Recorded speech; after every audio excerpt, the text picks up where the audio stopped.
What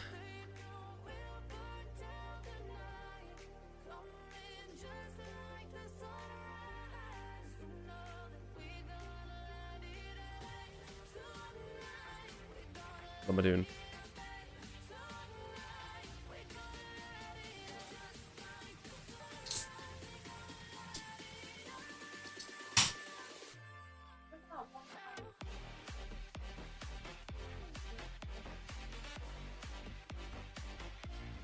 Oh yeah.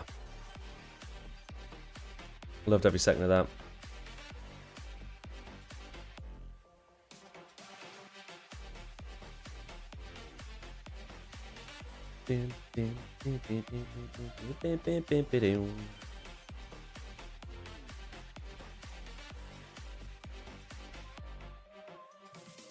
I'd delete things from here. Well, I can, but that just became one. Well, no, never mind.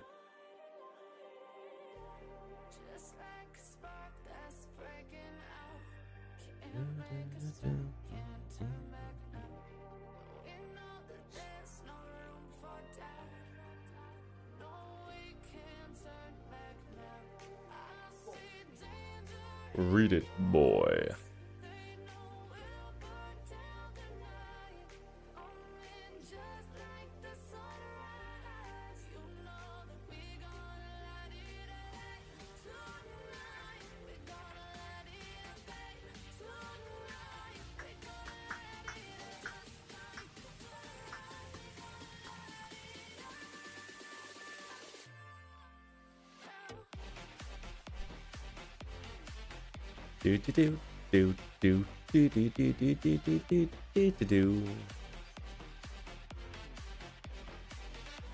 Hey, Emmy, what's up?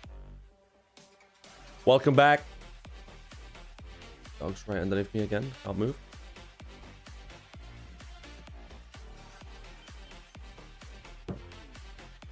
Yeah, not too bad. I had a pretty normal day.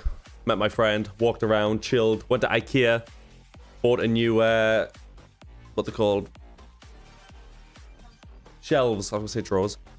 Bought some new shelves, and I need to put them up. But by the time I finish streaming, I'll probably not be able to put them up, because, I'll screw my neighbors, because they're super loud, but I don't think they'll appreciate me slamming nails into the back of it.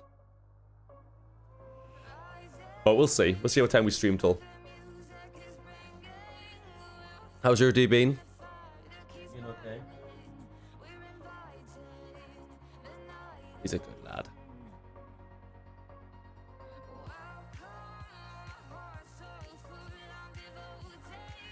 Hmm?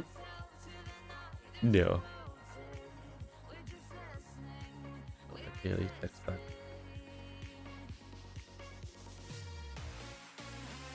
Be down after dinner time. Give you a message when I'm on my way. No bother. No bother. My day's good. Had some boring ass school lessons with some idiot new teacher. Oh god. How's he an idiot? I had a few of those back in the day. That makes me sound super old, but... Did you ever get Mr. Latimer as a teacher? Oh, massive bell end. Oh, he was just... I hate him. Robo, what is up, dude? Hope you're doing well. Wingless weirdo. What's up, fella? Finally able to catch a stream. Glad to have you here, dude. Or do that. Don't want to assume, you know. Hmm. Oh, racist. What you going on about? Dude or dudette, how's that racist? Hey, Wingless Weirdo, thank you for the subscription, dude. Fucking awesome. By the way, you're my favorite reactor, and you are my favorite nondescript person, because it's 2024, yeah, I don't want to assume these things. But thank you for saying, man, that means a lot. I loved your Huntsman Hotel reactions, they were amazing. Appreciate it, dude. I just muted my music. Appreciate you saying. A lot of people said that purely because I actually keep the whole lot in and I don't splice a bunch of the the episode out. I don't splice it. Hey, what's up, William? Welcome back.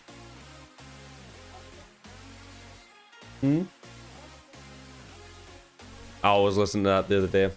The other day, what I'm talking about, I was listening to that the other hour. I came in, accidentally scared the dog because I was singing it.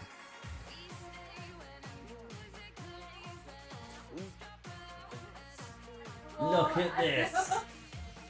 Disgusting.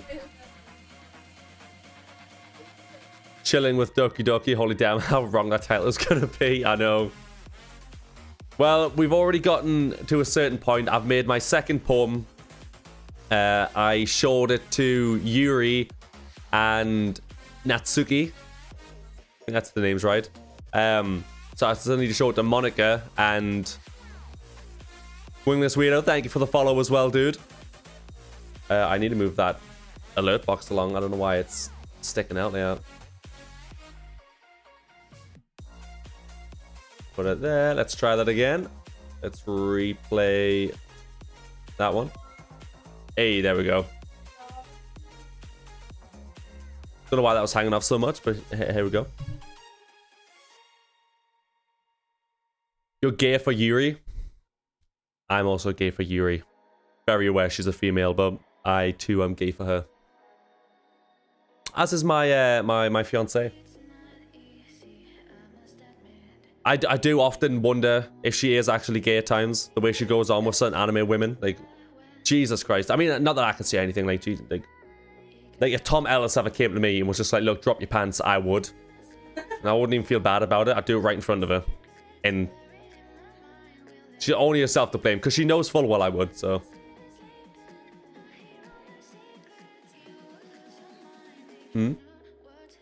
I'm lovely. Don't lie. Favorite of the girls so far of the four, Yuri. She's the one that I'm going for. Every time I do the poem, I try to get like the most like complicated words and the most like dark words because that seems to be the ones that favor her. I did the whole scene where you feed her chocolate and then Monica fucking cockblocked me for the second time, which I wasn't happy about.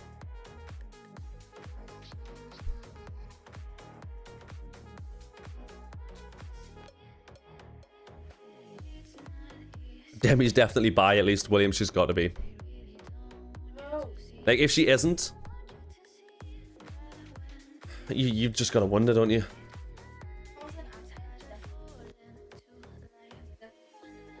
Then again, I mean, if Itachi came up to me, my short king, I'd drop my pants. Jiraiya, he's like 6'5". Kakashi, I mean, goes without saying, of course, with Kakashi. Shut your goddamn mouth. God, who else? Who wouldn't I drop my pants for really in anime? No, I've never been a fan of Levi. Well, I've been a fan of Levi. Don't get me wrong, I fucking love him.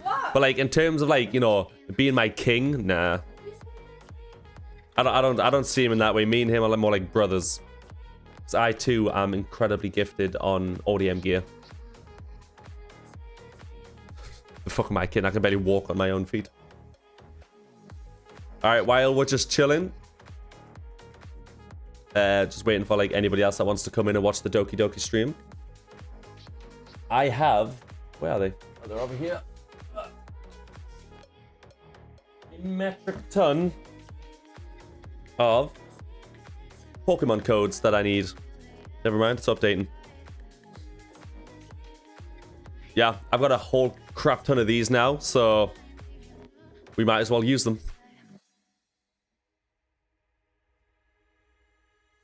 I used one yesterday. Honestly, I thought it was going to be like really stingy, like 1 for 1. Like you use a code, you only get 1 card. Now it turns out you get 5.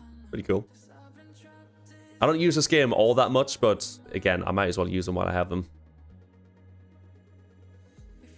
By the way, my first video of yours that I watched that led me to subscribing to you was the Naruto tier list. I think that was my very first video that with me and my friend. That was like a 2-hour-long video. It was like...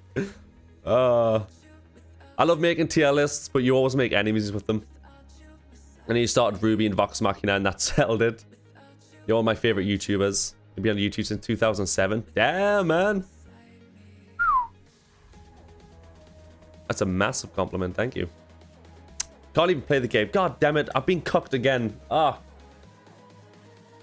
What a world. What a world.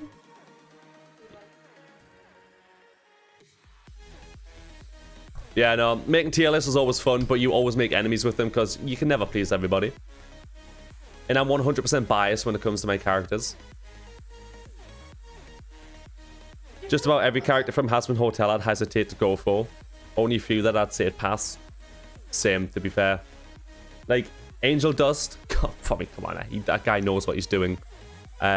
Lucifer. Love it. Alistair. Yeah, sure, I'd still go there. He terrifies me. But you know what it is? Take me. Jesus, take the wheel. Stolas. Of course. Goes without saying again.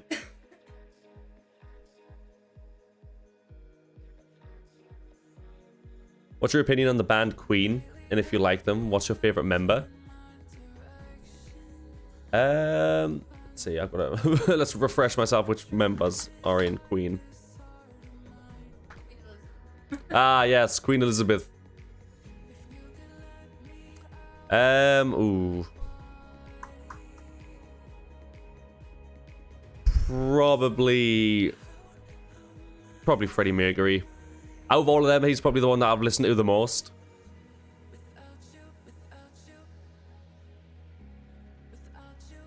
Yeah. But yes, Queen, Bohemian Rhapsody. Unbelievable song. Absolutely love it.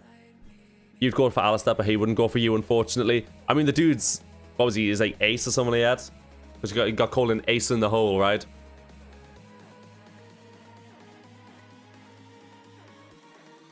I'd still try my luck. Probably end up dead, but I'm in hell, so I get a respawn, which is awesome.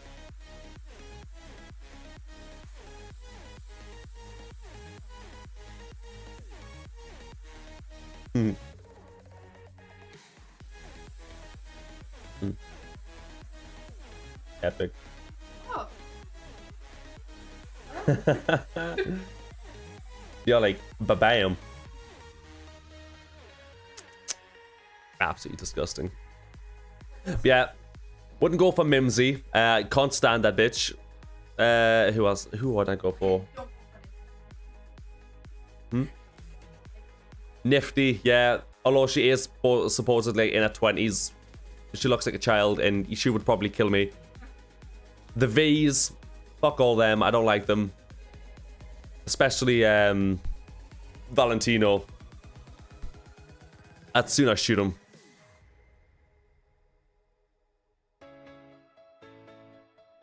Funny thing, that term didn't really exist back then, so he probably thinks he's just looking for the right partner, poor guy. I know, right? Oh. He'll get there one day, I'm sure. Not Alistair. His sexuality. The word for it didn't really exist back in the... What was it, in the 1920s, I think he died?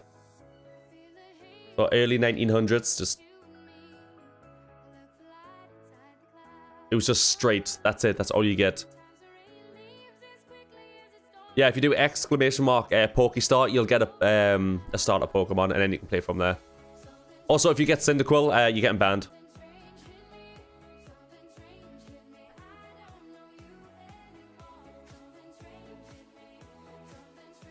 Tepig, not bad, I guess. Not bad. You can get Turtwig next time. Sadly, I can't find my cosplay pic where I dressed up as Arima. Ooh, which one's that one again? Arima Sway.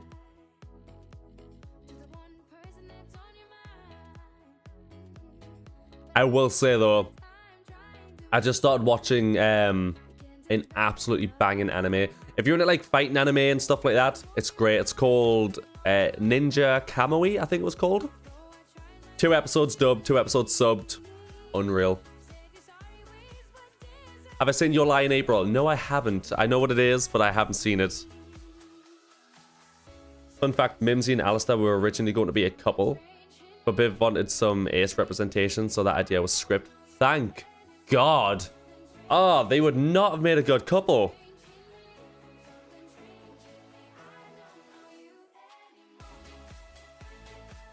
Yeah, William, he's skulking around somewhere in one of the chats, either YouTube or here or on Twitch.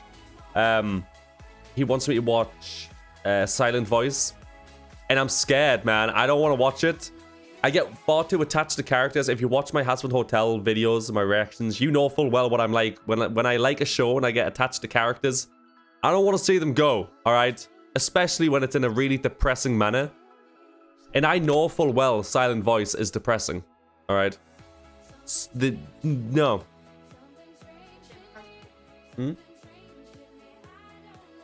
What's that? Oh, Alistair. Oh, so good. I don't trust him, but I love him at the same time. These streams are the highlight of my day. Ah, thank you so much. Sir Pentious. Oh, Sir Pentious is unreal. He's up there. Yes, thank you, Emmy. That means a lot. Thank you. I'm also here. A Silent Voice. Yeah, no. No. No. A Silent Voice and Your Lie Enable are fantastic shows. I'd love to see you go through them on your channel if it's possible. I could. The only problem with A Silent Voice is my fiance wants to watch it as well. She's been bugging me to watch it too, but she isn't really the sit and do reactions type. Just too awkward. Pardon me? Just too awkward. I mean, technically, you could just be off camera. Yeah. They'll just hear your voice and your input. Yeah. I'll cry. I can already tell now. I'm a man. I'm not ashamed to admit that I'll cry. Because I know some shit'll happen. It's so cute.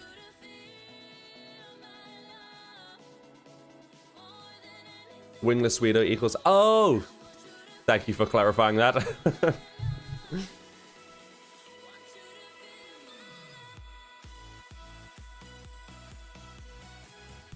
Yeah, we'll chill for a little bit. Like I said, I was going to do some card openings on the TCG for Pokemon, but apparently it wants to update, which is just brilliant.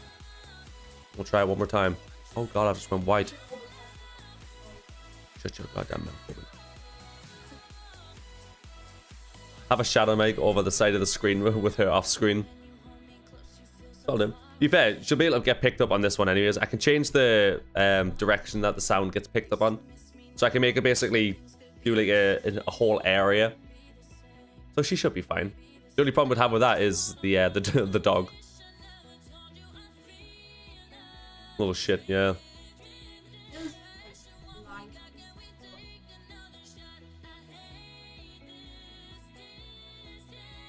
What's that, Mackay? When the promised flower blooms. Why is this all depressing stuff now? Does everyone just want to see me cry? Maybe I should have done a reaction to Mugen Train, Demon Slayer. That shit made me cry. And I was on the train, ironically, when I was watching it, on my way to London. And I'm sitting there by myself, just like deep breathing exercises, just to like stop myself from just bursting into tears.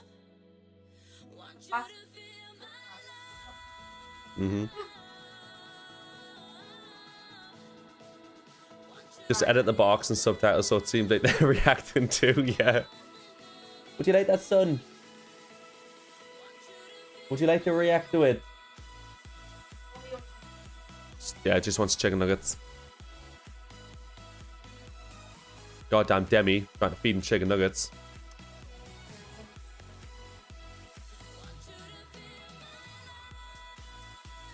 Just because he gives you his paw doesn't mean you have to give him chicken nuggets, you know.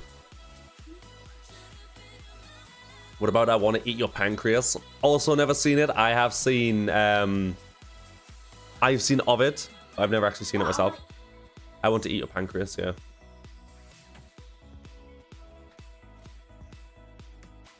I want to eat your pancreas. I just don't pay attention to the names because the names are so weird of some anime.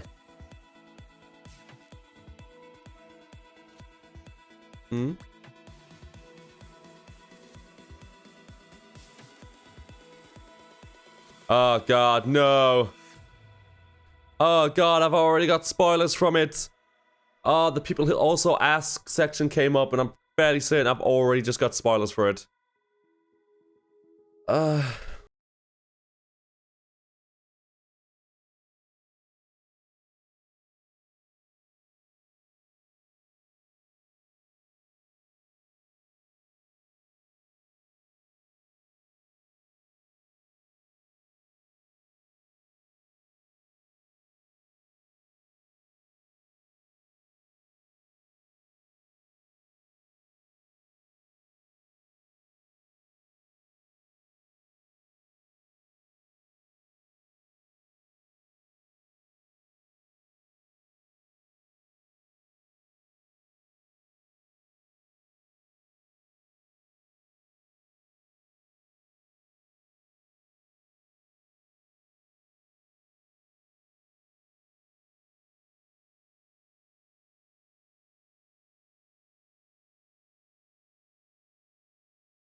What, Angel Beats? That'd be so sad. Well, Naruto also has sad scenes. Oh yeah. Oh god, yeah. Oh, don't worry, that show has made me tear up many, many times. Even when I rewatch it, I'm just like, I know what's happening, and I know it's the music. It makes me so sad. Hmm?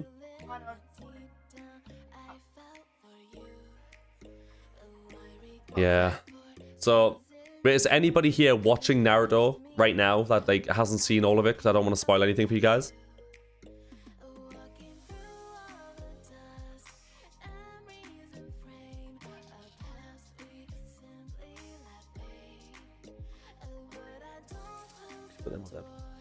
Thank you. Oh.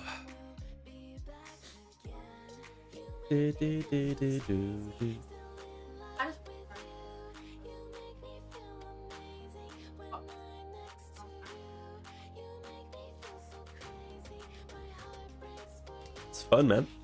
So fun.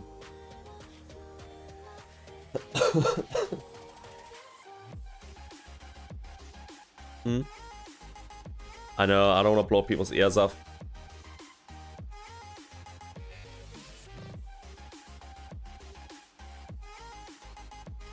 For $19 you could get a screening of your choice, and I chose Angel Beats and Violet Evergarden. Again, Violet Evergarden, another thing that I haven't seen that I really want to see. William pesters me so much about it. And I know why he wants me to watch it, alright? I know something happens.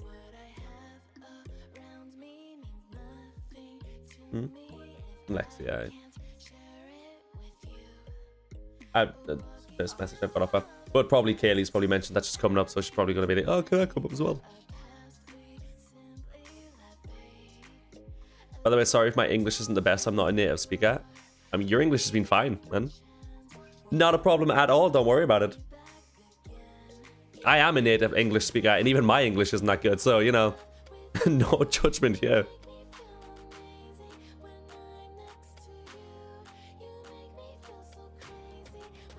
Oh, another one that was unexpectedly sad at the very end. Assassination Classroom. Oh, Kuro Sensei, man. Couldn't believe it. I was expecting it and I knew it was going to happen, but the way it happened was...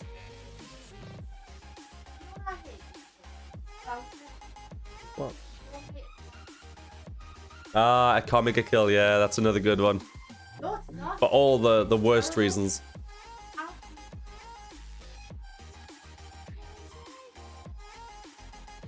What Lexi want? Oh, it's Ella's room. Oh, I should be buzzing with that. Never want to stay here again. I know.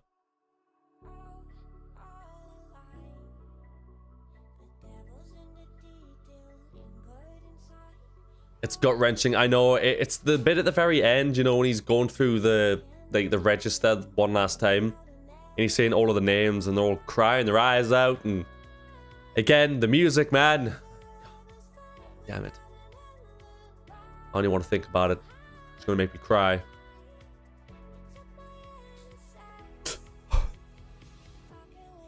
No, I don't want to log out.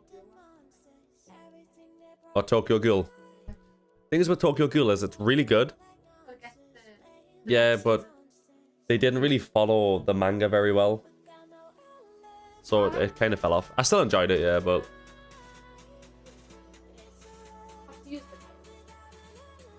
Confusing when it goes from... what's his name? Ken, yeah, it goes from Koniki to whatever the hell his weird alter ego's called. And you're just sitting there thinking like... what? When the hell did this happen? Ah, no, it just turns out he's got stabbed through the eyes. But that was off screen. Seraph at the end, yeah.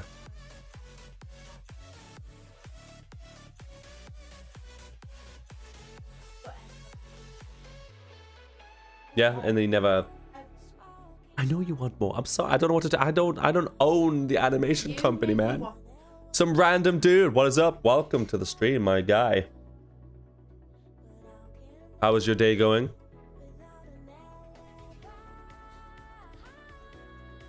Weathering with you, Suzume, your name. I want to eat your pancreas. A silent voice. Your lion, April. Onahana, Violet Garden. Grave of the Fireflies, Bubble 5. 5 centimeters per second, man. Screw that show. I watched it. It was the first anime movie that I ever watched. Again, thanks to William. He had it on DVD. I hated the ending of that. It made me so depressed. You would have thought it happened to me. I felt for the guy, man. But, I mean, technically, it's sort of kind of his own fault. But hey, ho, it's not the point.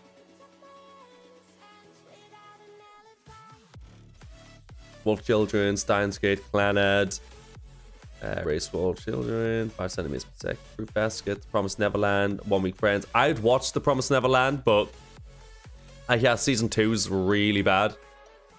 So I'd probably just watch the first season and then read the manga after that. The manga. Those were the anime that I watched this month. And most of them are rewatches. God damn, dude. Impressive. Yeah, I will say, out of all of those 5 centimeters per second, frustrated me to some degree that I was just for like 3 days. I was just depressed. I was like, what is this shit? Why? That entire movie, and then you get to the very end and all that happens, and I was like, it was for naught. Yes, again, kind of the guy's own fault, but depressing. Very, very depressing.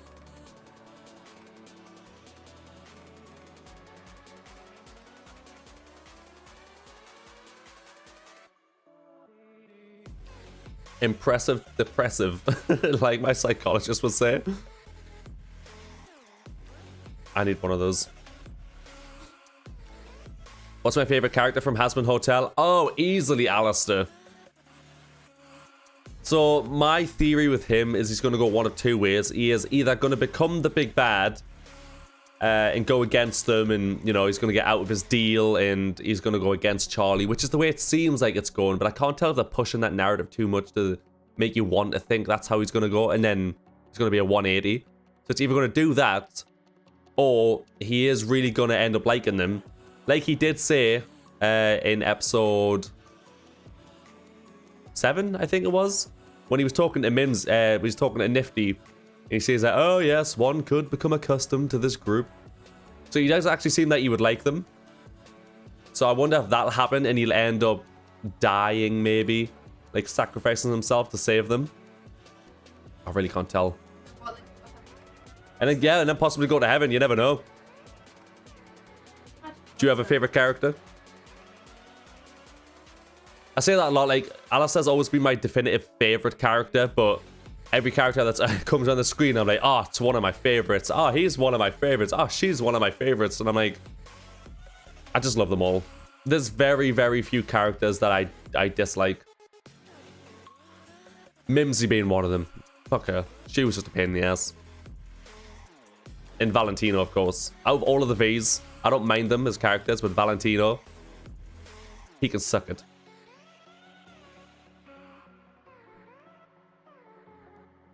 Pretty sure he's plotting something. Probably.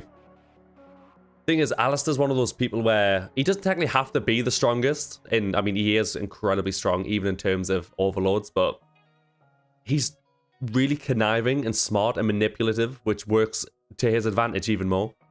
I mean, come on now. Like, he had a voice, a song off with Lucifer himself. Lucifer could click his fingers and eradicate him, not kill him and then he respawns somewhere else. Kill him outright. And he still back-chatted him and put up his own. Alistair's so relatable in some ways. Yeah, he is. Like when he says about putting on a fake smile and you don't know what's happening underneath. Yeah, hold on. Let me...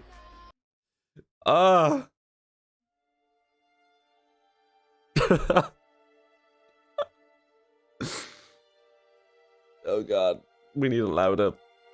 Come on, let's depress everyone. And yes, before you ask, I literally have this on my stream deck, ready to play at any given time. It is 51 minutes long. Just whenever I'm feeling too happy, you know, I'm just like, let's turn that down a little bit. Just get a little bit depressed up in here.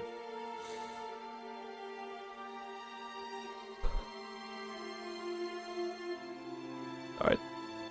Enough of that. Turn this back down before I blow your eardrums off.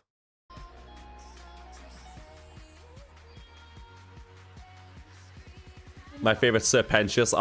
It's my fiance's favorite as well. Serpentious is such a great character. I'm assuming you watch my Huntsman Hotel reactions. Yeah, he is without a doubt one of, like, in my top 5, undoubtedly. It's funny though as well, because in the pilots, I just thought he was going to be like the box ghost from Danny Phantom, just like a throwaway, jokey character that's constantly just there to be beat up and taken as a joke. And then he slowly but surely just became like a fan favorite character. And for good reason, he's fucking great. These little goofy eyes. Yeah, I know. I love when he's like, Yeah. I have a plan. Eggs, you're back. Now get to my room and clean it. I love it. I love it when we're like, oh, we're so fast. Oh, and this stupid stuff like that. Yeah, they say dumb shit like that all the time.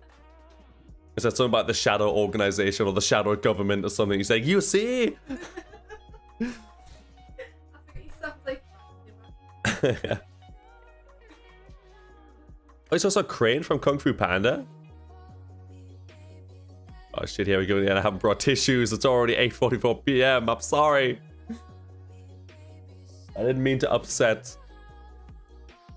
I loved your reactions. Well, I loved having you there, dude. You're an absolute champ. Get that. There we go. There we go. That's better. Alright, we've waited long enough, boys. Doki Doki it is.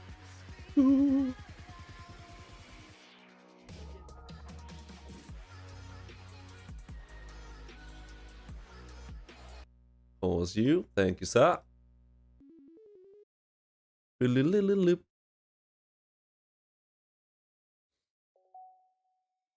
Alright. Oh my god. Alright. I didn't realize. This never came up the first time I loaded up the game.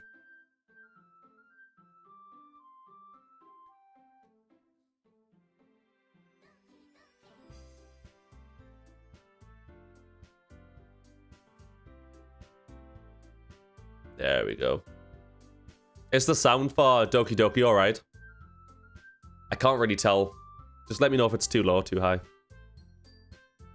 No worries, I'm sure they'll turn into tears of joy when you saw it. Yeah, I'm sure. I'll not, You know what it is? I still haven't got to any of the freaky stuff yet. I still haven't got any of the crazy stuff. So... I'm really... I don't know how I'm going to take it. Every now and again, I'll get to, like, some part where I'm just like, that's a bit suspicious.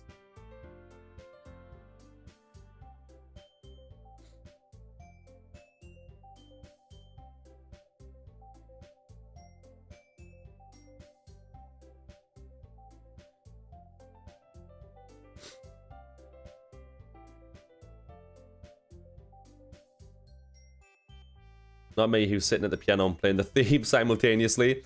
I wish, you know, there's the piano and the keyboard's like something I've really always wanted to play. Mainly because I wanted to learn how to play the Lugia theme tune from Pokemon 2000. Because I'm a nerd.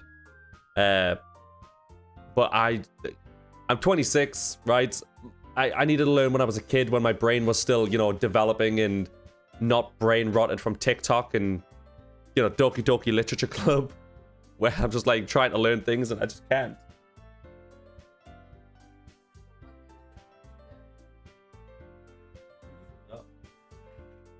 Yeah, I do have a keyboard actually.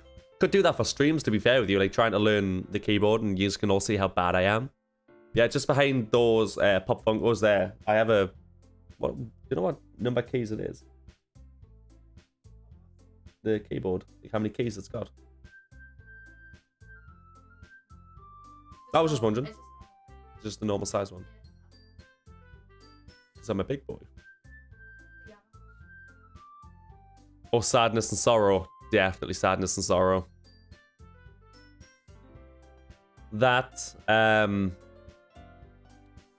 wasn't sadness and sorrow, but it was the Okage's funeral song. That's not sadness and sorrow, is it?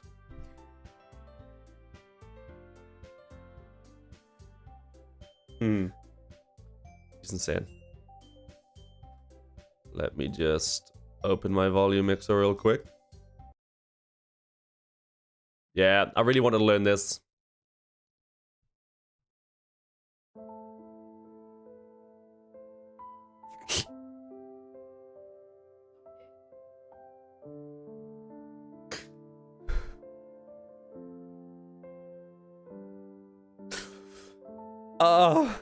I'm turning 25 this year, so not that much younger.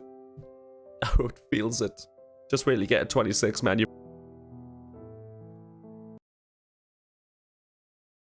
can finally change your username and achieve so no more irritations. Wait, what for? Do do do do. Do. This one's the one I always listen to, even though technically it's not like The guy semi messes it up, like the tiniest bit. You barely even notice it, but this right here.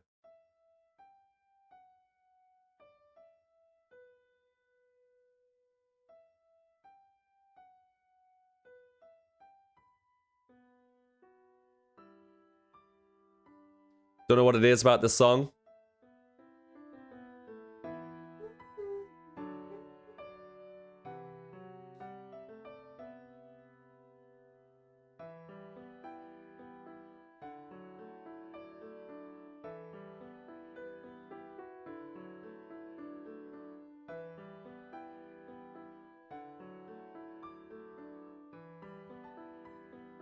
Technically, you're supposed to play it with an ocarina, but 6 and 2 3s really.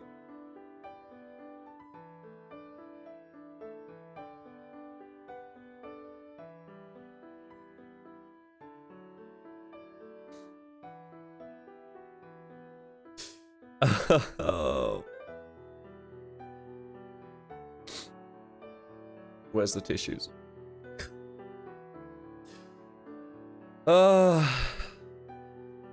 Anyways, enough of that. I've depressed myself enough. Oh god. Don't mean to blow your eardrums off.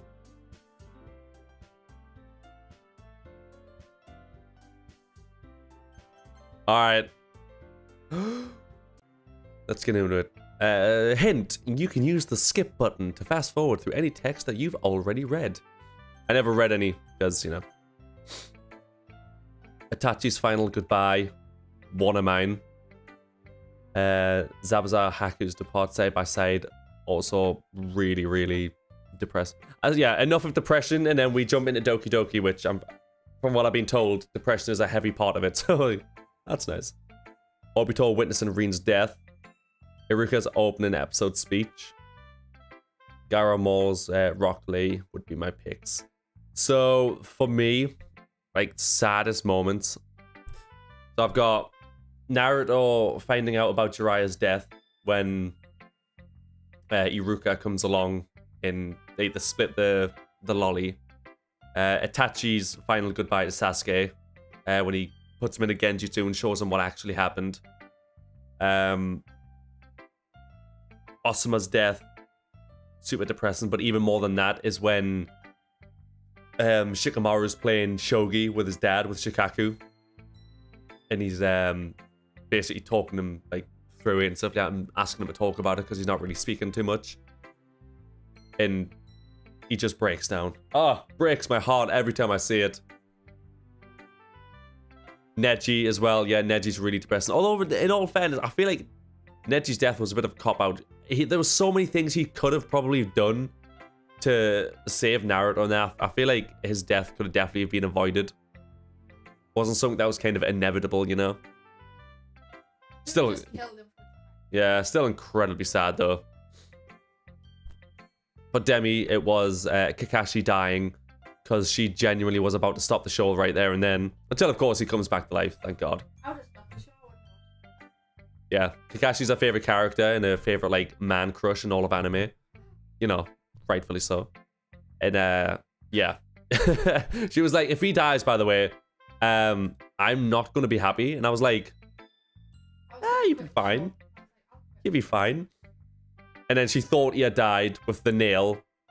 And then, of course, she saw him, like, talking to Choji. She was like, oh my god, thank God, he's not dead. I'm like, no, just give it a second. Just give it a second. And then, you know, obviously, he uses the rest of his chakra to save Choji to get the information back to Tsunade, so...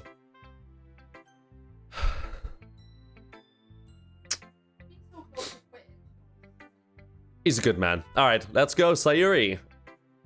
Let me show you what I've got. Oh, I like this one, Desric. It has some nice feeling to it. Oh, I'm glad. Does that mean it's better than yesterday's? Let me think. I don't know. I guess I like them both. That's such a cop-out answer. Come on, Sayori. Not really the topic, lol, but I hope that Pence redemption is not the end of his story. We didn't really get to know a lot about... I mean, if you want to talk about Hazbin Hotel, you just get right in there. Like, I'll happily talk about it any day. It has very quickly become one of my favorite pieces of media in general to watch and talk about, so Just slide on in. Yeah, we said the exact same thing. I was like, I really hope obviously they're all gonna have to find out that Serpentius is in heaven at some point. Like, if they just kind of put him in there and he just becomes like a background character, I will not be very happy. Because he's one of my favorite characters, so. You did apparently also see Angel Dust's sister in heaven when they go to heaven, which is interesting. Yeah, it's just called Molly or Holly or something like that. Probably Molly, you know, like the drug, which would be funny. That's not very helpful, you know. Well, I'm not very good at figuring out poems are good or bad, but that's why I just go by my heart. If it makes me feel things, then it must be a good poem. I'm not exactly sure how it works. Then again, I guess conveying feelings is a pretty important part of this whole thing. Yeah, maybe. Honestly, I don't even know what kind of writing you like in the first place.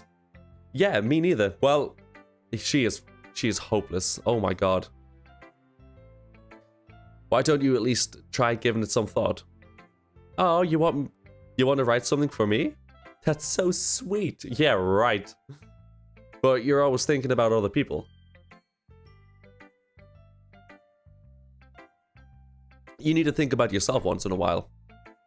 If you don't, you might end up getting hurt at some point. Well, I don't really know what you mean, but I'll try to keep it in mind. Well, whatever. Anyways, see ya. I guess I like happy poems. Wait, sometimes I like sad poems too. Sometimes a little bit of both. There's a word for that, right? What's the word I'm looking for? Bittersweet. Yeah, I like things that are happy and that things are sad. Happy and sad. I can't say you liking something sad, Sayori. Well, I like happy most of the time. But sometimes when you're having the little rain cloud in your head, a sad poem can help give the rain clouds a little hug. Isn't that adorable? And make a nice happy rainbow. Sayori, that's unexpectedly poetic. It is. Maybe I'm getting better at expressing my feelings after all. Thanks, Desric. I really didn't do anything, but you're welcome. I should go write that down then. You can read my poem now, okay?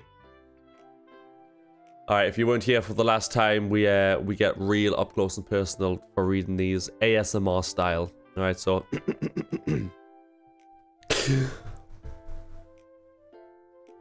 Bottles.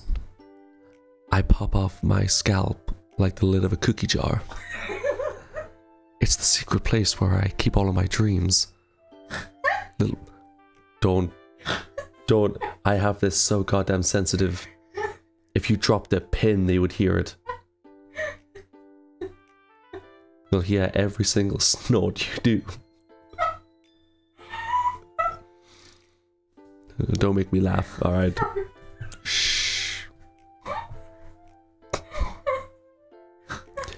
I lost my train of thought, I don't know where I am anymore. Little balls of sunshine. All rubbing together like a bundle of kittens. I reach inside with my thumb and forefinger and pluck one out. It's warm and tingly. But there's no time to waste. I put it in a bottle to keep it safe, and I put the bottle on a shelf with all of the other bottles. Happy thoughts. Happy thoughts. Happy thoughts in a bottle all in a row. My collection makes me lots of friends, each bottle a starlight to make amends. Sometimes my friends feel a certain way. Down comes a bottle to save the day. Night after night, more dreams. Friend after friend, more bottles. Deeper and deeper my fingers go. Like exploring a dark cave. Discovering the secrets hiding in the nooks and crannies. Digging and digging, scraping and scraping. This fucking poem is incredibly long, holy shit. I blow dust off my bottle caps. It doesn't feel like time elapsed. My empty shelf could use some more. My friends look through my locked front door. Finally, all done. I open up and in come my friends. In they come in such a hurry. Do they want my bottles that much? I frantically pull them from the shelf, one after the other, holding them out to each and every friend, each and every bottle. But every time I let one go, it shatters against the tile beneath my feet. Between my feet, I can't read. Happy thoughts, happy thoughts, happy thoughts in shards all over the floor. They were supposed to be for my friends who aren't smiling. Wow, profound. They're all shouting, pleading, something. But all I hear is echo, echo, echo, echo.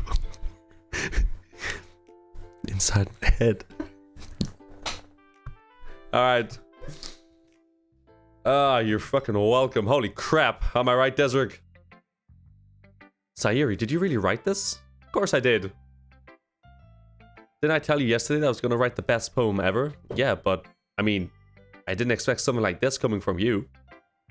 Monica taught me a whole lot, and I've been really in touch with my feelings recently. Yeah, I see that. It's almost kind of creepy. Creepy? Well, not exactly.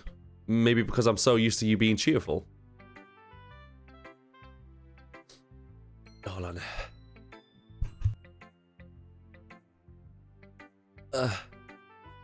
What was that? Are you referring to my incredible ASMR, or are you referring to the fact that my fiance snorts like a pig when she laughs? Well, never mind. I'm thinking too hard about it. The point is, it came out good, so you should be proud of it. Aw, thanks. I feel like I was meant to express this way. It even helps me understand my feelings a little bit better. Writing is like magic. You've gotten pretty passionate about this, huh? I hope you keep it up. Yeah! Writing's the best! I'm gonna keep writing until I die, which... it could be quick. You could have a short life in this show. I'm not really sure what's gonna happen. Don't get ahead of yourself. SAYORI always has a habit of getting obsessed with something before dropping it no more than a week later. I wonder if this is one of those times. But seeing the passion in her eyes makes it hard for me to be pessimistic.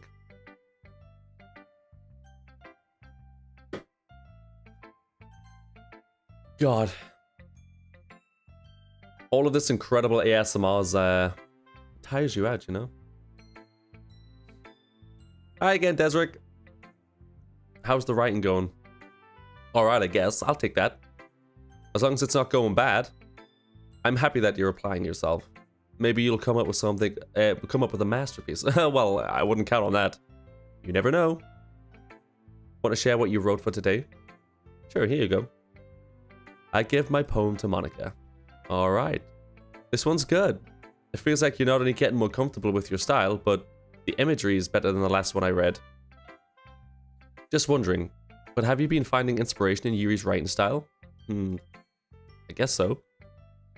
You can't deny that she's talented. Yeah, totally. I think her poems are the most romantic. That's the best way to describe it. She's like a totally different person when she picks up a pen. Yeah, I noticed that too. She's and a book as well. She gets mad into that shit. I fed her a chocolate. She didn't even realize. Just took it straight with her mouth. That sounded oddly sexual, but I'm pretty sure the context was supposed to be sexual. So we'll move past it. Oh, when she's talking about literature, it's like a light turns on inside of her head.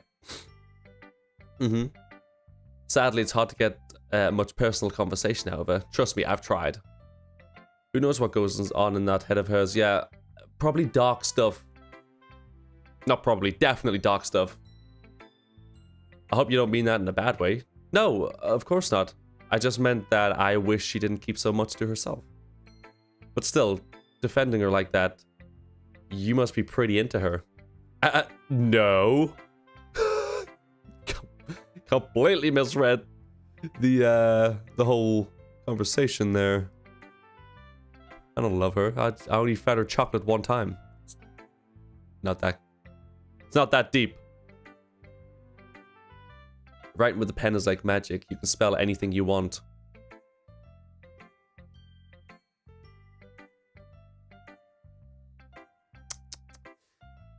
That's like the shortest poem I've ever seen in my life. Writing a pen is like magic. You can spell anything that you want. Oh, he's asleep. No, it's just these poor hitters. I thought he was trying to nibble at my shoes again. I'm afraid I must be going now. Have a fun stream. I'll definitely watch the rest in the morning. Good night. Absolutely no problem, Emmy.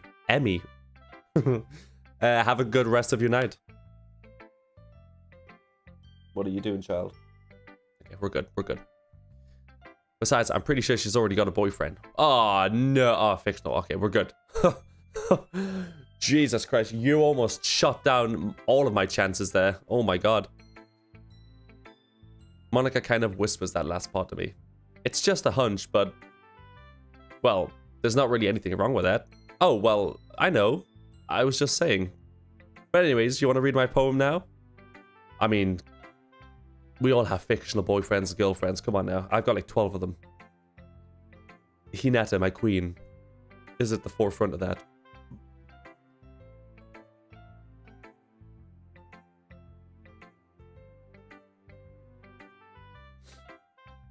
Thanks, my English teacher also had a good chuckle out of it. It's good. I like it. I'm terrible with literature. Poems and stuff like that, just... I can't do it. Okay. Try not to laugh this time.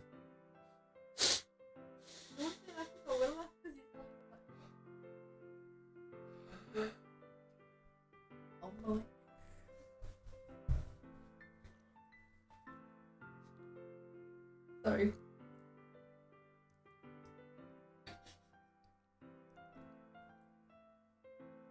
Go ahead. Would you please not look at me? Sorry. I need to get into the zone. I've got to get into character. I am Monica.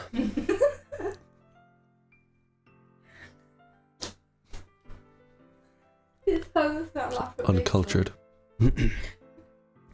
Save me.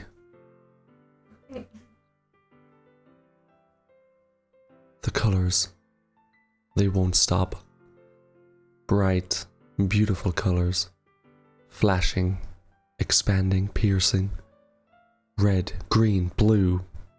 An endless cacophony of meaningless noise.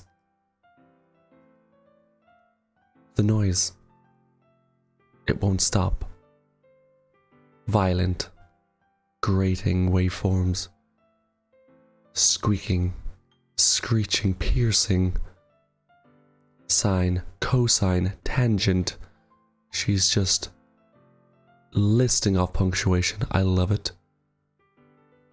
Like playing a chalkboard on a turntable. Like playing a vinyl on a pizza crust. An endless poem of meaninglessness.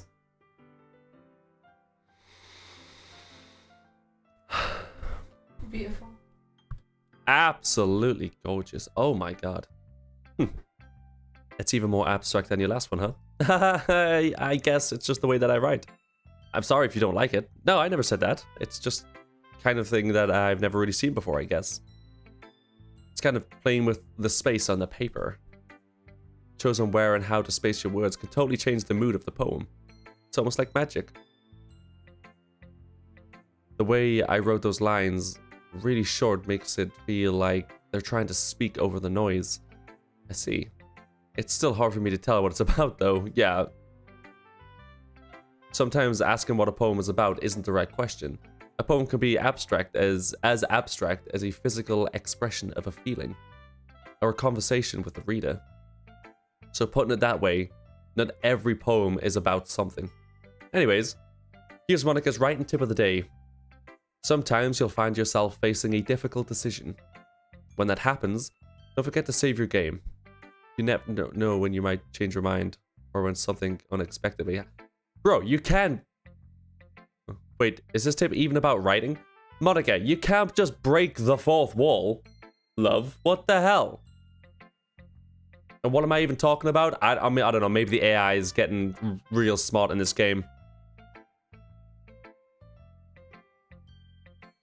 Wait, Doki Doki Literature Club versus Niji-Sanji? No, that's just crazy. Thanks for listening. Well, you're welcome, Monica. It's what I'm here for. Okay, everybody, we're done reading each other's poems, right? I have something extra planned today, so if everybody could come and sit at the front of the room. Is this about the festival? Well, sort of. Ugh. Do we really have to do something for the festival? It's not like we can put together anything good in just a few days. We'll just end up embarrassing ourselves instead of getting some new members. That's a concern of mine as well. I don't really do well with last minute preparations. Don't worry so much. We're gonna keep it simple, okay? We won't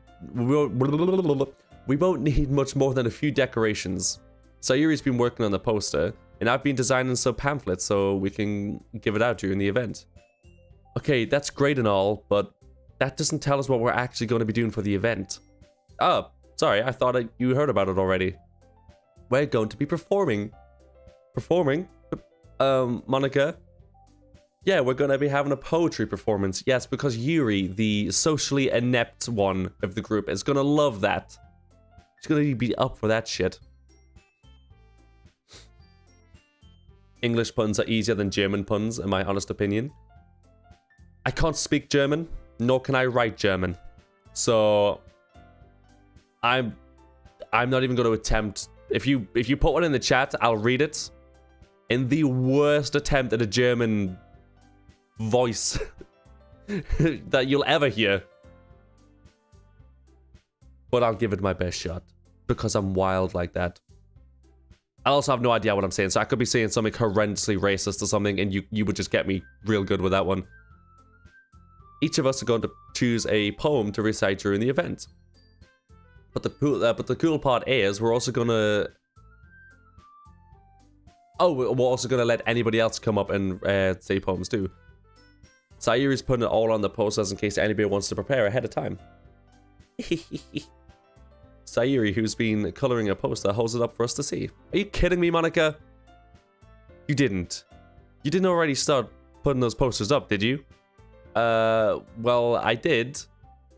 Do you really think it's that bad of an idea? Well, no, it's not a bad idea, but I didn't sign up for this, you know. There's no way I'm going to be performing in front of a group of people like that.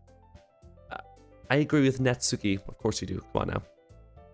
I could never in my life do something like that. Imagining it. Yuri shakes her head in fear. Guys. No, Sayori. I understand where they're coming from. Remember that Natsuki and Yuri have never shared their poems with anybody until just a couple of days ago.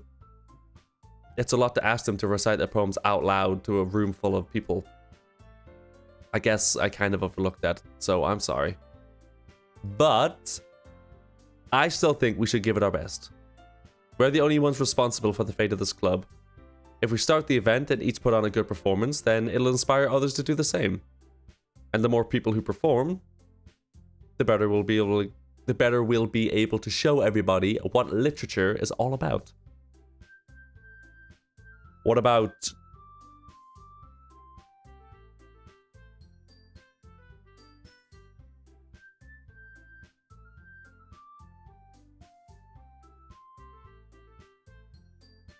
Demi, pronounce this.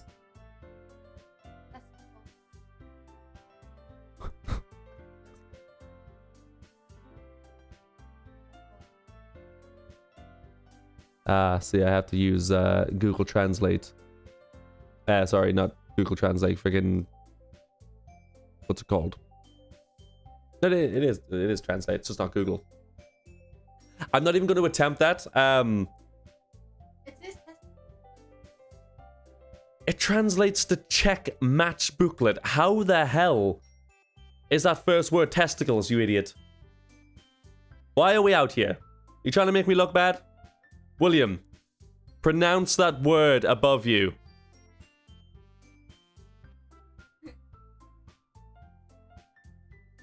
Apparently that first word is testicles. What's it, testicle schizophreniac or something? Is that what you think it stands for, woman? Yeah, I stopped working for a second there. Just my brain completely melted even trying to read that. Can almost hear the dial-up noises as you stop to read it. Ah, you missed the two that I read already, Visiari. Ah, it was beautiful. It was actually beautiful. That would be like me telling you to pronounce this word that I can't pronounce. It is a place in Wales. Get this.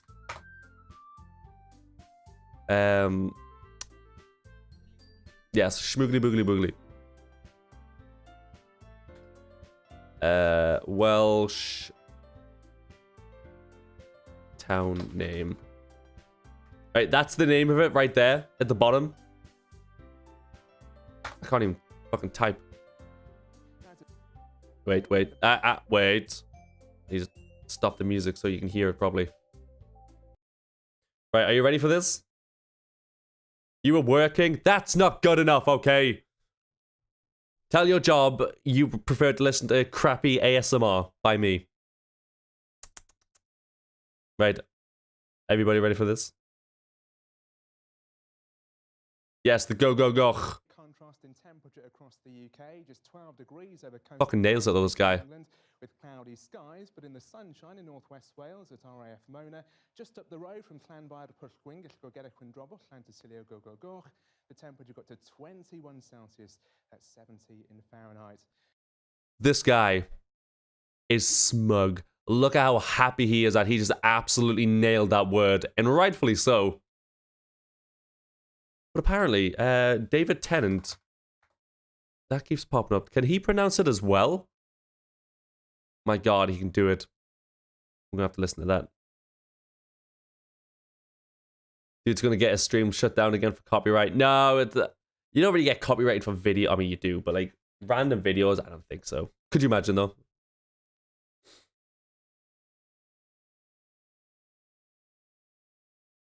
I can pronounce that word with ease. It was also part of my oral exam as an extra credit, and I also nailed it, but it took about 30 hours of practicing. Well, you know what? Fuck you. Alright.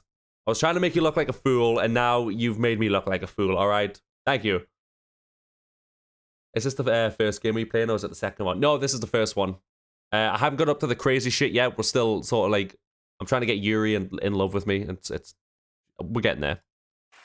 But then, the biggest one, which no one else can do, is that very long place name in Wales. Well, you say no one else can do it. No, there's no way. There's no way you can know that. Llanfair Pwllgwyn go get a Quindrobwch, Llantysilio go. Oh my God. Thank you very much. Why is that? Thank you very much. Wow. Yeah. How well did he do? I'm not even going to pretend that I'm Welsh. I don't know. All I heard was go.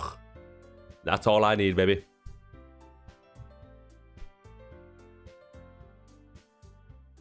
Your boyfriend's Welsh, so I've been learning. God damn it, man. I'm trying to get the people with this.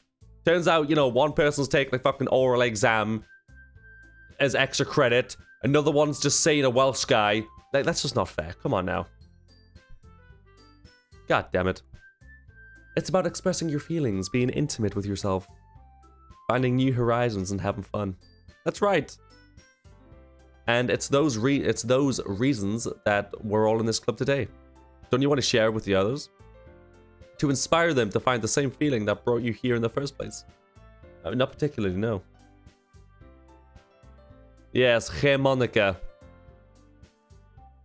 Monica, hey Monica.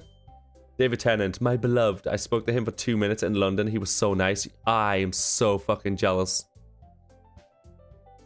Ah, so jealous. He seems like such a lovely guy. Yeah, I was absolutely in love with Doctor Who when I was a kid.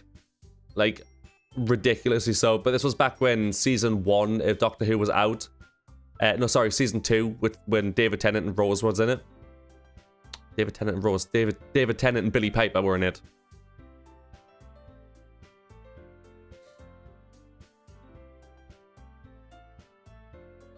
Dude, come to London Comic Con in May. We may meet some celebs. Money. Money. It was great in the episodes last year too. I never actually got to watch those. I really need to get on that, but I just keep forgetting. I've got a terrible memory. I think it's time to stop commenting, otherwise you're going to get more and more jealous. Yes, I am. I've never met, like, I've never went to, like, Comic-Con and places like that, and I don't live anywhere near London. I live in the northeast of England, so I never really see any famous people. The most famous people you see around here are freaking, what? The people from Geordie Shore. And they're not even famous. Oh, Ant and Dec, yeah, they're technically from up here, but they're never up here, so...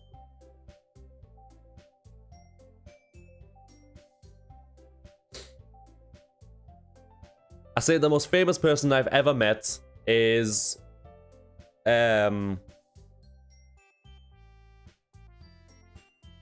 What's his name? Jesus Christ. That's what I'm trying to think of. Fuck, what's his name? Oh my god, Indy from Indiana Jones. What is his name? Harrison Ford, thank you. Yes, I met Mads Mikkelsen and Harrison Ford, and also Toby Jones when I was on set of the new Indiana Jones movie. That's right. Your boy was in a movie. I played Indy's right-hand man in that. Don't search that up though. It was super secretive. You'll not find my name. I had makeup and stuff on, so you wouldn't even recognize me. And I used a fake name. I don't want to get famous around these parts, you know. I know we all do, and if it takes us, and if all it takes is standing in front of a room for 2 minutes and reciting a poem, then I know we can do it. Natsuki and Yuri remain silent. Sayori looks worried. I guess that leaves me no choice. I agree. I don't think it's too much to ask. I think Sayori and Monica have been trying really hard to get new members. The least we can do is help them out a little bit. Well, maybe, but it looks like Natsuki doesn't have any argument left. But what about Yuri? I'm worried that Yuri's the only one that I'm like worried about. I bet some of the Yogcast, about 7 million subscribers on YouTube. Did they count? I mean, I guess so. I would love to have met PewDiePie before he moved to Japan. Oh, Moist Critical, but again, he lives in Florida, so I'm definitely not meeting any of those two. Hey, what's up, Dan? What is up, my fellow DJ? How are you? I guess I'll just have to get over it. All right. Whew. Thanks, Natsuki. What about you, Yuri? Yuri dejectedly glances around at everybody else's expressive faces. I guess I don't really have a choice. Wow, that was much easier than I thought. You're the best, Yuri. This club is seriously going to be the death of me. Oh gosh, you'll be fine, Yuri. But anyways, let's move on to the main event. I want each of you to choose a poem. We're going to practice reciting them in front of each other.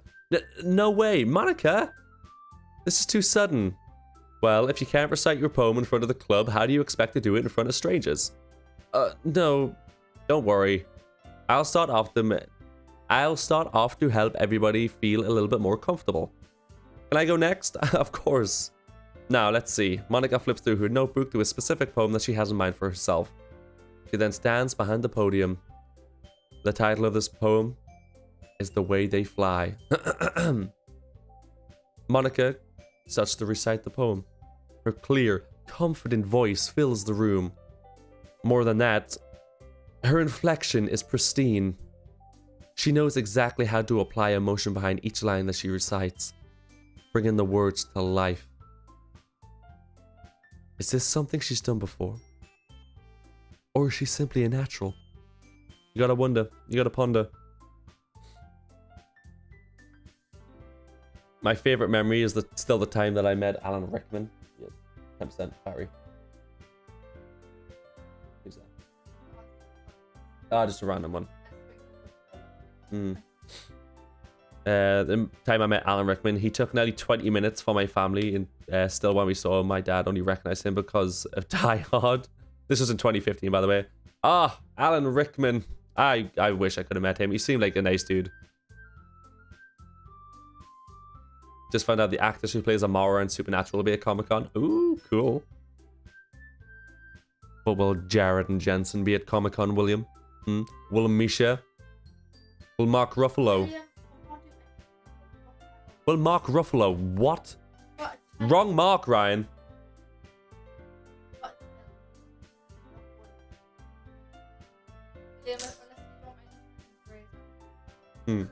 Yeah, I was thinking of Mark Shepard and Mark Pellegrino, I want to say. Lucifer and Crowley is who I'm trying to think of. Ball handler, you called? Is somebody restraining him? Ball handler. Yeah.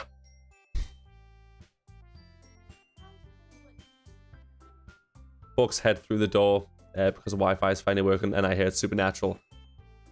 Dude, have you watched the gag reels for Supernatural, Ice? Because if you haven't, oh my god, you need to get around to it. Spoilers. Everybody has their eyes on Monica, so Yuri looks amazed. Yuri has an intense expression on her face that I don't understand. Finally, Monica finishes the recitation.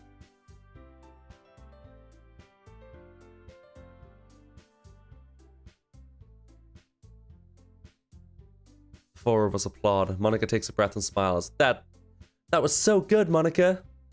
Thank you very much. Yeah, I made it. Well, what is up, dude? Welcome back, my fellow DJ. I was just hoping to set a good example. Are you ready to go next, Sayori? I'll go next. Yuri's all fired up all of a sudden. Yuri clutches a sheet of paper between her hands and stands up. Wait, I thought Sayori was going next. Keeping her head down, she walks quietly over to the podium. This poem is called Yuri Anxiously Glances at Each of Us. You can do it, Yuri. It's called After Image of a Crimson Eye. Absolutely beautiful. Did you remember that? We learned the entire Season 8 gag reel off by heart. How could I forget? We watched it that much, William. I still remember the exorcism. Exorcismus Dei omnis immunda spiritus, omnis satanica potestas, omnis incursio infinalis adversari, omnis legio, omnis congregatio, et secta diabolica.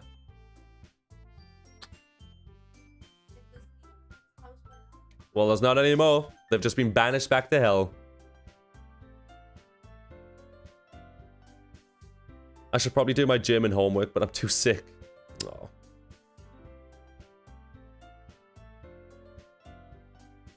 Well, I hope you feel better soon.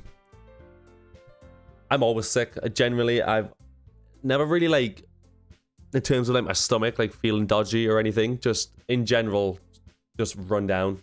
And I always have some sort of cold or like bad throat or something. Respect. I mean, I guess so. I'm also a massive nerd. Keep those ones to myself. Debbie's only on season 6 of Supernatural though. She's got a lot of learning to do. Why is she suddenly putting in so much effort? As Yuri gets past the first couple of lines, her voice changes. It's almost like what happens when Yuri gets absorbed in her books. Her quivering words transform into something sharp, into the sharp syllables of a fierce and confident woman.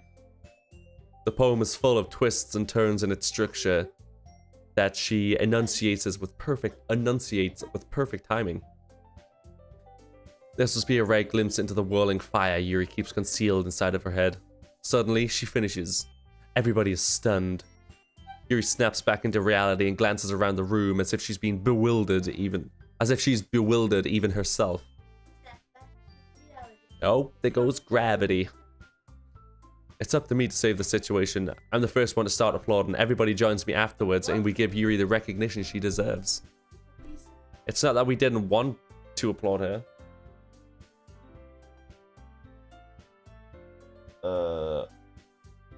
You might just have to put them up there or something. To be fair, season 8 was probably my favorite, so I don't blame you. No, dude, season 4 and season 5, man. Those were top peak Supernatural. So good. I have the tattoo with the fire and the anti-possession one in the show, but it has AFK in the center instead of a star. Oh, nice. Hello, big lad. Is he awake, is he? Is he awake?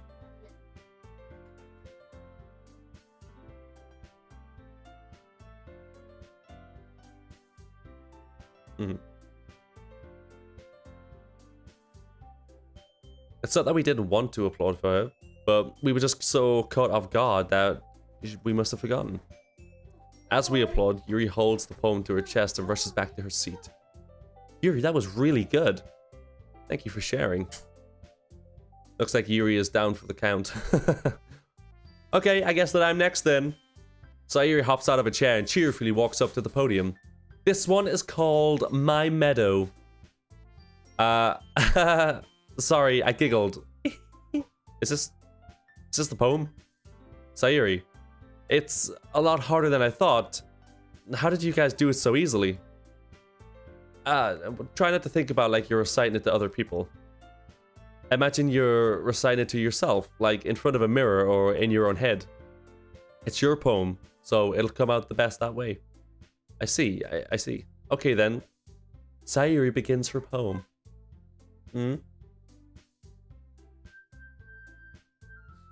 The ending of season 8 especially sticks in my head. Being careful not to spoil anything. Ah, yes, the ending of season 8. The heavens falling. I'm saying it as vaguely as I can. she'll not get what I mean. And if she does guess it, I'll be amazed. Ah, no, you know what I'm talking about.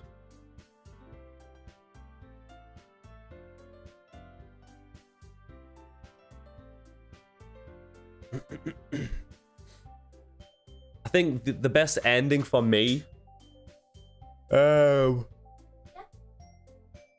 obviously everyone, well, Supernatural's well known for its mystery in its cliffhangers.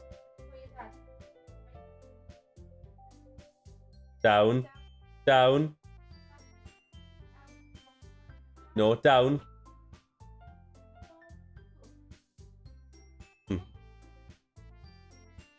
I don't really know. Tay, what's up, fella? Welcome back. I really don't know what my favorite ending to Supernatural was. I was really disappointed with like the last episode with what happened, but that was only because of COVID.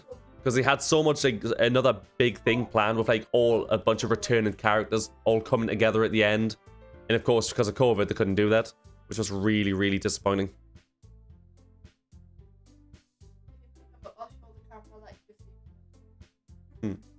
Gray, do you want to come here? Hey.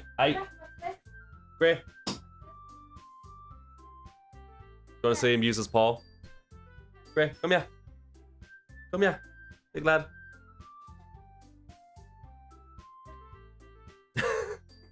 He's got it. Gray, yeah. Got it, yeah. Yeah. Yeah. Right, there you go. Yeah. This, yeah. Okay. Come here then. Over here. Yeah. Sit. Yeah, good boy. Are you ready? Watch him use his paw. Hold on 1 second. He's so cute. Chris, you ready?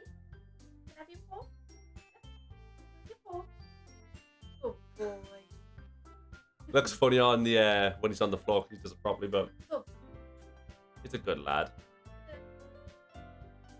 But now he thinks if he walks up to you and just slaps his paw on you, he's like, "Where's my treat? Why don't I have anything in my hand yet?" Good lad, isn't he? Yeah. He's got cute little paws, doesn't he? Woo! Good lad. Jump down. Hey. Oh, sorry.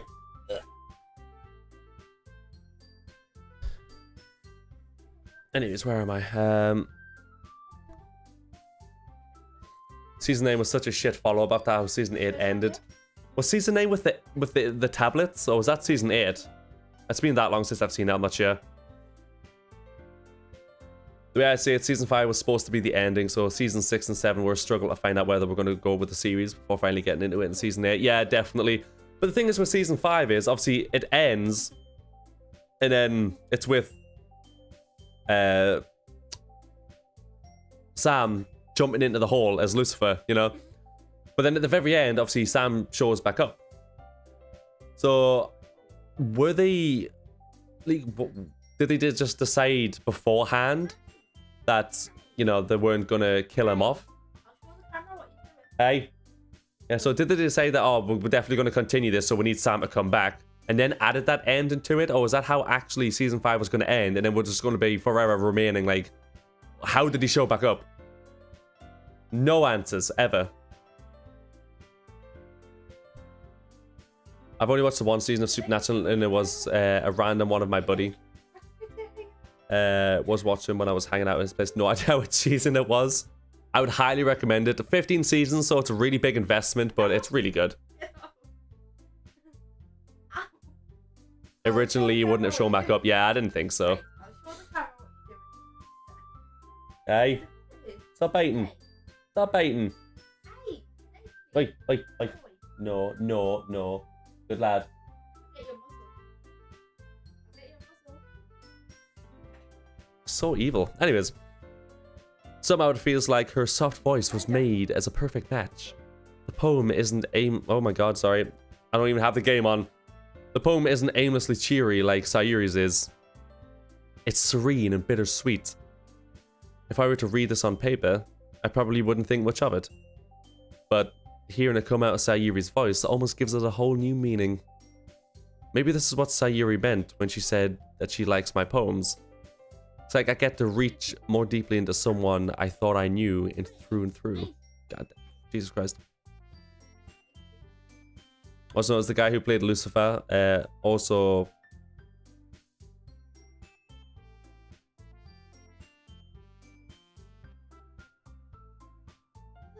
Oh, sorry. I was confused myself reading that. All I know is that the guy who played Lucifer also played basically God in the show Lost. Okay.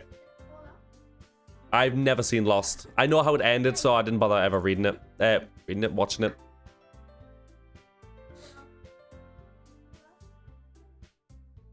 Castiel was also once planned to be revealed as God, so the early writers were smoking something. Yeah. I'm glad he wasn't. Of course, there was that one time. You know what I mean? Sayori finishes and we applaud. I did it! Good job, Sayori. Hey, even Desric liked it. I guess that's a good sign. What does that even mean? It came out nicely, Sayori. The atmosphere of the poem fits you really nicely, but it might be that the other poems wouldn't work quite as well with that kind of delivery. I don't really understand. In other words, I've seen poems of yours where that sort of gentle delivery wouldn't really work as well. They might need a little more focus behind, a little more force behind them, depending on what you're trying to read. Oi! You little shit. Hey. Yeah. Open. Open. Open. Yeah. Open your mouth. Good boy. Good boy. There. Good lad. Good boy. Little shit. Pretty strong in his mouth, I'll give him that.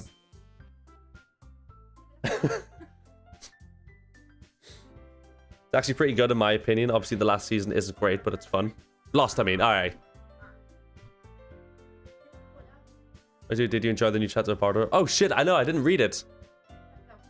Bardo. And yeah, Tim can't read. Come on, William, be more sensitive than that. You know this guy can't read. Come on now. Oh, I know what you mean. That's... Well, I've been practicing that kind of thing. It's just embarrassing to do it in front of everybody.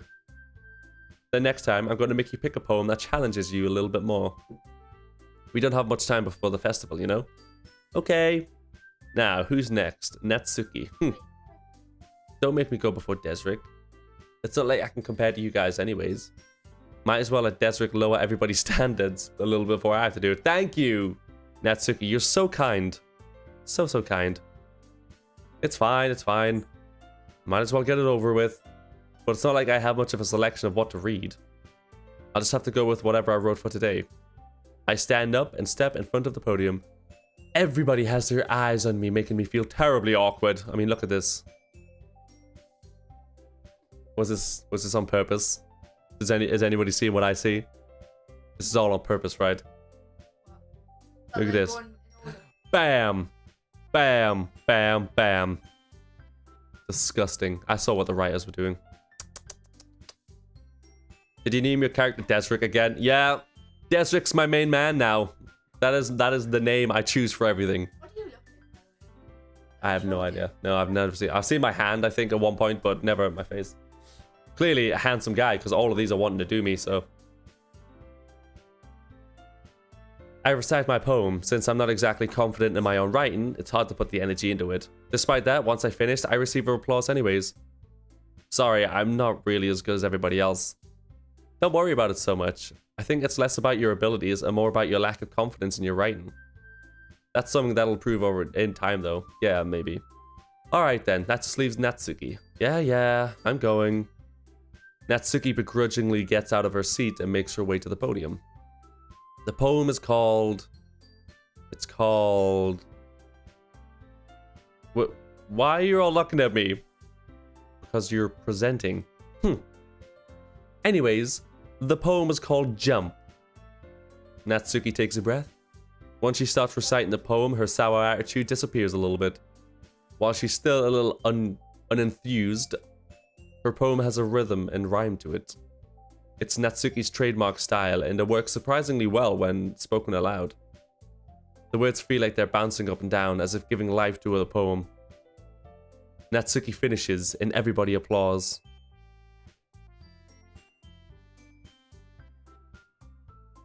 Height scale? Sure, height. Wait, sorry, I missed something miles away. It's called Jump, huh?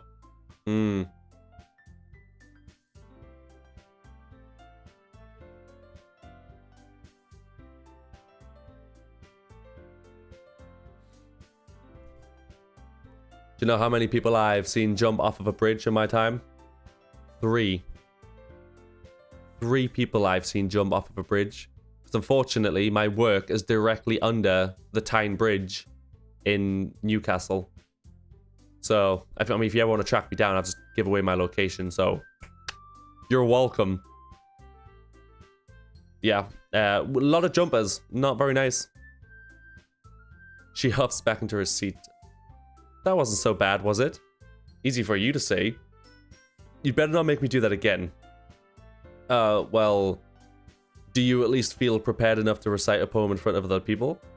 I mean, doing it in front of other people will be easier. I can put whatever face I want on for other people, but when it's just my friends, it's just embarrassing. That's a surprise, Natsuki. I think it would be the other way around for me. Well, that's just how it is, so... Well, I guess in that case, you won't have much to worry about at the festival. That said, I want to thank everybody for coming through. It might be hard, but I hope that you all have an idea of what it's like now. Make sure you pick a poem. Make sure you pick a poem and get enough practice before the festival, okay? I'll be making pamphlets, so let me know ahead of time what you'll be reciting. Jeez.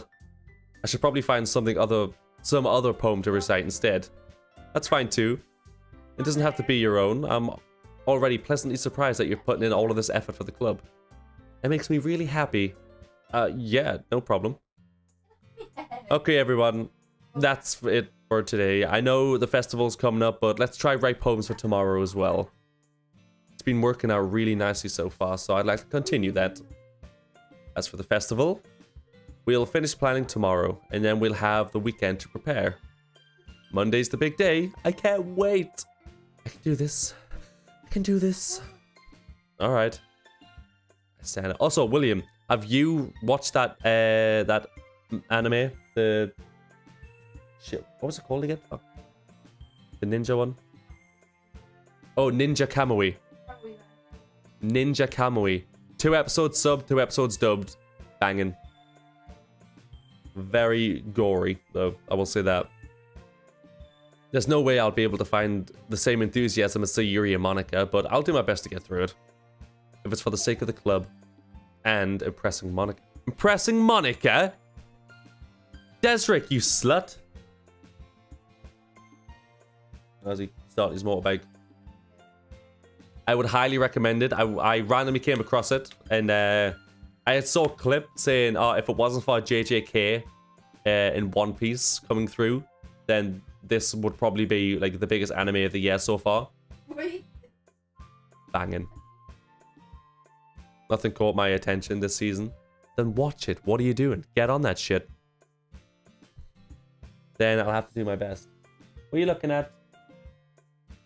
What are you looking at? What are you looking at? You're nibbling again, big lad. You're nibbling again. Eh.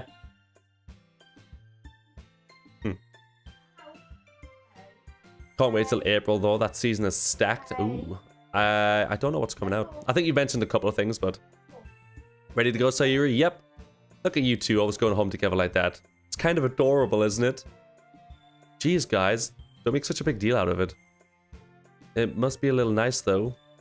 Well, how am I supposed to respond to that? Have you watched Blue Eye Samurai? No, but I'm pretty sure William was going on about it the other week. The other week? The other week, William had referred to it. Yeah, there we go. Blue Eyed Samurai, there we go.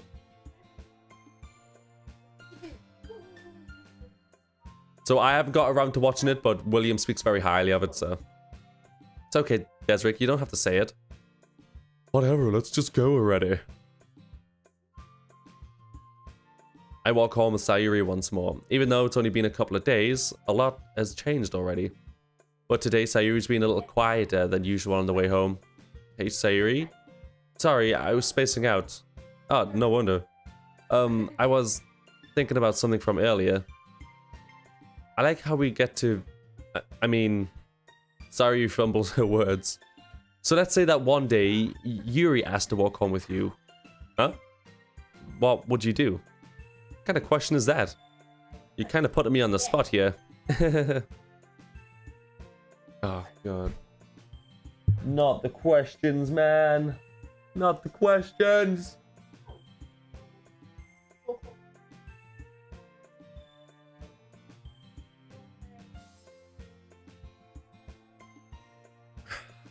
I don't want to upset Yuri. Sorry, I don't want to upset Sayori, but I'm trying it with Yuri. I want her to be my queen. I'm sorry. Walking home with Yuri, huh? Why does that thought make my heart pound? I mean, given how hard it is for her to socialize, I would feel awful turning her down, so... Isn't she so beautiful and smart? That has nothing to do with what I just said. Haha, you admitted it. Jeez. There's not even any point to speculating something that's never going to happen. Well, maybe. But I just like to think about it. It's not long before you won't need me anymore, you know. Need you? Sayori, I can't figure out why you're seeing things in your head right now. Sorry, everyone is different.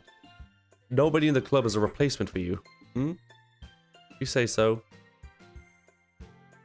God damn it.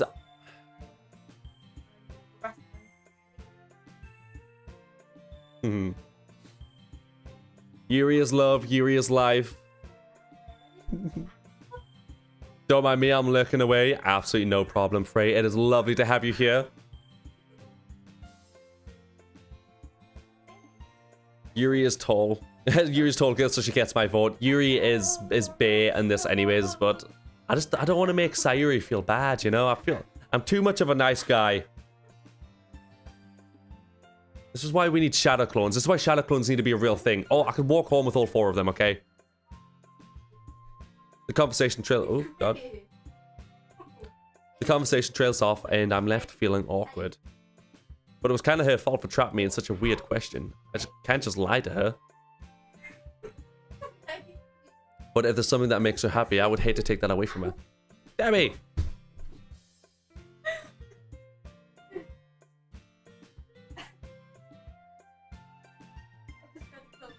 Yeah, I realized that. When the poor thing went flying. It was his fault. He was biting the bushy. He was all sitting and he was nibbling there. Well, don't have a fat ass and maybe he wouldn't bite it. Terrible. As I mentioned, Netflix have released a full-length film, Nimona, on YouTube. Nimona? What's Nimona? It's crazy that it's a 2023 movie, but it's up for awards. So, there's some sense there. How tall makes a girl tall girl?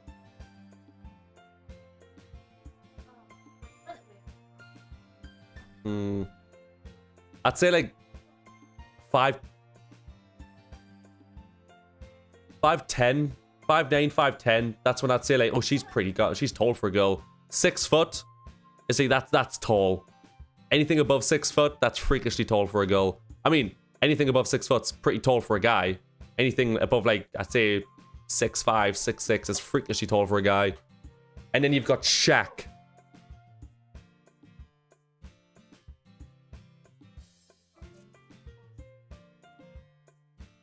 Taller. Ah.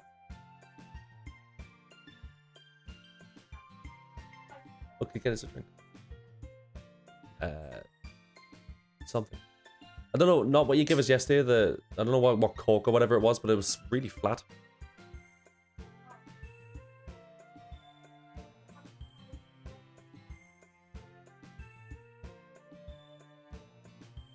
I'll have a Pepsi Max. I haven't had Pepsi Max in a while, I don't think. Oh, milk. Hell yeah, my teeth will be strong as fluff, boy. Any girl over 6 foot or over is a dummy mommy. William, come on. Like you wouldn't love it. When she picks you up and just slams you on the bed, you know. That makes me feel better then. I'm 5'7" and I was the tallest of my friends. Yeah, I've had a friend since I was in nursery called Shannon, and she was always super tall. Of course, up until, you know, the guys had growth spurts, and during, like, you know, year 7, we just completely took over, and now I'm way taller than her, but she was always, like, really tall for a girl. Still not really sure how tall she is, though, to be honest with you. Then again, the festival is only a few days away. Of course, anyone's taller than you, Demi. You're 5'1". You haven't grew since you were, like, what, 15? 5'11". Yeah.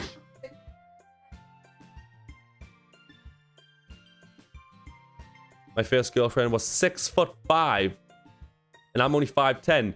Dude, 6'5"'s tall for a guy. Holy shit! Oh my god.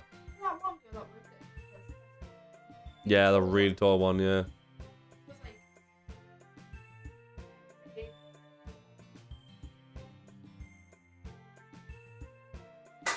like Step on me, Lady Demetrius. Oh god. Sorry, I got a bubble stuck in my throat because of all the gas.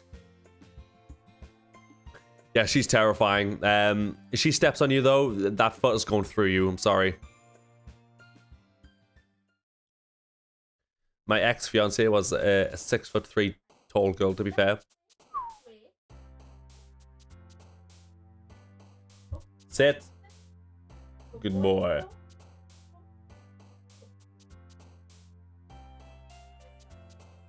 I've eaten a bunch of treats. You already fed him chicken nuggets today. God damn it. Oh no, we're back with this. Oh He's only god. had- he's allowed,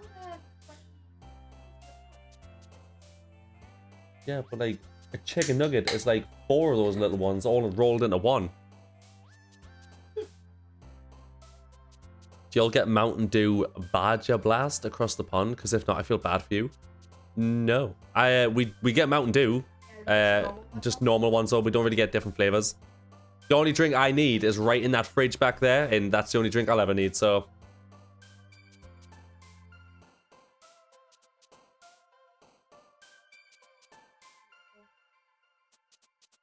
Too much. It was pretty funny when we had our dancing class when she would wear heels. It was almost 6'9". Oh my god. Determination. Fear. No. Yes. Melancholy.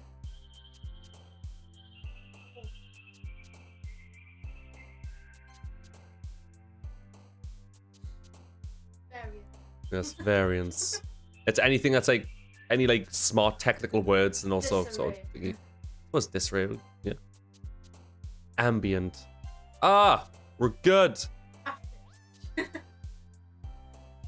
Anime. No, we'll go after Rich. Philosophy. Unrestrained. Fallible. Infallible. Vibrant. Oh, we are golden here. Hell yeah. Vitality. Where's vitality? Contamination.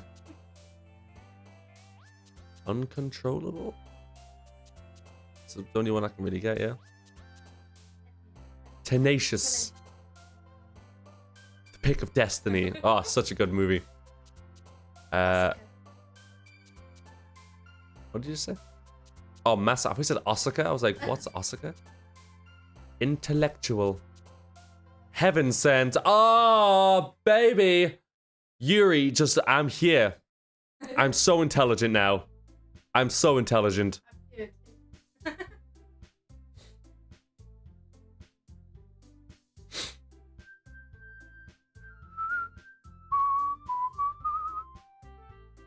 They got it in cans now in the US. Ooh.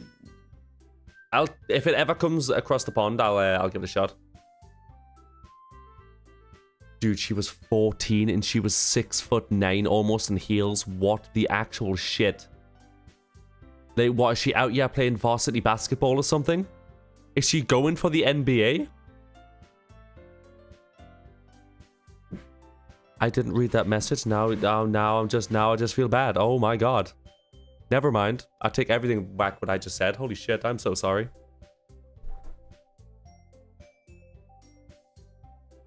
Grey. Alright, so just scan for his border. Ah! Poor little angel. Don't worry, I just walked into... Were you practicing piano again? What is going on with Monica, man? She keeps saying that she's late. She's definitely doing something. You must have a lot of determination. Starting this club and now picking up piano.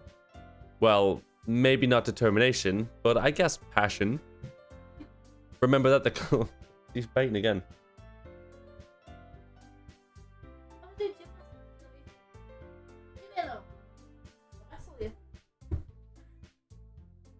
God, he's such a little shit. Sorry, it made you chuckle. Well, as long as I can make you chuckle. I'm not your friend. I'm not your friend. Stop it. Hey. Let's go. Stop. Good boy. Yeah, you know you did wrong, didn't you?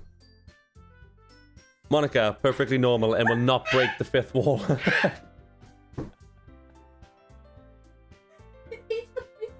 Yes, Monica didn't clearly just turn to me and go, my tip for today, make sure you save the game. Oh, wait, why did I say that? That made no sense. The AI is getting smart, dude. Remember that the club wouldn't be here if it wasn't for all of you. And I'm super happy that you're all willing to help out at the festival, too. Ah, I can't wait for the festival. It's gonna be great. Actually, Wingless, what you just said just totally reminded me of something. Alright, William, not a problem, my dude. Enjoy the rest of your night, and I'll see you probably tomorrow. Yeah, just completely reminded me of some absolute dingbat. Alright, so... It was a little while ago that this came out, so maybe you know the story, but... It was a streamer who was streaming, and there was this girl who came into a stream who was called, like, Nerdy Kirby or something like that. And... She was a regular in his streams, but like hadn't shown up for a while. So then she like was messaging the chat and stuff like that. And he's like, "Oh, Miss Nerdy Kirby is like, I haven't seen you in a while. What's up? Like, where you been?" And hey, Get up. oh, sorry, son. And yeah, so he goes, asks where she's been, and then she goes, "Oh, sorry, I've just been like laying low a little bit. My mom, they passed away, so I just haven't really, you know, been in the mood for streams and stuff like that." And this dude blew a gasket, literally, just absolutely blew a gasket, and was just like, "Wait, whoa!" It's like, "Miss Nerdy Kirby, all right, let me give you a little lesson about what you should and shouldn't do in this kind of situation, because you just unloaded a whole bunch of bummer, and we are not going to talk about that in our stream, okay?" So obviously she messaged back and was like, "I mean, well, you asked like where I'd been, so I just told you." And she was like, no, look, I'm gonna tell you how like this kind of stuff plays out, all right? If you have like something happens like that that's like heavy, it's like there are only two responses that you should be giving. It's one, I'm fine, I'm good, or two, I'm not too good, but I'll get over it. okay? And this dude absolutely went off on one. Just because he asked a question, literally, it could have been as sympathetic as I was to you when I saw that, and I was like, oh, I'm so sorry. Everybody in the chat was like, I'm really sorry to hear that. It's a normal fucking response. You know what I mean? If somebody says someone had passed away, whether it was 10 years ago or fucking yesterday, like, the response is, I'm so sorry. I hope you're okay. You know, something like that. Something nice. Yeah, this guy went off it and then made a fucking apology video, if that's what you want to call it, but it was just all, you know, basically him doubling down basically on everything that he had just said. So it was completely pointless. Only love and support. Yeah, 100%, dude. This is what our community is all about. And I'm gonna get the dog because he's biting. He's being naughty. Chair stream. Right. You. Why are you being naughty? Why are you being naughty? Huh? Why? Back at me again.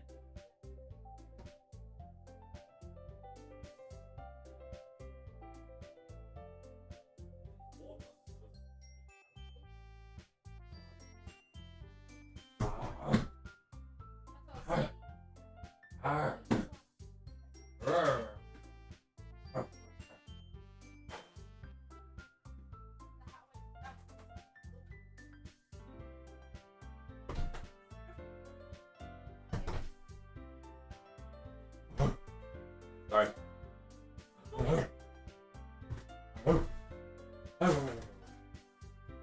I feel like Newt Scamander. You know when he beat at the house again. Stop it! Stop! Stop that!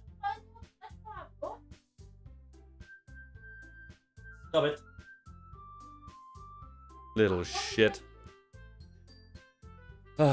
Sorry, chair stream. Sorry to break this up. Everybody put the dicks away.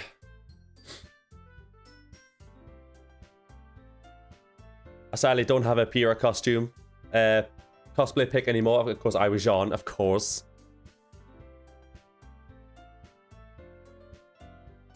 It was pretty bittersweet since the release of Volume 4 Chapter 2 was the day she had her fatal surgery. God damn, man.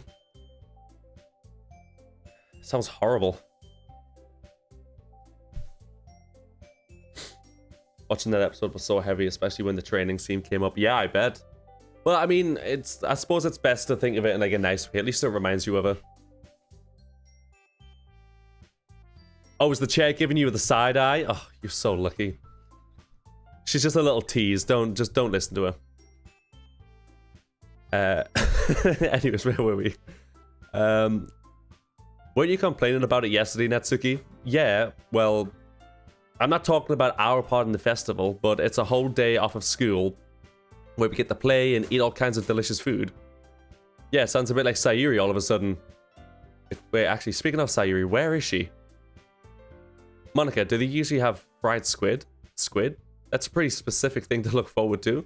Ah, come on. Are you saying you don't like squid? You, of all people? I didn't say I didn't like it. Besides, what do you mean by you, of all people? Because it's right in your name. Mon Ika. That's... Ika. Inca. That's not how you say my name at all. Also, that joke makes no sense in translation. Never mind. Let's just focus on our own event for now, okay?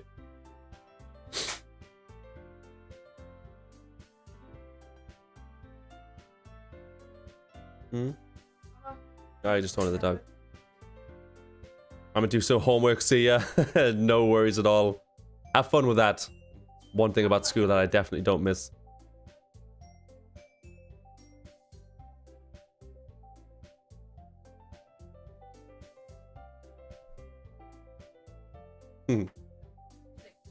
Let's just focus on our own event for now, okay?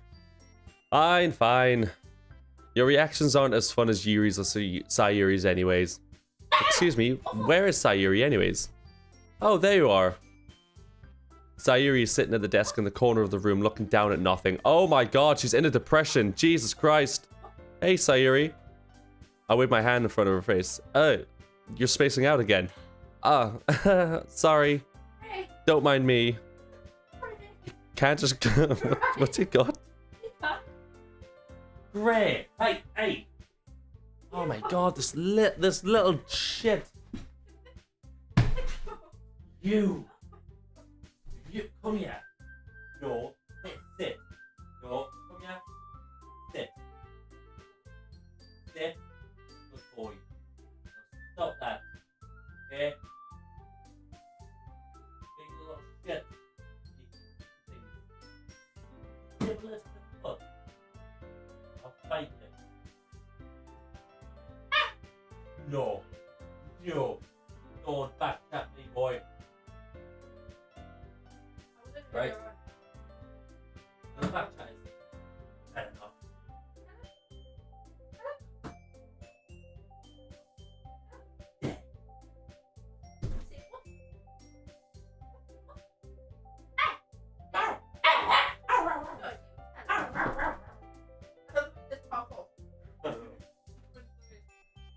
He's an energetic dog.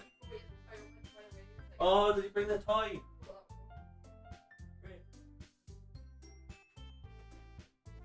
Ah, that was me. Ah, you little shit. What's wrong with you? You did that on purpose, didn't you? God damn it. By the way, Ah, bit my hand. Nah, I'm alright. Son of a bitch. Yeah, son of a bitch, I'm in. It's a play on words since Ika means squid in Japanese. Oh, I know. All thanks to Killer B. Teach Gray how to play computer games and he can stream with you. Gray, do you want to play computer games? Howl once for yes. Howl twice for no.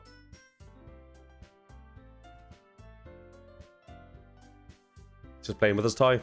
No interest. He's uncultured. That's what it is. You can go and talk to everybody else, huh? Is everything alright? Of course. Why wouldn't it be? Just feels like you're being a little off. Sorry for assuming things. Jeez, you worry too much about me. I'm fine, see? Sayori shows off a big smile. Hey, no. Get off them.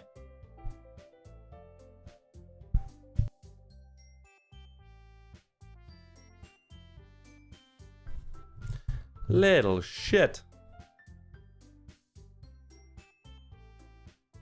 Don't tell me you're gonna have a shit now on that. We've just put a new one down, man.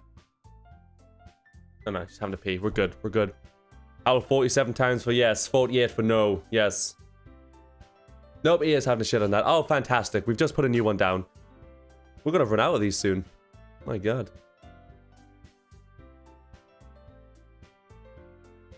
It's right on the very edge of it. Don't let me distract you from having fun with everybody. Well, alright, if you say so.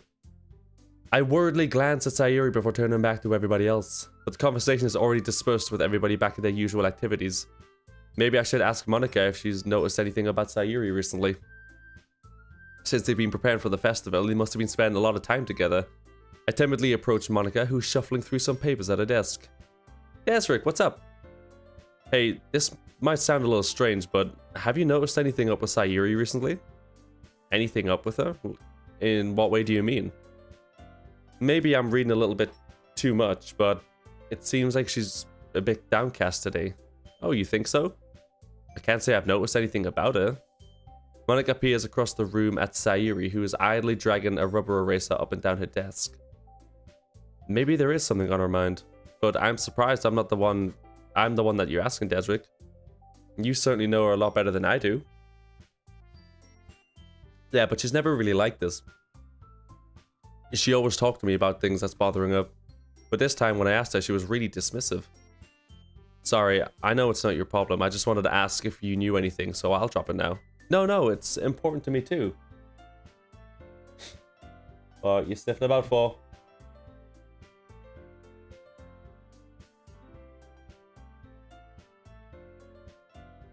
No idea.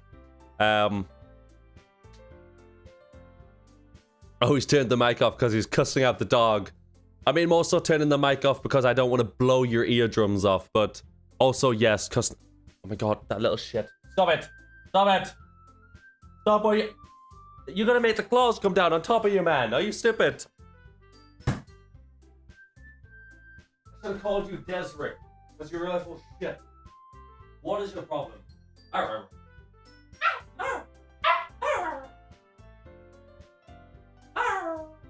Hey. Come on. Do that again. Say it like you mean it this time. Call me a bitch again. I dare you. Say it again. Yeah, that's what I thought. I won that one. I won.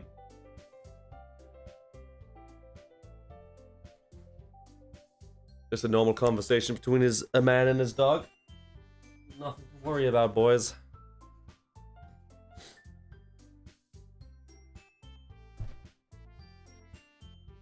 When my dogs were wee, we had training pads too.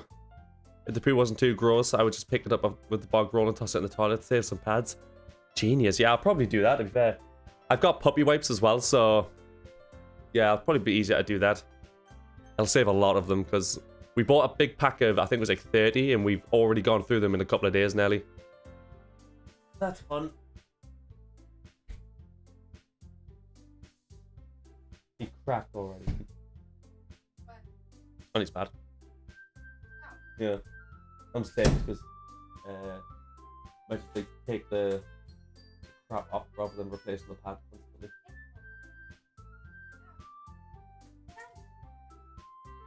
What a fool. I know. I mean, just get the puppy wipes and just pick it up and put them in there. I know. Right when you just changed it. I mean, I'm also friends with her. And I also care about her well-being. I also care about the well-being of my club members, you know? Maybe I'll try to talk to her myself. Are you sure about that? She seemed like she wanted to be left alone. Are you sure? Maybe she just had a hard time bringing it up with the person of interest. Person of interest? What do you mean by that? I'm saying that maybe the thing on her mind is you, Desric. Me? How on earth would you come to that conclusion? Well, I probably shouldn't say too much, but...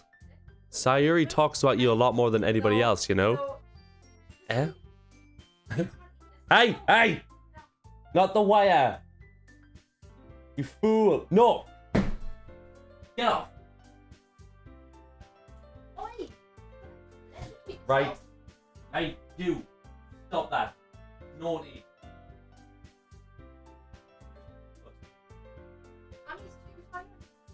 Right.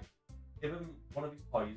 Tell him off and give one of his toys. When he chews that, take a voice. So then he gets to the pattern of knowing what he can and can't chew. God damn. The dog is on a freaking death crusade. Anyways.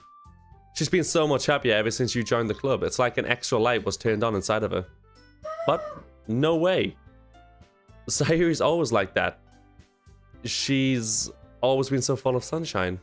It's not any different now and than it has always been. You're so funny, Desric. I ever thought that maybe you've always seen her so cheerful because that's just how she is when she's around you. I said too much. I'm sorry. What do I know anyways? I didn't mean to jump to conclusions, so you should just forget about what I just said.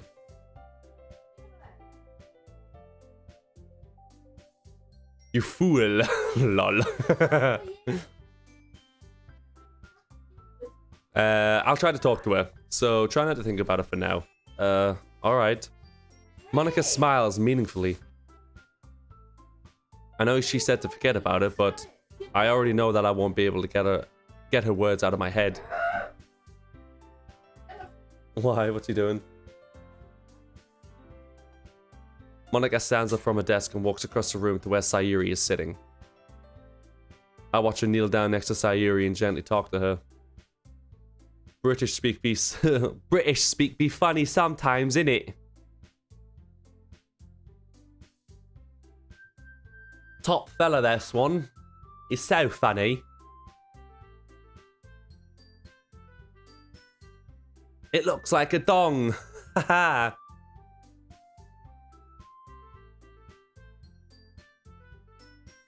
Oh, good God. It's Tuesday, innit? It's Tuesday for the goddamn dog. Tuesday every day.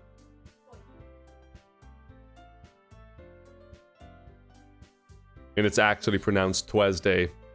Shows what you know. I watched a kneel down next to SAYORI and... Well, thanks. You've just exposed all of my blemishes. I watch her kneel down next to SAYORI and gently talk to her. But she's keeping her voice so quiet that I can't hear from here. I sigh and sit down myself. I know SAYORI told me not to worry about her and to have fun with everybody else, but that's impossible to do when she's behaving like this. Exactly how much do I care about her that I'm letting this weigh me down so much? Now it feels like I'm the one behaving out of the ordinary. But there's nothing I can do besides wait for Monica. Why does it feel like I'm being watched? I glance around the room. Suddenly I notice Yuri peering at me from over her book. Aye, brav. Bit rude to put that knife in my chest, innit? I said to the surgeon. Okay, you understood the double pun. Goddamn dog, you know what I mean? We had to speak RP. Received pronunciation, my friend, is very important in life. The Queen's English is the only English that I need. But she looked away just as quickly with a flustered look on her face. I realized that she won't get... This is not a Naruto fucking OST, darling. Go home. Think about what you've just done.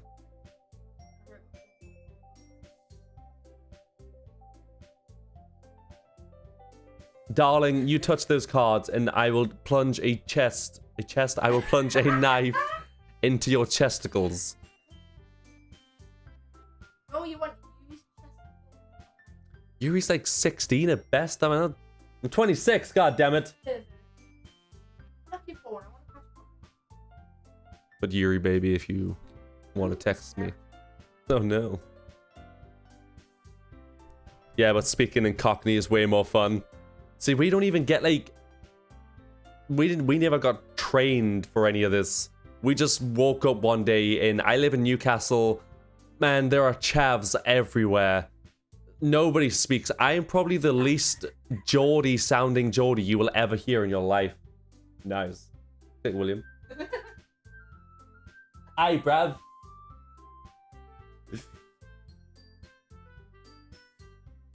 Yeah, I'm probably like the least sounding northeast human you will probably ever hear.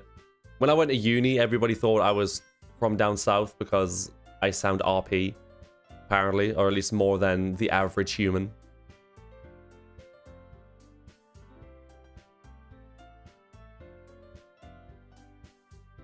God, I'm tripping balls, man. Whoa! Creepy. Man, if only they had that for American South schools. Can't understand a lick of what they say when they're up there from the hills. That is about as close as you will ever get to seeing Demi's actual real face. So you're welcome for that. Yeah, kinda, yeah. Looks pretty close. I don't think I can finish my homework today. It's because you're too excited for the stream, man. It's completely okay. I'm sure your teachers will understand. Do you like puns? Like, is it okay to write some? Pfft, absolutely. Go for it.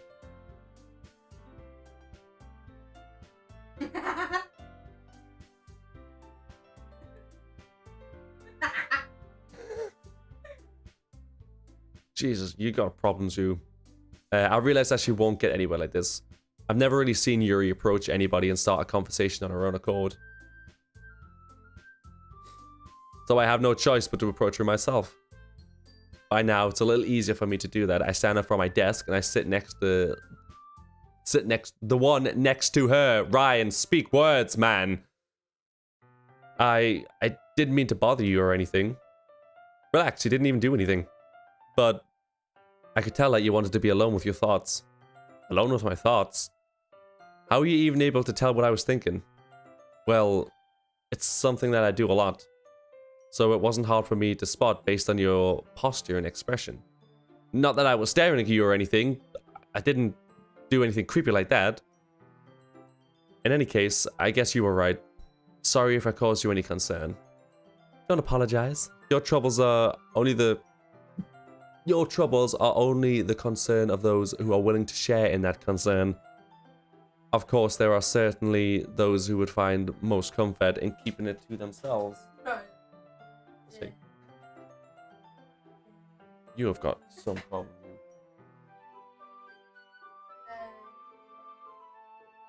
Don't. No. Not the Pop Funkos. I'm fraud. No. Get away from there. Hey.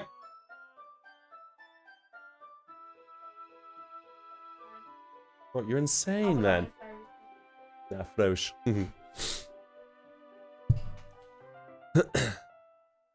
Disclaimer beforehand, these puns are not meant to offend anyone. Well, I'm already offended by that. What the hell? How dare you?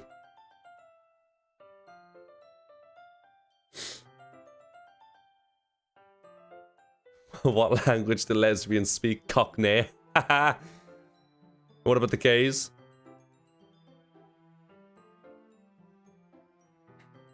Hey. Hey, get your head up there.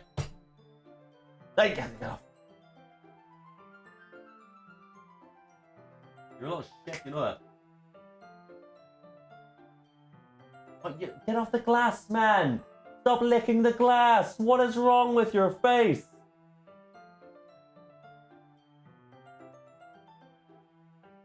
I'm looking at you.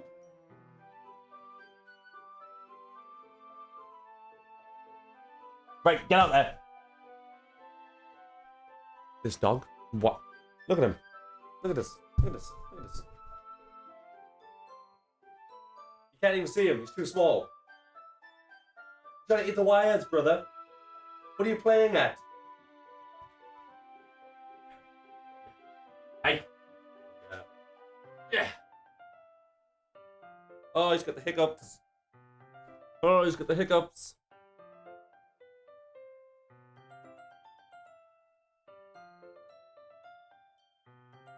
Anyways, what were you saying? What languages do Nice. What languages do lesbians use? Cockney, and what about the gays? Well, Gaelic, of course. I love it. If he bites a Pop Funko, you gotta return him, then the rules. Oh, 100%. He's just so fucking cute. He is, but he's also a little shit. Yeah, I'm talking to you. Talking to you. Oh.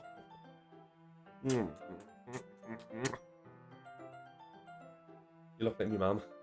Your mom? Yeah. What? With that friggin' fringe. My mom. My mum.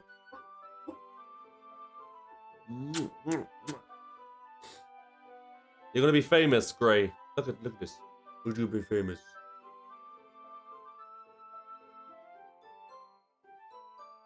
No. Oh god. Gray, you're exposing yourself, man. Insane, bro.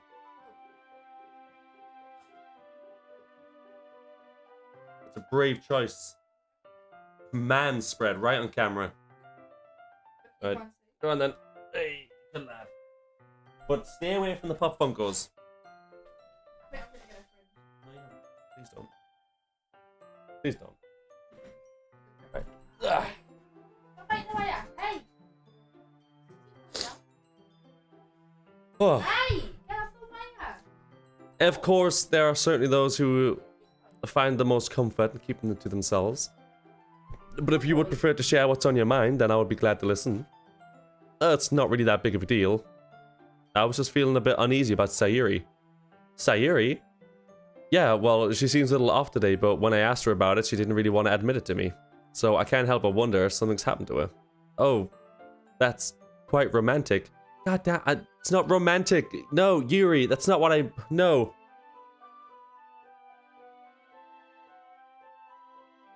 You did say something stupid.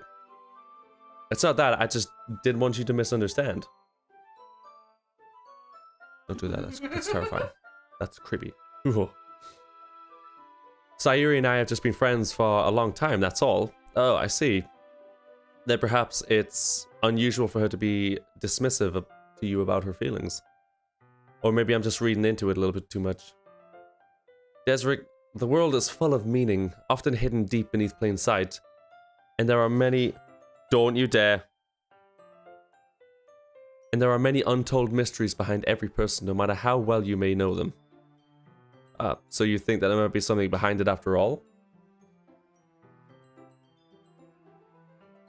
Don't be jumping into the tortoise's vivarium. Hey! Get off the light bulb! It's a heat bulb, man! You'll burn your tongue off! No! Away from there! Hey! The tortoise is not dinner, alright? Right, that's it! I'm coming in. Yeah? Get ya! No! No! Yeah, now! Now! Come here! Oi! Come here! Stay away from the tortoise, alright? He's not food, and his light bulb is very hot. Yes, I kiss my ass, Dad. I don't give a shit. This is my home. Y'all paying me rent. You just have a good boy. What did the husky say when he got a compliment? Oh, thanks for the praise. Nice. You manipulator. Look, he went Halloween and went straight to the kitchen. Don't give him a treat. He doesn't get a treat every time. He knows how to use it now. So if he stops using it, he's just being a little shit. So you think that there might be something behind it after all? I think that Sayori's a very complex person. Her mannerisms on the outside don't always match what's going on inside of her head. And she may not always know what she wants. I notice her strange behavior today too. And I also feel some concern for her. But in your case, it looks like she was fully occupying your thoughts, wasn't she? Well, I guess that's the case.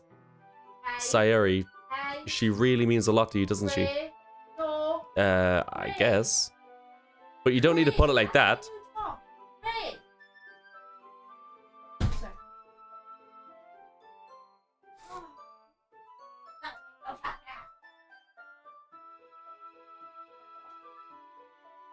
You said having a husky would be fun, you know what I mean? We're just good friends, that's all. Yuri suddenly looked deeply into my eyes. Her expression is gentle and curious, as if she was searching for something. Embarrassed, I avert my eyes. Sometimes, a person's mysteries are untold even to themselves. And you, as somebody honest and caring, may uncover feelings you weren't aware of in you. That is, I think that she would be a very fortunate person to have you feel that way about her. Oh, she loves me. Yuri, you're giving me too much credit. I'm a pretty simple guy, so I think that I'm pretty good at understanding my own feelings. I'm not nearly as sophisticated as you.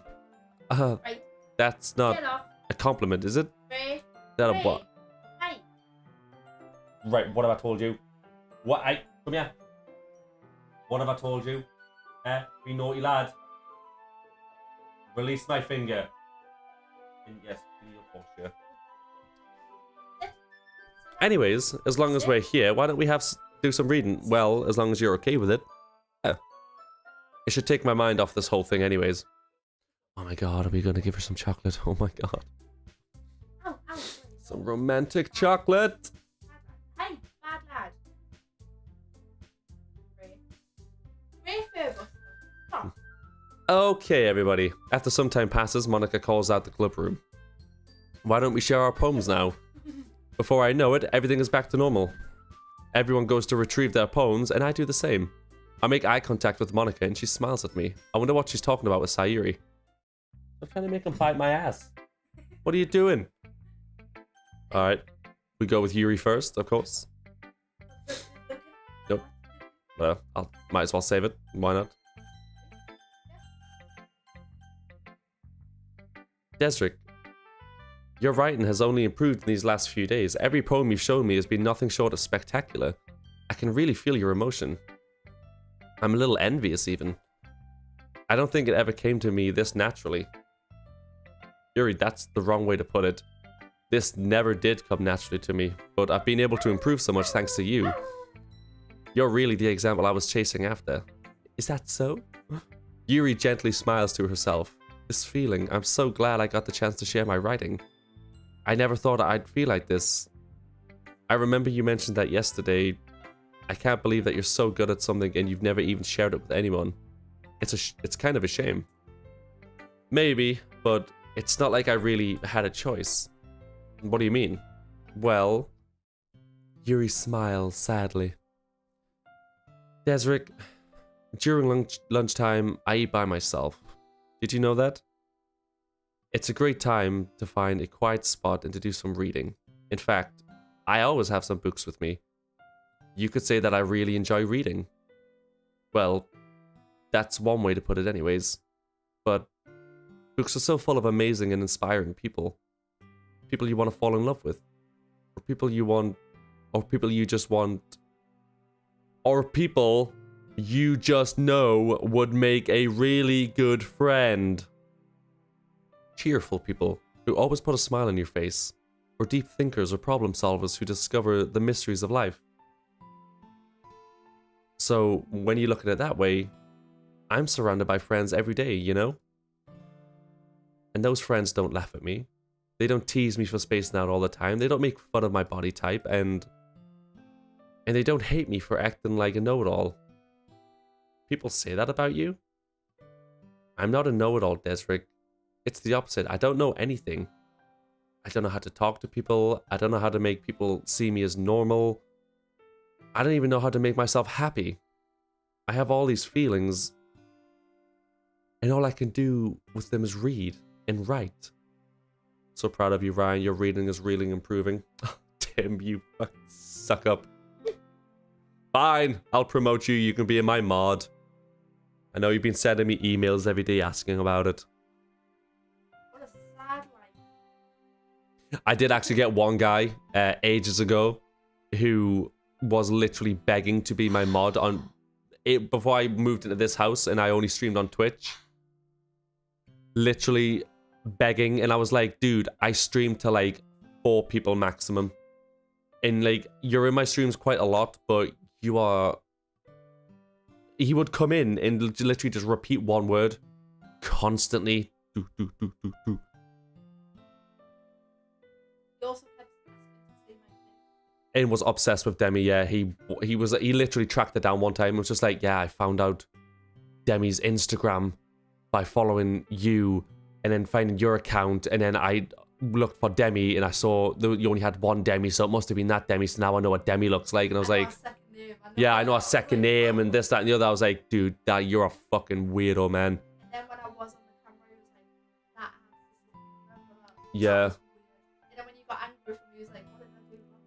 Oh yeah, I just stopped answering his messages. He's like, oh, did I do something wrong? And then William piped up and he was like, dude, you keep fucking chatting about his girlfriend's ass and shit like that. Of course he's just gonna start fucking ignoring you. You're lucky he hasn't banned you. He's like, I was just joking. I'm like, Don't joke about that. you're a fucking weirdo, man. I'm sorry. I guess it's generally good for him. Don't slander me. I wouldn't email. Too antiquated. The carrier pigeon though. Yeah, no, I get the carrier pigeons. Yeah, don't worry. I've been looking after them. I've got them in my little pigeon farm. I'll send them back to you at some point. I promise. I just wanted them to get a good night's sleep in my B&B, bit of food, a couple of drinks. You know, they've had a couple of beers. They're on their way. It's a bit of a long journey for them, you know. What was that No. for? This. Yes. Good lad. I didn't even look at him. I just looked at him once. He's like, That I really understood what was missing all this time, but I haven't really done anything. No, that's wrong. Just being patient and respectful, that's really important to me. I know I'm a difficult person, Desric. I speak too slowly. I second guess myself all of the time. I read too deeply into things, but every time, you've always treated me like... just like anybody else. It's so rare that I feel comfortable with myself when I talk to others. But that's why every time I talk to you, I just feel really happy. Oh, it's the most adorable thing ever. Good, I spent a large fortune on pigeon feed and training them. Keep them secret, keep them safe. Oh no, they had, you know, the little treasure map that you put on there, the little map to get here. I saw that. Pretty cool design. I've never seen a pigeon read a map before. It's fucking awesome.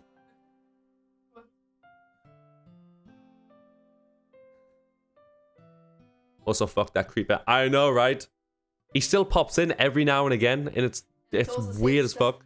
Put Demi on the camera and I'll send you £100. What? Yeah, literally, it's just like, oh, Demi, put Demi on the camera and I'll send you some money. Oh, Demi reveal when, and I'm like, dude, you are seriously like, you are really, really lucky I haven't blocked you, because I can take a joke. Don't get me wrong. If you said it once, I'd be like, haha, you know. But then he like this has been like months in the making, and every time he jumps into the stream, it's the same thing. And I'm like, This has been like 2 years now. oh, maybe like 2. Yeah. It's been a while. I see. Well, I treat you how you deserve to be treated, Yuri. And if other people don't see it that way, then screw them. I mean, I joined this club hoping that I would make friends, and I would say that I've made at least one success, wouldn't you? If you put it that way, yeah. We really are friends now, aren't we? Yuri puts her head on her hands, but this time she's smiling as she does it. Ah! Do you want to show me your poem? Yeah, I do. Let me go get it for you. Gorgeous. Ah, totally sure that'd be hilarious. I'm gonna get Steven to dress up like you next time he's here. Come in, yeah. And then you like turn around and like do, and then just like full beard. Oh, that'd be so funny. Oh, right. Ghosts Under the Light Part 2. The tendrils of my hair illuminate beneath the amber glow, bathing. In the distance, a blue-green light flickers.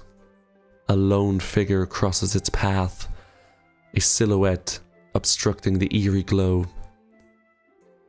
My heart pounds. The silhouette grows. Closer. Closer. I open my umbrella, casting a shadow to shield me from visibility. But I'm too late. He steps into the streetlight. I gasp and drop my umbrella. The light flickers. My heart pounds. He raises his arm. Time stops. The only indication of movement is the amber light flickering against his outstretched arm. The flickering light is in rhythm with the pounding of my heart, teasing me for succumbing to this forbidden emotion. Have you ever heard of a ghost feeling warmth before? Giving up on understanding, I laugh. Understanding is overrated. I touch his hand. The flickering stops. Ghosts are blue-green. My heart is amber.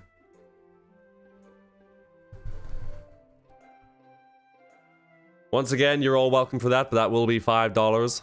Thank you. Finish the poem, but instead of taking it from me, she looks away. Do you dislike it? No, of course not. I just don't really know how I should respond. Despite Yuri's poem usually being cryptic, it wasn't hard to figure out what this one was about. I don't know if I'll be able to explain this one. That's fine, I understand this one. Yuri is having an even harder time speaking than usual. Does this one mean a lot to you? Yuri nods. I'm really not good with words, but I'm happy that you shared it with me. So thank you. And I hope we keep spending time together. Ah, they're so goddamn cute. Look back up at Yuri and be like, bitch, that didn't rhyme. Then slap her with the poem. I'm good at dating sims, trust me. If that was an option, I totally would have. Blue raspberry sunny day. Ooh. Poems are supposed to rhyme. This isn't a goddamn haiku, woman. Despite my inability to make eye contact, I see a faint smile emerge on Yuri's lips. I once again try to hand her the poem back. But instead, Yuri gently takes my hand and pushes them back towards me. I hesitate in response to her warm touch. You can, the poem is... Once again, Yuri fails to form a complete sentence. You mean I can keep it? Yuri nods. I'd love to. Again, Yuri faintly smiles, as if she doesn't want me to notice. You always make me feel nice. I know I'm not good with people, but I hope that I can return the favor sometime. Yeah, don't worry. I think you do a good job. Yuri finally turns back towards me. I guess we should move on before Monica says something. But I'm sure we can talk again later. Yeah, I'm sure we will. With that, Yuri timidly smiles at me and I return to my seat so I can put her poem away. Goddamn adorable. Was it Natsuki that we used to do next? Meh. I guess you really haven't learned anything after all. Honestly, I don't know why I got my hopes up in the first place. What? I didn't think this one was that bad. What did I do wrong? Poems don't need to be all deep sounding and express something. It's going to just sound like you're forcing it unless you really don't suck at it. Honestly, don't bother trying to write poems like this until you're on Yuri's level. Natsuki stops short all of a sudden. Don't tell me. You're not just trying to impress Yuri, are you? Oh, well. She is my queen.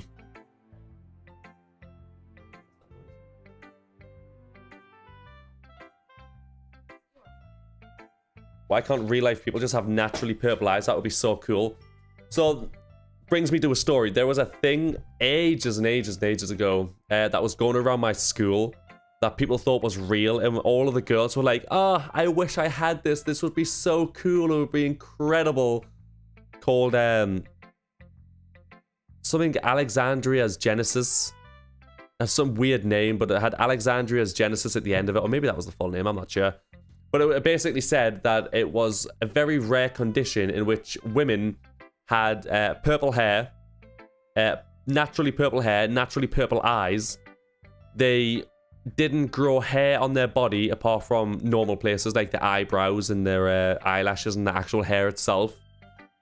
But no hair anywhere else. They also didn't have to go through periods, but did like menstruate and like the cycles and everything while like normal. But they just didn't have the actual period, which, I mean, makes no sense, but, you know, whatever. We were like freaking 12 at the time. And everyone's like, oh my god, why couldn't I be the chosen one? Ah, you just put me there both. Ah, great. You gotta stop with the bait and no, don't you dare. You just caught it. Yeah. This is what we bait. That's a good boy. That's a good boy. Ah. Being detached. Ow.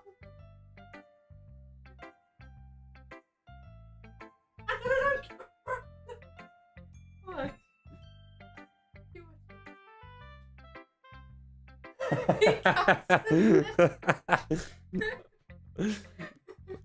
Oh, that was so good.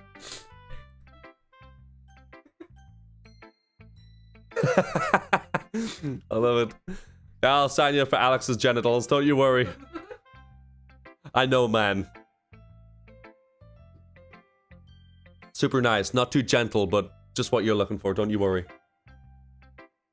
I'm saving that video for evidence. What are you talking about? Keep your voice down. You know, Yuri would love this kind of thing, this angsty... Just because she's a talented writer doesn't mean I mean... Looks like I'm in trouble. I somehow struck a nerve, though what I did is beyond me. I am so done with you. Natsuki shoves the poem I handed back over to me. Take your stupid poem. If you wrote it for somebody else, just don't show it to me. That's such attitude. Ouch. This is why I get for letting a younger girl step into my business. Unless I was a mind reader, I was destined to be in a world of pain from the start. At least Natsuki wasn't really the girl I was trying to impress in the first place. Because it was my girl Yuri. Way nicer than Big Bob. Bad times at Guantanamo Bay. Wait, you didn't like your cock meat sandwich? Dude, I loved my midnight cock meat sandwich. It was my favorite. At first, it was a bit, you know, I was a bit apprehensive about it, but then it got to the point where I literally couldn't sleep if I didn't have one, so... Big Bob was my savior. Come on, Sayori. It's nice, I guess. Come on, I can already tell you don't like it. Well, you don't need to worry about what I think. Why are you eating the cobweb? Ugh. After all, you wrote this for somebody else, didn't you? Probably Yuri. I didn't write this for anyone specifically. Maybe. That's not really what I meant, though.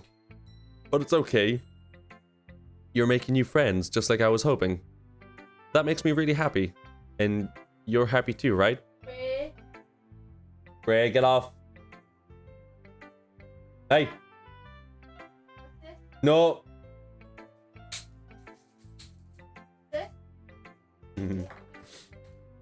Waterboard, Naga, and Tonmo Base sounds awesome. If you've never heard of either of those things. Ah, yeah, no. Cock meat sandwich, waterboarding, all of it. I'd pay to get that kind of treatment. Alright. Oh, watch out. He's biting. I just want to give Sayori a hug. I know. I feel so bad. Like, Can I not just have a harem? Can I not just have all of them? Like, can they not just love me? I just love all of them. Of course I am. Good. That's all that matters to me. Thank you, Desric. Sayori, is there something wrong? No, nothing. I'm just a little tired today. Alright. Just tell me if you need anything. I will. Don't worry about me, okay? You can go play with everybody else now. You insist?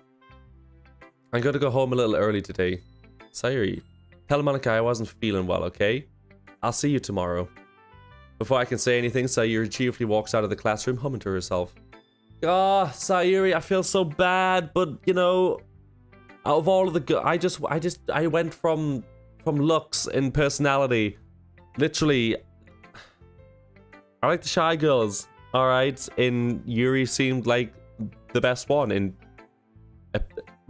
appearance-wise, she was the most appealing to me. So I was like, yeah, let's go for that one.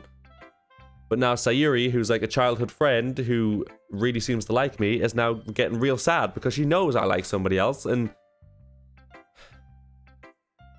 God damn it! How dare you? She'll probably kill herself soon. Doki Doki literature harem. Could you imagine?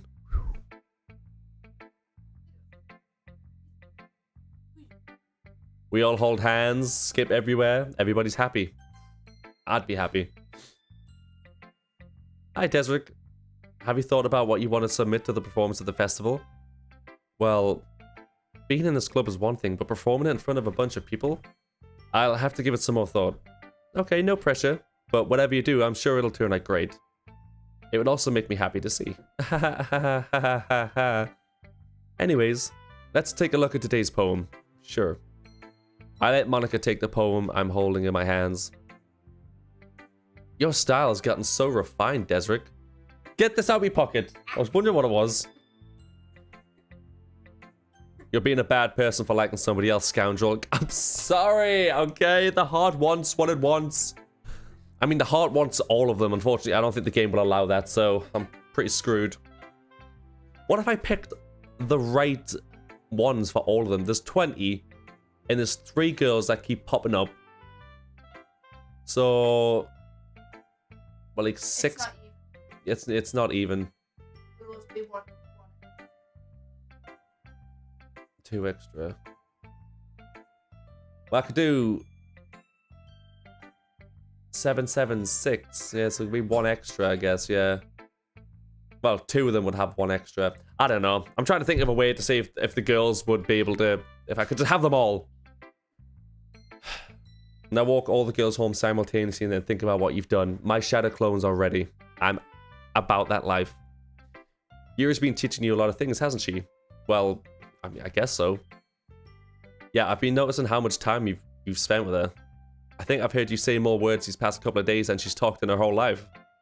Not sure how you did it, but that's pretty impressive. Well, she just needs some patience and a way to talk about all the things in her head, I guess. I'm still getting the hang of it myself. You're certainly putting in a lot of effort. You must really like her. That's... It's awfully suspicious, you know? Spending time with her in the classroom every day, reading that edgy novel with her. Well, I just feel bad that she has a hard time socializing. It makes me want to make sure she doesn't spend all of her time alone. Besides, the novel isn't too bad either, you know? Alright, it's alright. I get you. Just be careful, okay?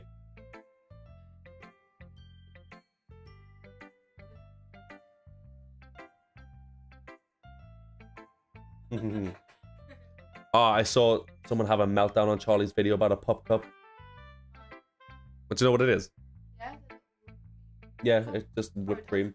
But like, no places technically do it. Like this guy was in the line for McDonald's trying to get one, but it's not on the menu. But he was like, he literally held up the line and made a massive fuss about the fact that one of the workers was like, well, it's not on the menu, so you can't. But like, I can't make you one. And he's like, well, the other workers there made me one, so why can't you make me one? And then basically sort of had an absolute meltdown over the fact that he didn't get like a. But the main person that goes. Yeah. That's where. But he was at McDonald's. Absolutely not a. Okay, I will say Monica also does it for me. I like the tall, shy goth girls, but the confidence of Alita is also good. Oh yeah, Monica would 100% get a very gentle pat on the head. Not gonna say any more because I don't want to get done by YouTube. What's he biting? Is his thing underneath the puffy? Because that's what it looks like he's trying to get it. Hey! Yeah, I think so. Oh yeah, the shy goth girls.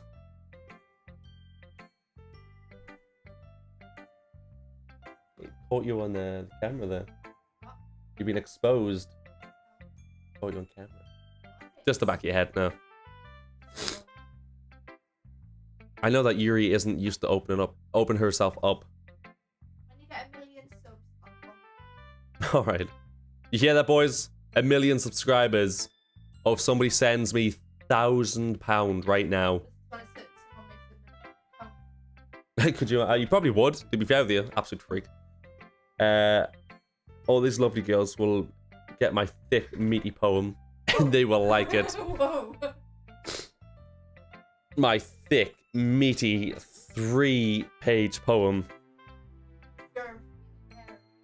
Oh my god, why the fuck are they hairy? We got mold on them or something? So if something bad happens while she's vulnerable, then it could be really hard for her. Her books aren't a total escape from reality, they're just a bandage. You say that like I'm going to hurt her. Sorry, I didn't mean it like that. If anything, she might accidentally hurt herself. Anyways, I'll share my poem with you now, alright? Alright. I'm going into ASMR mode.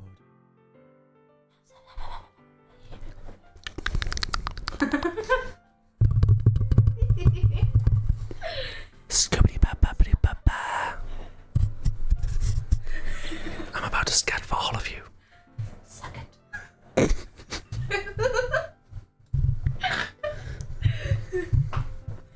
ASMR in a different way. Jazz hands. Hi. Stop biting the poofy. Hi. Stop biting the The lady who knows Hi. everything. Stop biting the poofy. Demi, you're ruining the feng He's shui. biting the poofy. Thank you, Tim. That's what I was aiming for. An old tale tells of a lady who wanders Earth. The lady who knows everything. A beautiful lady who has found every answer, all meaning, all purpose, and all that ever was sought. Here I am, a feather, lost adrift the sky, victim of the currents of the wind. Day after day I search with little hope, knowing legends don't exist. But when all else has failed me, when all others have turned away, the legend is all that remains. The last dim star glimmering in the twilight sky. Until one day, The wind ceases to blow. I fall. Demi, I am about to end you. It's the dog! And I fall and fall and fall even more. Gentle as a feather. A dry quill. Expressionlessness.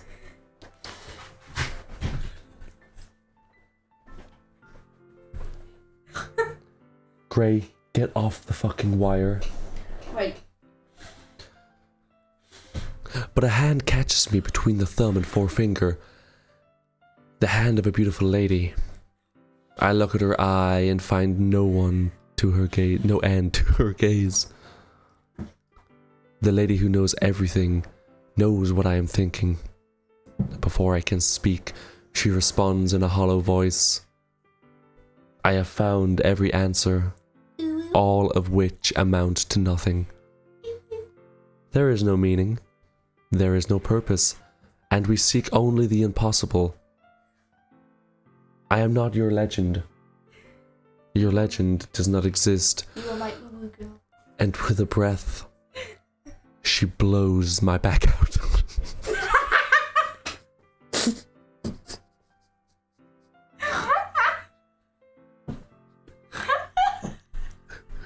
She blows me back afloat. And I pick up a gust of wind. Pick up the Asians. Right, we're not Bevo, alright? Come on now. Anyways, Scatman at 1/4 speed. Oh, could you imagine? This background noise is really ruining my ASMR immersion. See, Demi, I told you! It was the dog. God damn it, I can't have anything in life. It was the dog. It wasn't even- You know, I feel like learning and looking for answers are the sorts of things that give life meaning. Not to get too philosophical or anything, but it was kind of on my mind, so that's what I wrote about. What a depressing poem, especially the part where my back got blown out by the lady that knows everything. Well, she's got the technique down. The one pump orgasm's real with this one. I see. I never really put that much thought into it. In a way, it's almost paradoxical. Because if we all had the answers, wouldn't the world start to lose its meaning? You know, there's one thing that I noticed. It seems like everybody in the club prefers writing about things that are more sad than happy. Because they're all depressed. Are you surprised? I mean, if everything was okay, we wouldn't really have anything to write about, would we? Humans aren't two-dimensional creatures. I think you'd know better than everybody. God damn it, shut the hell. She's a pro at Amazon position. Yeah, she is.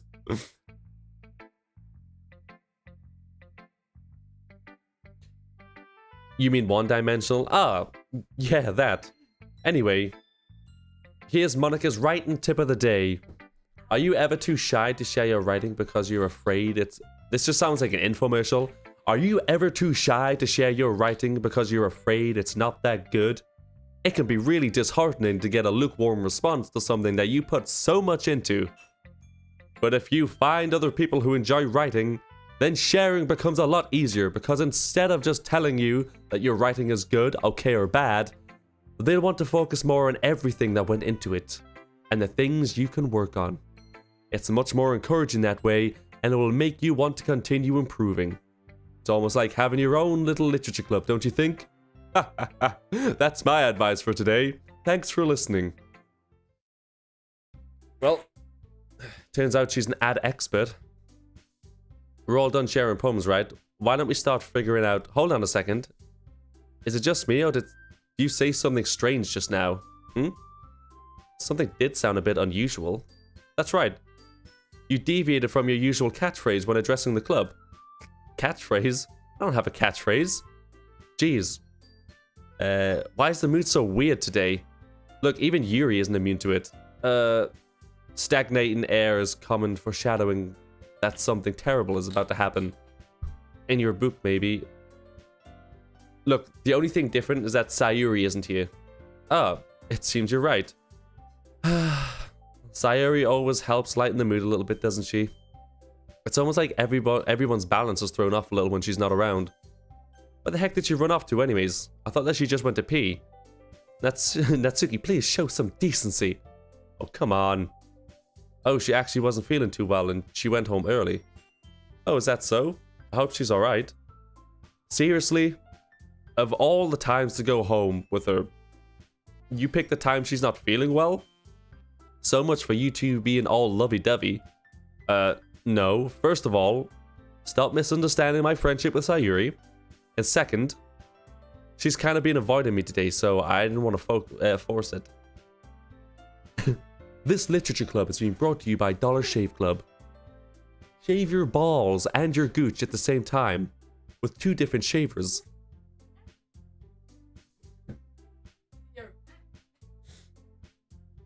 Oh, that curious expression come from Yuri of all people? Calm down, guys. I talked to her early and everything is fine. What does she say? Anyways, we need to figure out the rest of the festival preparation, so apparently that was just a swiftly moving on kind of situation. Let's decide what everyone will be doing this weekend. I already know what I'm doing. That's right, Natsuki will be making cupcakes, but we need a lot of them in different flavors. Can you handle that all by yourself, Natsuki? Challenge accepted. And as for myself, I'm going to be printing and assembling all of the poetry pamphlets. Sayori will be helping me design them. And as for Yuri, you can, guys, wow. So it turns out my, I don't even know what it's called. Coaster. No, that's right. My coaster just attached to my, cup there. You can help me come up with something for Yuri. Can you help me come up with something for Yuri? I'm useless. No, that's not it at all. You're the most talented person here, you know? Now Natsuki's pouting too. Geez, even I can tell now. I guess I never give Sayori enough credit, but I can tell things are a lot harder when she's not around. That may be the case, but if I can also be the leader on my own, then I can grow as a person. So Yuri, you have beautiful handwriting, you know? So you should make some banners and decorating to help set the atmosphere. Let's see if I can do. Atmosphere? About that. I love atmosphere.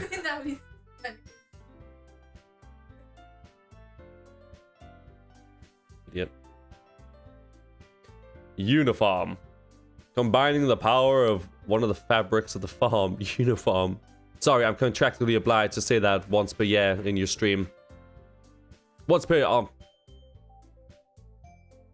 I swear, I say words in my brain and it just comes out. Contractually obliged to say that once per your stream. Where do bad rainbows go? Prism. It's a light sentence. Oh, God. No. God damn it. Is that Dan? It is Dan. How did you know it was Dan? Of course you know it was Dan. Always coming in here with the dad jokes. Yuri's expression suddenly changes as she stares at the desk and focuses and starts nodding to herself. Your mind's already racing, I see. That's great. You'll be a wonderful help, Yuri. But anyways, that just leaves you, Desric. The one who is truly useless. Don't say that. In fact, both Natsuki and Yuri have some pretty heavy tasks to handle. It would probably go a long way to give one of them a hand. You could always help me out as well. I would really appreciate that. That's... Is Monica suggesting I spend the weekend with one of my club members? How on earth are they going to respond to a suggestion like that? I suppose I wouldn't mind a bit of help. Well, even if you don't know how to bake, there's always some dirty work I can give you. It's not like Monica's going to give me a choice. And you shouldn't be sitting on your butt anyways. Natsuki tries to mumble a bunch of excuses like that. What's he doing? He's terrible. If I recall, Natsuki, you mentioned that you would like to handle the bacon on your own. Remember when I said that I was proud of your reading skills improving? I rescind my comment for that time. I don't blame you. Dude, my mouth It flaps harder and faster than my brain can tell it to. It flaps too hard. The flaps are too girthy. Yeah, no, literally my mouth moves faster than my brain can tell it to, so I'm very surprised I haven't fucked up more on the words here, which is saying something. A Desert may not like to be around if you only make him feel like a nuisance, so therefore he may be more suited to assisting me with my decorations. Hey! Hey! No! Hey! Stop. That wasn't a nibble. Hey! Hey! Stop it.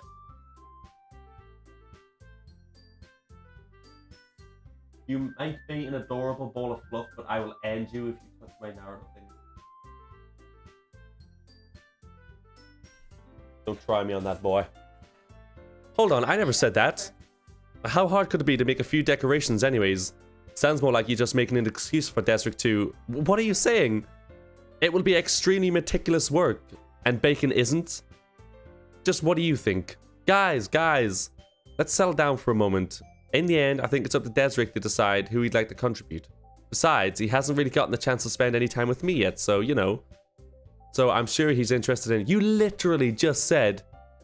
I'm surprised as well. Sorry.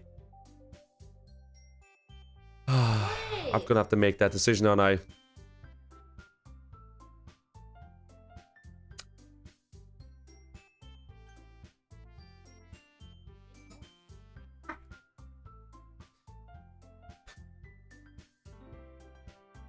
I'm picking Yuri, of course I am. I just don't like the fact that Monica sounded like she wanted to spend time with me. Look at her face.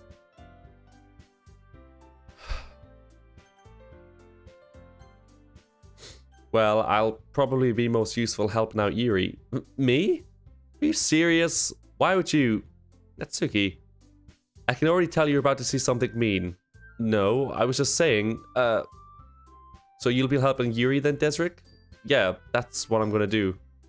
I'm glad. I have a bit of a habit of overthinking these sorts of things, so I think your assistance would be very useful. That's great to hear. Natsuki will be able to handle baking yourself. I mean, yeah. I already said I would be fine. Okay. Everybody can tell that Natsuki's feeling a little bit sour. So, is that everything we needed to go over? Yeah, that should be about it. Are you guys excited? Well, excited might not be the right word, but I suppose I'm looking forward to it a little bit. Oh my god, though, when Monica turns slightly to her side and her hair floats as if there is wind. I know. She defies logic. Smash. Next question. Do you feel the same way, Desric? Me? I guess I could say that I'm interested to see how it'll turn out. That's good enough for me. What about you, Natsuki? Natsuki? What? Why is everybody yelling at me? I didn't even do anything. No, that's not what I meant at all. Yuri anxiously glances between everybody in the room. I'm sorry for this. I didn't really know why Desric picked me. And also, your cupcakes are the best cupcakes I've ever had. They go really well with my tea. I gotta go now. Sorry for not typing so much in the stream. Nah, not a problem, my dude. Have a good one. If you're trying to do your homework, good luck with that. But nah, man, I shall see you next time, dude. Have a good rest of your day. And nothing that I will do with the event will compare, so I get it. I'm kind of surprised, though. Why? Well, I'm the one acting immature. I already know that. You're trying to cheer me up all of a sudden. I know, I'm not very good at it. I'm sorry if I said something bad. Natsuki isn't the only one who's surprised. Monica and I are also taken aback by Yuri's words. When she already has trouble with words, trying to cheer someone up must be far out of her own comfort zone. But I begin to understand. Yuri was trying to sound like Sayori.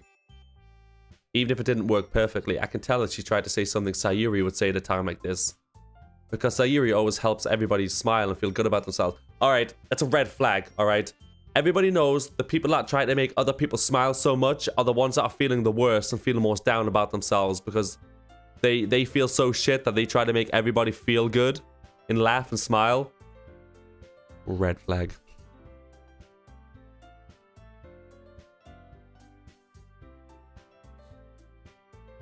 Can't you just make a quintet of you five? Yeah, I mean, I could try. I don't know what they would look like. All five just stuck together. Oh, you're tired yourself out, son. Don't know if I'll be able to stretch the camera over enough. Oh god, sorry. Oh, you can't see him. He's just out of reach. The dog is like literally here, passed out on the floor. I'm just exposing Demi.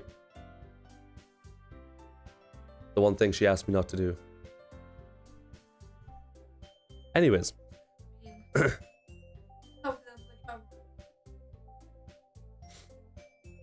Because SAYORI always wants to help everybody smile and feel good about themselves. No, I kind of appreciate it. I'm sorry for making a big deal out of nothing, but I'm going to say this. You better bet that my cupcakes are going to be the best part of the whole event.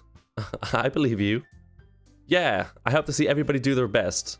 But with that, there's nothing more for today. I'm sorry, she had a chair once upon a time, okay? I'm sorry. It's good for her back. Is it? I don't know. In all fairness, she doesn't even have to sit next to me.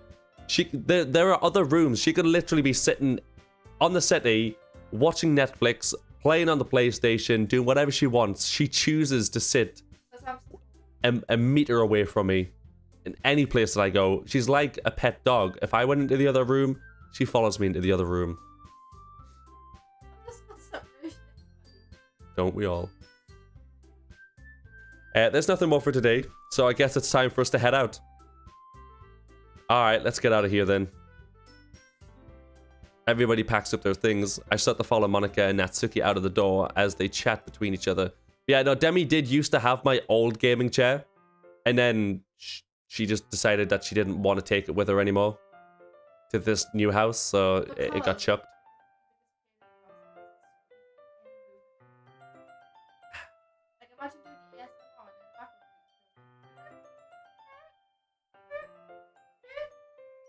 Was this a horror movie? Yeah. Dun, dun, dun, dun, dun, dun. Da-da-da. Da-da. Oh, scare him. One of my neighbors was stealing things from my local supermarket while sitting on the shoulders of two vampires. He was charged with shoplifting on 2 counts.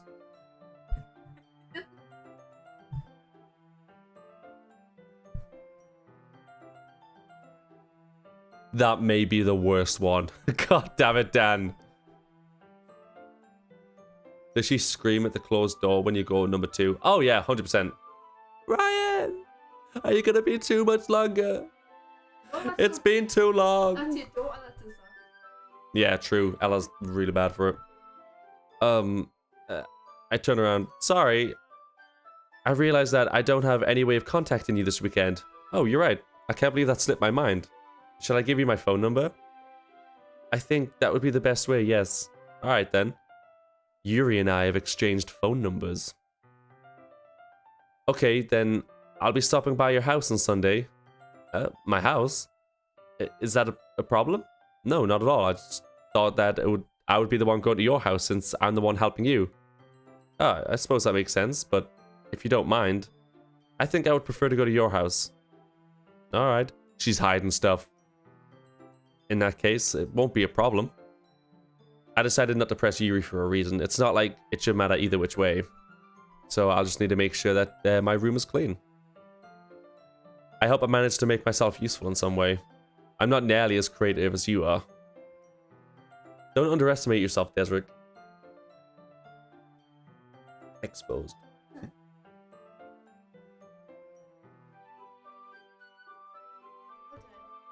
Sorry. I said 1 million subs, right?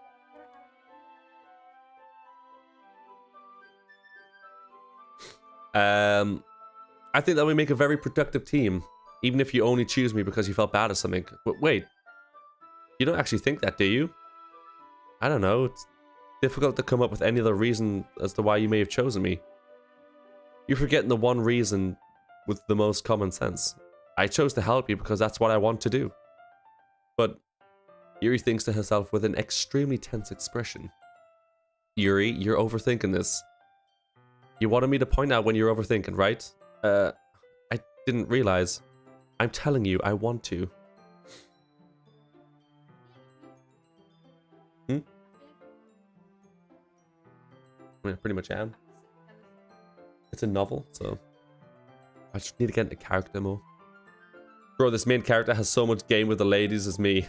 None at all, and actually he's very bad at the game. Relatable. He's like, if you've ever seen High School DxD, Issei, the guy wants to be the harem king, and he has so many women after him, so many, and yet he just doesn't realize. Like any main character of an anime, really. Oh. Oh. Akuna. Oh. Anyways. That's all there is to it. Do you believe me? Yuri thinks really hard again. She looks straight into my eyes for a long while. I believe you. As if it took her a tremendous effort, Yuri finally says that she'll relax her expression. Finally says that and relaxes her expression. And I'm really looking forward to Sunday. Yeah, me too. After that exchange, I make my way out the door and Yuri follows. Oh, dude, just call me Des Riz. Cause that's what I'm about. I can't believe it. Yuri's going to be coming to my house on Sunday. My anxiety's shooting through the roof.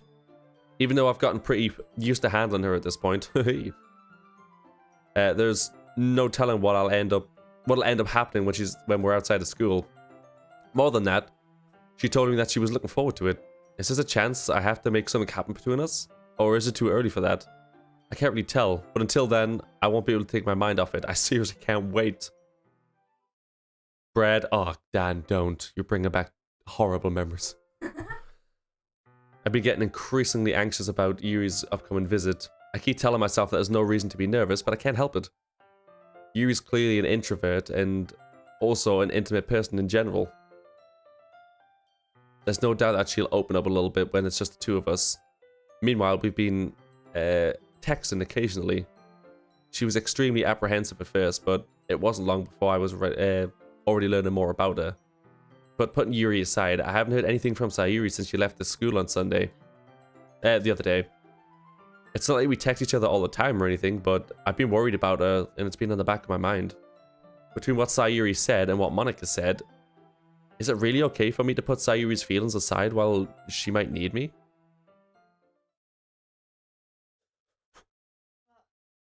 Oh, I just don't want Sayori to die. I decided to visit Sayori before Yuri comes over. Rather than asking, I simply tell her I'm coming over, much like we've done in the past. Once I reach Sayori's house, I knock at the door before entering it myself. Again, we used to play so much that we've made a habit of simply entering each other's houses like we were family. The house is quiet. Sayori isn't... God, what happened? Sayori isn't anywhere on the first floor, so I assume she's upstairs in her room. It's already strange for her to not run down and greet me. I head up to the bedroom, where I finally find her. Sayori? Oh my god, she's still alive! Jesus Christ! I thought it was going to be a horror scene. Hi, Desric. I sit down in her room. Sayori forces a smile, but it's easy to tell that she's different. There's a minute of silence between us. You haven't came over like this in a long time, have you? I guess you're right. It has been a long time. Not much has really changed, has it? Sayori's room is as messy as it's always been. I also recognize the same stuffed animals and wall decorations that she's had for years now. If you came over more often, it wouldn't be such a mess. That's because I end up cleaning it for you. Well, how come you suddenly came over today? Sayori, best friend. I know, but she's in the ultimate friend zone. But I feel so bad for her. Aren't you supposed to see Yuri today? Yeah, but wait, how did you know about that? Sayori had already left by the time we decided the last meeting. Monica told me. It's only natural for her to keep me informed about the festival preparations, right? Oh, that's true. I love the OST in this seed. Yeah, it's nice. It's adorable. But what about you? Aren't you going to be helping Monica today? Of course, but I'm just helping her online. We didn't plan out the meet or anything. Ah, so it's just me and Yuri then. Yep. There's more silence between us. I don't like it. It's like 3 hours. Nothing's happened yet. Yeah. Where's the suicide? Whoa! Oh, no. Sorry, I don't want any of them to die. I'm attached to all of them now. Sayori stares in a random direction. Everything about her behavior is really uncharacteristic. I finally get to the point. Thing is about this game, it's not just like they're like a bunch of psychopaths and it's really dark like that. It's like it's hard hitting. It's actual like things that would happen in real life, which makes it so much worse. I just wanted to say how you were doing. After you left on Friday when something's wrong, you can't really hide it from me. I know you too well, so... Sayori smiles, shaking her head. That's no good, Desric. Why can't it just be like it's always been? This is all my fault. If I didn't get so weak and accidentally express my feelings, if I didn't make that stupid mistake, then you wouldn't have been so worried about me at all. You wouldn't have come here. You wouldn't have been thinking about me right now. But this is just my punishment, isn't it? I'm getting punished for being so selfish. I think that's why the world decided to have you come over today. It's just to torture me. Sayori? I know, right? I grab Sayori by the shoulders.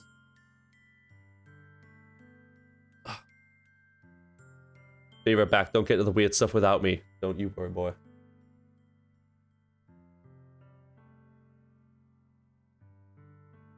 No. I have another 2 days of being able to stream on schedule. Video tomorrow, though. Oh, yeah. I grab Sayori by the shoulders. What on earth are you saying? Why are you listening to yourself right now? I know something happened to you. There's no other explanation for you to be like this, so tell me already. Until I know, I won't be able to stop thinking about it. Sayori gives me an empty smile. You really put me in a trap, Desric, but you're wrong. Nothing happened to me. I've always been like this. You're just seeing it for the first time.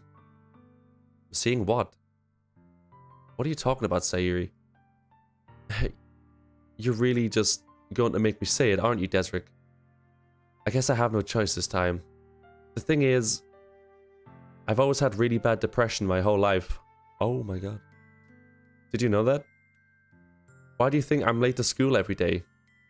Because most days I can't even find a reason to get out of bed. It's hitting close to home for you, isn't it? Jesus Christ. What reason is there to do anything when I fully know how worthless I am? Why go to school? Why eat? Why make friends?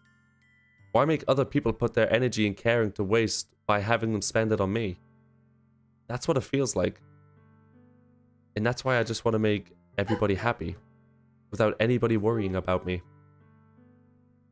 I'm in shock, yes. I can't even figure out how to respond. How is it possible that Sayori kept this from me the entire time that I've known her? Did she really want so badly for me to just not think about her? Why, Sayori? I was always really confused why this game was so highly recommended until I played it. I mean, it's really in depth, but the thing, like I said, it's just like real life. Like, it's not like over the top exaggeration or anything like that. God damn. Why is it that you've never told me about this? It almost feels like I've been betrayed as your close friend. Because if I knew, I would have done everything I could to support you. Even if there's only so much that I could do. I would have tried a little bit harder to make every day a little bit better for you. That's why I'm your friend. All you had to do was tell me. You don't understand it at all, Desric. Why do you think I didn't tell you? Because if I told you, then you would waste your effort caring about me instead of doing some important things. I don't want to be cared about. It's bittersweet when people try to care about me. It feels nice sometimes, but it also feels like a bat being swung against my head. That's why I just wanted so badly for you to make friends with everybody else. Helping everyone be better together is the best thing for me. But then I discovered something else too. Don't worry, you get it just as I did. You have no choice, you will. I hate it, I hate it, I hate it. Seeing you make friends and get closer with everybody else in the club, it makes me feel like a spear's going through my heart. So that's why I decided the world just wants to torture me. Every path leads to nothing but hurt. You're right that I don't understand. I don't understand your feelings at all, Sayori, but I don't need to understand. Whatever it takes for me to help you stop hurting, that's what I'll do. No, Desric. There's nothing. Nothing at all. The only thing that could have helped is if everybody could be like it always was. But I was selfish. I finally showed you what a horrible person I am. Tears streaked down Sayori's face. I made you join the literature club because I was selfish. And I was punished by my heart hurting in a way that I couldn't understand. And now you came here and I made you hurt too. I was just weak and selfish, that's all I am. And that's why I'm going to accept these punishments, because I deserve every last one. Without thinking, I once again grab Sayori's shoulders. This time, I pull her into a tight embrace. Desric, Sayori, I don't care if you feel selfish. I'm really happy that you convinced me to join the club. Seeing you every day makes it worthwhile. If I make friends with everybody else, then that's just a bonus. But please never underestimate how much I care about you. I wouldn't have it any other way. Desric. Sayori isn't hugging me back. Despite my arms being wrapped around her, Sayori's arms remain at her sides. She starts sobbing next to my ear. No, don't do this to me. Please don't do this, Desric. Sayori. Barely managing to speak between her sobs. I don't know if I'm doing the right thing. There's some issues with the YouTube stream. God damn it! What's happened?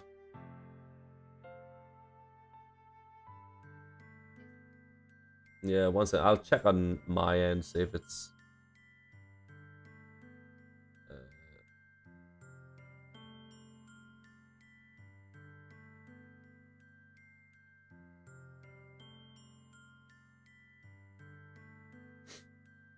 Is anybody else having trouble with the YouTube stream?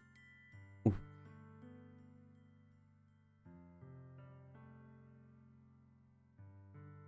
YouTube stream. Dun, dun, dun, dun. No issues anymore? Alright, good. Okay, good. Alright, cool. Sorry about that. But all I want is for her to know that I care. If you have it in you to call yourself selfish, then you have it in me to let me be selfish too. No matter what it takes, I'll figure out what I need to change. I'll make these feelings go away. And if anything else, and if there's anything that you need me to do, then you'd better call me. I'll get mad if you don't. I don't know. I don't know. I don't know. Gently, Sayori finally puts her arms around me in return. I don't know anything. It's all really scary. I don't understand any of my feelings anymore, Desric. The only time I'm not feeling nothing is when I'm feeling pain. But your hugs are so warm. And that's really scary too. Ah! God, motherfucker. Why? Video quality dropped. It's probably this fucking shitty goddamn connection. Goddamn internet. Defying me. Sayori let me go. As she does, I let her go as well.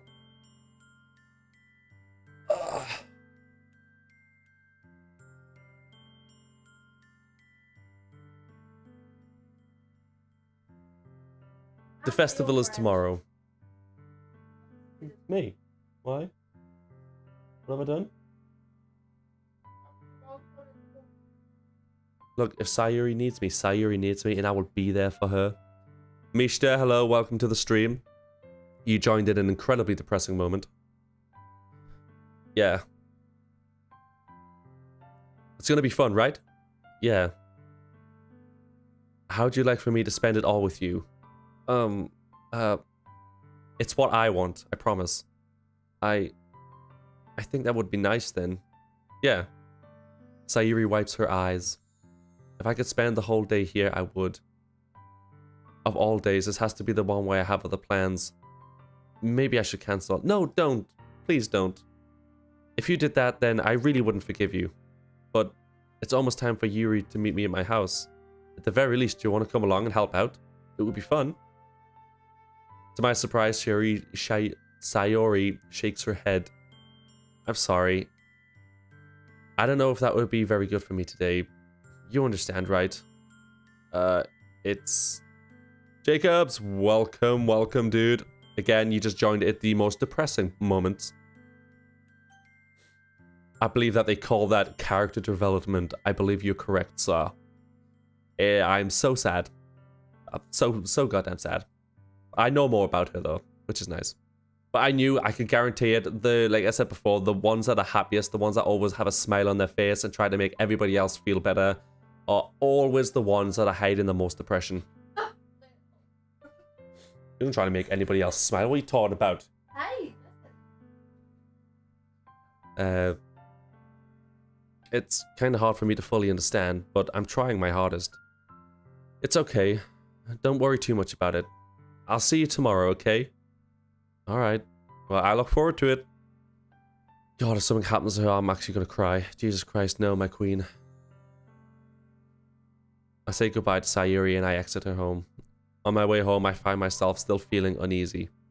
But it's hard for me to keep thinking about it when Yuri's about to come over too. I think Sayori is right. I shouldn't be worrying too much, and we're definitely going to have a great time tomorrow. I should just focus on what's ahead of me. As I approach my house, I see something that makes me a moment of panic. Yuri, thank goodness. You're a little early. I'm sorry, I wasn't home yet. Were you waiting for a long time? No, I just got here. But I started to get really nervous when nobody answered the doorbell. You always could have texted me. If I had known, I would have reassured you and hurried home. Oh, I suppose that's true. I didn't think of that for some reason. It should be common sense to do that, but I decided to ignore it. Anyways, let's go inside. I see you brought a lot of stuff with you. That's right. And did you manage to get everything I asked for you to buy as well? Yeah, pretty much. At least I hope I got everything right. I'm sure it'll be fine. I take Yuri to my room. The first thing she does is glance around curiously, which makes me feel anxious. It's so clean. Yeah, I cleaned it before you came over, so that's very considerate of you to do. No, I would have been really embarrassed for my room to be a mess while you were here. Well, I do enjoy cleaning. I would have gladly helped you clean. That would have been even more embarrassing. Wait, don't look in there. I snatched Yuri's wrists, which she was in the process of opening some drawers. I'm sorry. I wasn't thinking for some reason. I was just spacing out. It's fine. It's fine. I let go of Yuri's wrists. She puts both hands firmly on her lap, as if she was making sure she had to keep track of them. So, don't open his special drawer. Oh yeah, you don't want to know what's in there. It's where I keep my Moby Huge. You didn't want to know. No, I don't. No, I don't. Should we get started? Yeah. I have a few things planned if you can help with, that you can help with. Decorations are the atmospheric enhancements. Atmospheric enhancements? You know, mood lighting, aromatherapy candles. Oh, wow. She's gonna find my special sock. Oh, she'll know which one the special sock is. If she can pick it up and chuck it like a boomerang, it's my special sock. Open it and all of the dog treats pour out and the dogs go crazy. Clearly that's what's in there. Nothing else. Yeah. We were on the same wavelength. That's what I said too when you mentioned the special drawer. I also said dog treats. I can't say it, probably my dog will go crazy. Oh wow. I didn't know you planned on taking it that far. Of course. I want to help take our guests to a faraway place. Although many will stop by just out of curiosity. Out of and for cupcakes, I guess. I'm determined to provide an experience that will leave them wanting more. That's great.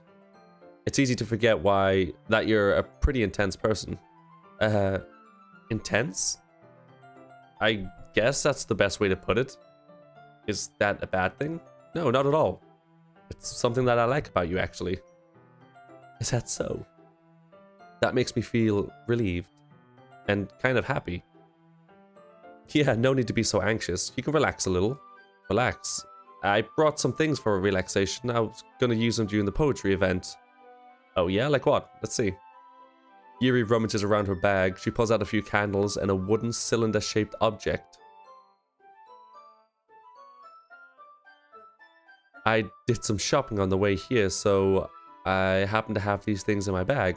Where were you shopping, Ann Summers? Candles and a phallic-shaped object. Disgusting. I plan to cover the windows in black paper and use candles to light the room. I think that would be amazing, don't you? Yeah, that would be really neat. What's that wooden thing, though?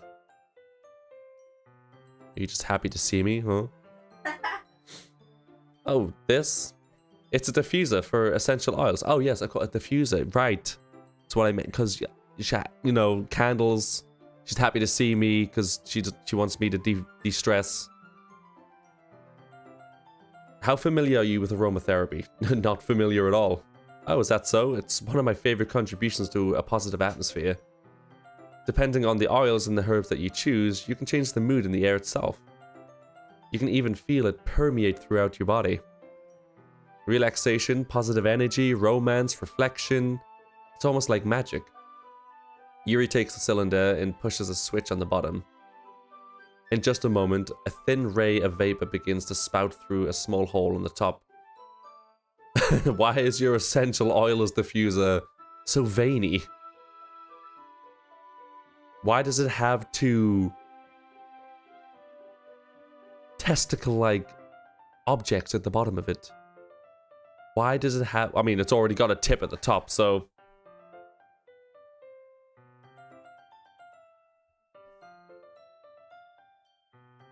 He looks so adorable when he's asleep.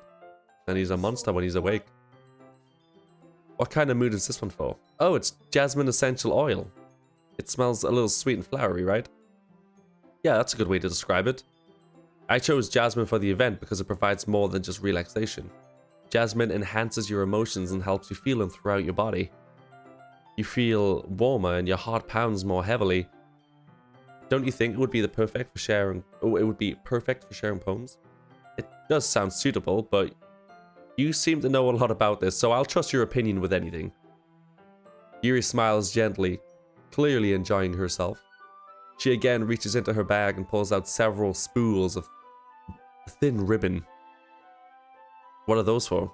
Well, did you purchase the origami paper like I asked you to? Yeah, I have it over here. We won't be using that paper for folding origami. What I'd like you to do is write a different word on each paper. We'll need about 100 of them. Oh yeah? What would they be used for? Well, I'm going to cut pieces of ribbon and then hang them from the doorway of the classroom. Then we can fasten the paper onto the ribbons to create a doorway of curtains. Wouldn't that be beautiful? Yeah, sure. A hole at the tip that sprays stuff out when it's turned on. Yep, that's my diffuser. Yep, that's my Steely Dan right there. She reaches into her bag and pulls out a Glock. Could you imagine? Just turns crazy on us. That would certainly be a lot of work. 100 pieces of paper, all with different words on them. Oh yeah, that's a lot of hard work. Sorry, I've got to move down a bit. My old man back's getting worse. It would certainly catch the eye of those passing by the room. It may attract some to peek inside. That's really creative. I had no idea you'd be so good at this, Yuri. Is that so? Well, I suppose I do get a little intense, as you'd put it. Yuri giggles with red cheeks. Is it just me or is she more relaxed now that it's just the two of us? Oh, maybe it's the excitement she feels from sharing something that she enjoys. Here's a marker, Desric. You can write any characters you want. I'll help you once I finish cutting the ribbon. Alright. Sitting on the floor together, the two of us get to work. I carefully draw a different character on each paper, doing my best to manage my bad handwriting. Is the pup being a good boy? Yeah, he's asleep. If you missed like the beginning part of it, oh my god, was he being a little shit. He was just, like, I don't know what his problem was, but he was biting everything. He bit Demi's ass like 3 times. Like, just a big chunk of meat. What else did he bite? Your toes, your leg. Yeah, the little stringy part of the pants. But other than that, he's been good.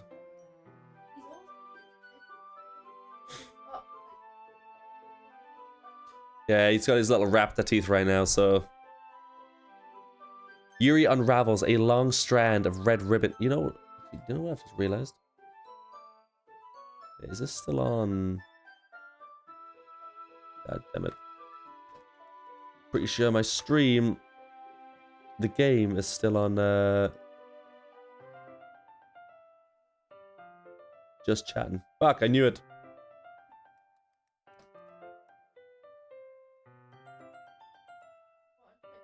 Mm-hmm.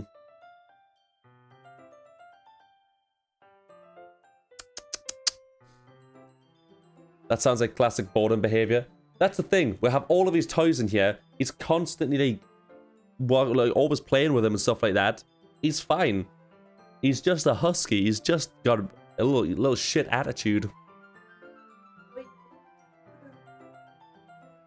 Oh, did you know I was talking about your son? Eh.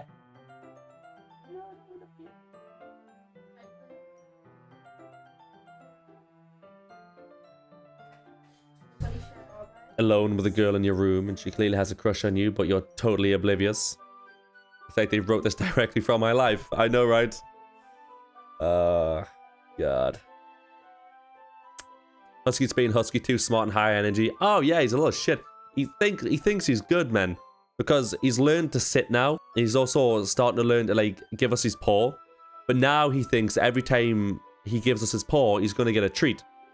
So he'll just keep walking up to it. If we have food, he'll just walk up to us and just slap his paw on us and just expects the food. And I'm just like, nah, man, that's not how it works. I say, nope. I say, I will train you to do these things, but you're not manipulating me. You're not being a little shit.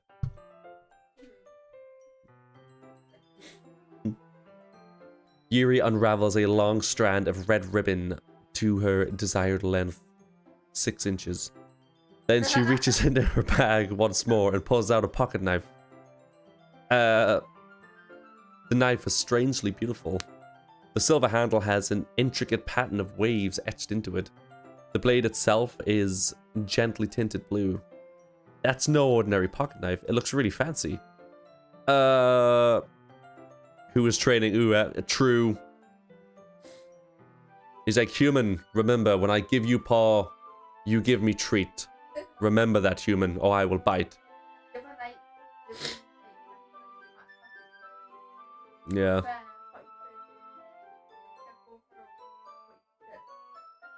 Train him to ride a jet ski? Fucking hell yeah. Could you imagine? Actually, the thought in my head's pretty funny. You call that a knife? This is a knife. It's not a knife, that's a spoon. I've seen you've played knifey spoony before. Train him at skateboard. To be quite honest, Yeah, you probably train him skateboard. Think of the, but it truly is. The views would be nuts. 6 inches? Are you crazy? You should cut the ribbon to what my doctor says is totally normal. 1 inch. Thank God, you too. Normally I don't get embarrassed by these types of things, but I didn't really want to say it. My go-to is just 6 inches.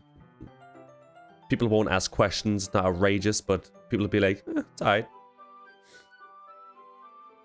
Now I don't have to lie anymore, thank you. You're going to think it's weird. Yuri, whatever it is, I have no reason to judge. To each their own, you know? If you promised you wouldn't be weirded out, yeah, I promise. Alright, thing is, I'm kind of into knives.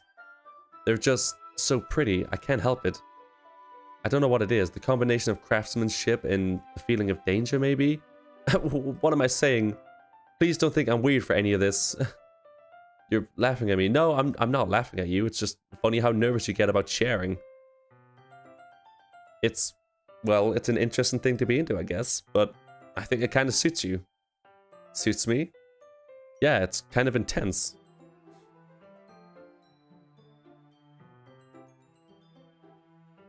Of course, a Brit isn't scared by a person with a knife. Oh, no. I can't walk down the street without being threatened. At this point, I'm just like, look, mate, I've got a Glock. So, you know, and then by this point, you know, he's called my bluff. He stabbed me 3 times and stole my wallet, so. But at this point, you know, the NHS is just like, another knife crime. Yeah, I thought so. And Tim, I'm also into it. Scares me, though. Besides, it's a really cool looking knife. I can't deny that. It is, isn't it? Yuri relaxes her expression once again. Would you like to hold it? Sure, I'll check it out. Yuri carefully hands me the knife with the handle facing me. I take it and turn it around in my hands. It feels heavy and extremely solid. Where do you even get a knife like this? Curious of its sharpness, I feel the point of the knife with my index finger. Ow! Yes, Rick. Why did you do that? I didn't expect it to be that sharp. I barely touched it at all. It's my fault. I should have warned you. This knife is extremely sharp. It can cut through skin like it's paper. Oh no. How would you know? A small drop of blood trickles down the side of my finger. Yuri takes my hand and gives my wound a closer look. Then she sticks her finger in my mouth and says, "Suck on your own blood, you bitch!" I thought that's what she was here for. Oh, sticks it in her own mouth. Turns out I have AIDS. Jokes on that bitch. She stares at it and noticeably fidgets. If you're squeamish, I'll go wash it off now.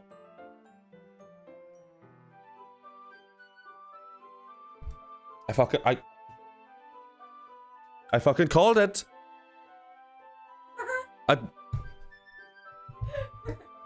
Oh, I'm a genius. Oh my god, look, this is only my 12th. This is only my 12th run through, alright? I didn't even know this was gonna happen. Oh my god, she's kinky as shit. You're, dude, no. Tim, it's not what you think. Doki Doki Raikage Club. It's actually got a good name to it, a good ring to it. So without warning, Yuri has put my finger in her mouth and licks my wound. So she got all creeped out, not creeped out, but she got all sort of fidgety about me putting chocolate in her mouth, but now she's out here sucking my finger? Who does she think she is? Akano? I feel her tongue curl around my finger. Dude, I'm at half mast right now. I'm getting there. Jokes on her finger. Jokes on her, your finger is the larger part. Yeah, so if she thinks this is small, then I'm fucking screwed. Startled, I instinctively pull my hand back. Oh, please forgive me. I wasn't thinking. Yuri lowers her head, her face burning up. Yuri, that's the most embarrassing thing I've ever done. How could I do something like that? I'm sorry, I'm sorry. Sure, it was a little weird and it took me by surprise, but I guess she was just trying to help, right? Yuri, I think you're overreacting a little bit. She doesn't lift her head. What if she doesn't recover from this for the rest of the afternoon? Alright, you know what? This might be a stupid thing to do, but I'll do it anyways. Alright. Alright, hold on. Let me get comfortable for this. Oh my god.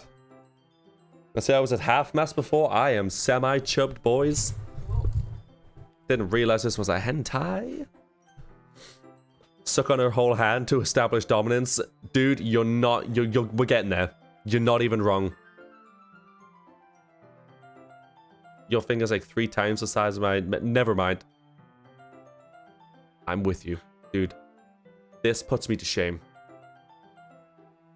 I take Yuri's hand and lick her index finger in return. Yes, Rick. Did you really just do that? Big fish, little fish. Now we're even. Yuri just looks at me like I did something wrong. I knew that would be a bad idea. If not for the sweet aroma of the jasmine oil, the air would be extremely heavy right now. You're so weird, Desric. Yuri giggles shyly. She's into it? Yuri called me weird. I have no response to that. Where do you keep your bandages? I don't think I need one, actually. It was a tiny cut. Look, it's already stopped bleeding. I see.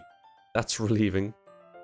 The tension is quickly lifted. We each resume our respective activities. I watched Yuri's knife cut through the ribbon like it was nothing but air. Meanwhile, I continue to progress on the paper. Mine looks like I just put my thumb sands that...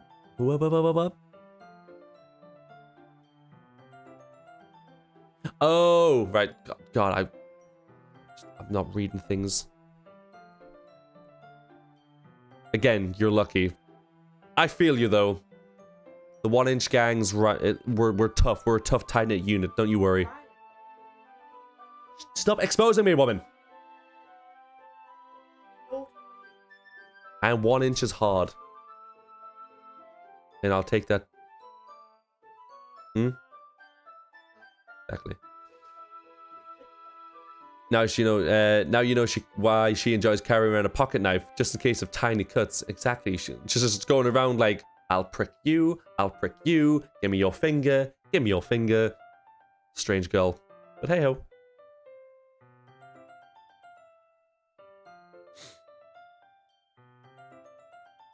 Better to be a member of the 1-inch gang than to be a 1-pump chump. God damn it, I'm part of both. Look, I wasn't blessed, alright? That's why 90% of my sex life is foreplay. Only the tiniest little bit. Only the tiny... Like, I'm like... You know, I do what I can with my digits, and then afterwards I'm like... The 1-pump orgasm, but it's in reverse because it's me. Meanwhile, I continue to make progress on the paper. After we finish attaching the paper to the ribbons, we lay them all side by side. It looks better than I expected, and I will it'll be very effective as a door curtain. It looks great. Good thinking coming up with this, Yuri. Thanks. It's just something I saw online, really.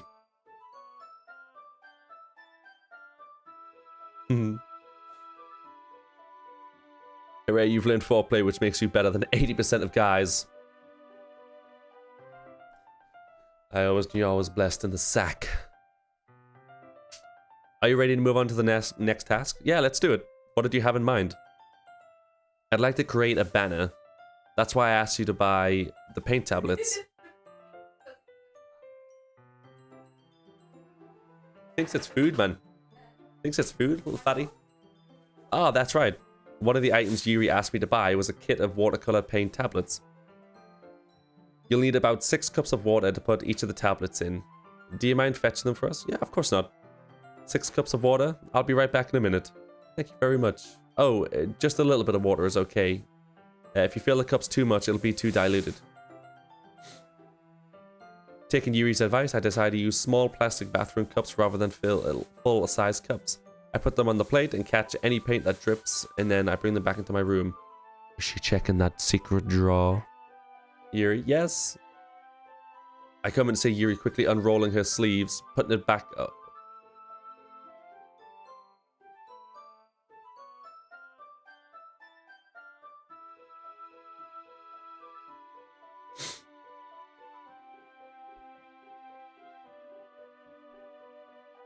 Think you know where this is going? Yeah, I definitely know where this is going. I come in to see Yuri quickly unrolling her sleeves, pulling it back over her arm.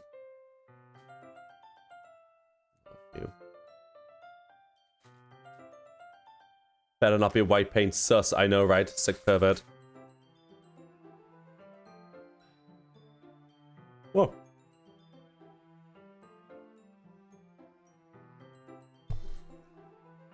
At least you're not overly innocent wondering what might be happening. Yeah. I hate that type of shit, man. I know it's a coping mechanism, but I've personally just never understood it. Your face is a little red. Is it too hot in here or something? Ah, no, not at all. There's nothing wrong, so let's mix the paints. Yuri hurriedly dismisses me and takes it upon herself to unwrap the tablets and dropping them into her cups.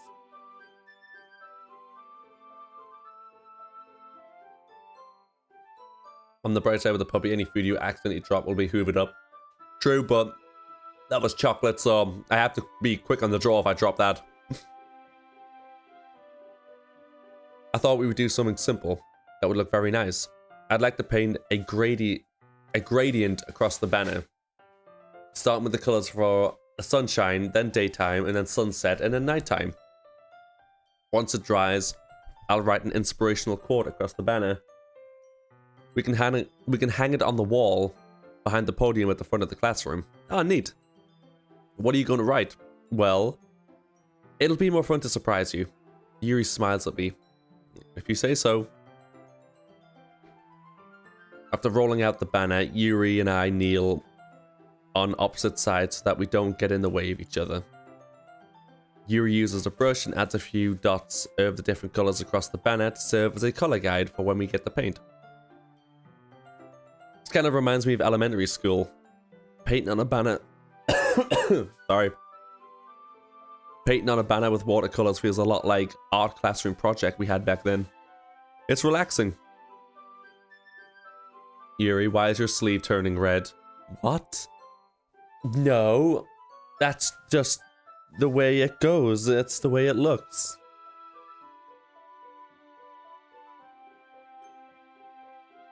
The dog eats chocolate. A great immediate response is to feed it activated charcoal. If you don't have any, burn the shit out of some toast and feed that to the dog.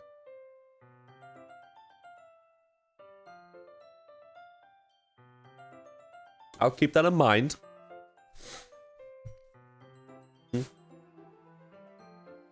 I was like, if the dog eats chocolate, a great immediate response is to feed it activated charcoal. If you don't have any, then burn the shit out of some toast and feed that to the dog. I'd rather just like go in with my hands, you know, real quick, get the chocolate before it even begins to hit its stomach.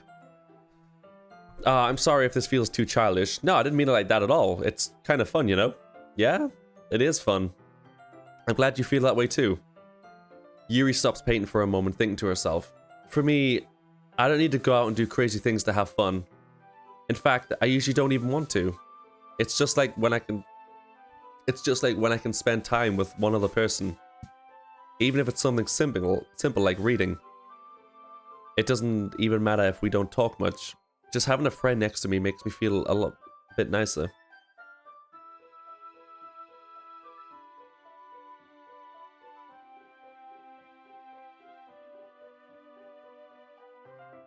Do not ever give your dog grapes. I mean, I would never give it grapes anyways, but... Grapes? What the fuck does a dog do? Does it explode or some shit? I think that's all it takes for me to be happy. Is that so? Even if Yuri and I are quite different, I can understand where she's coming from. I feel that way about things like anime and games, where simply sharing the experience with someone can make me happy. I feel the same way. Yuri smiles gently. I knew you'd understand. Yuri leans over the banner to get some unused paintbrush, but I move at the same time, causing my head to bump into hers. Gah! Sorry. Yuri reels back and I quickly lift my hand in surprise. Are you hurt? No, I'm not hurt. It just startled me, that's all. Sorry, I should have asked for you to get me it. No, it's not your fault. Oh, your face. There are droplets of paint on Yuri's face and neck. Is there something on my face? Yeah, I actually got some white paint on your face. Sorry about that, love. Yeah, I accidentally got some paint on you. Sorry, it's totally my fault. I'll get the towels right away. It's literally poison to them. They will die from eating grapes. Grapes are also toxic to dogs and can increase the risk of kidney failure. That also applies to things like juices, jellies, and jams that use grapes. God damn. I mean, again, not that I would ever feed it grapes, but... Holy shit. Make sure never to so much. I mean, I never have grapes in the house anyways. I'm not a fan of them. But now you know. Yep. Learning is fun, isn't it? You know, I learn something new every day. 4 hours ago, before I started the stream, I never knew that. And now I do, thanks to you guys. I rush out and fetch a small towel, and then I dampen it with hot water. I return to my room and kneel back down in front of her. You know what it is? Actually, she kind of looks like, Akano.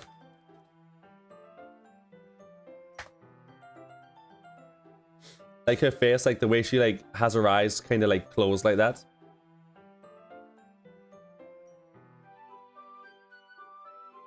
It's like, Does she not kind of look like her? I'm trying not to like put too much on because there are some rather risky photos of her. Yeah, I think she kind of looks like her a bit.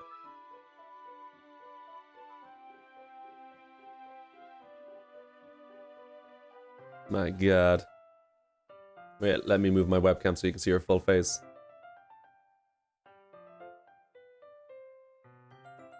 Yeah, there's at least some sort of resemblance there, I think. And again. Maybe. There you go. Maybe I'm tripping balls, who knows?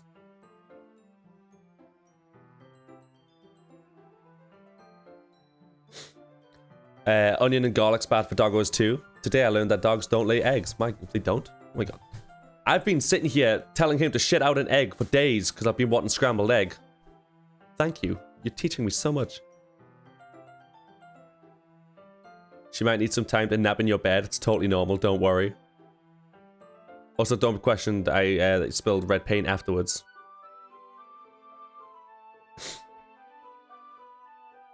I'm mostly enjoying that your character sheet is linked on your bar. Hooray for D&D. You damn straight it is, good sir.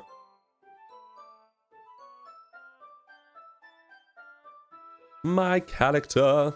We still haven't managed to like sort out the D&D campaign properly yet. We've done our first game and got a little bit through it, but we're waiting for William to have time to be able to do. I think it was it roll 20 or something like that. But this is what I'm working with so far.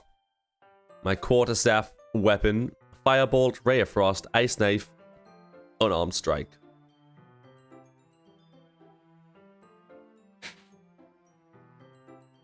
Very epic. Yes. That's what we have so far, boys.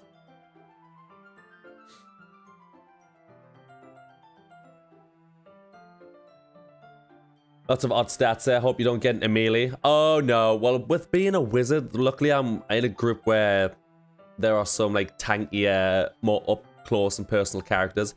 I'm just gonna expeditious retreat or whatever it's called away. Or I need what's that one that lets you teleport again? Oh, I have it on Baldur's Gate. I can't remember what it is, but Misty Step, yes, thank you. Misty Step. 5 past 11.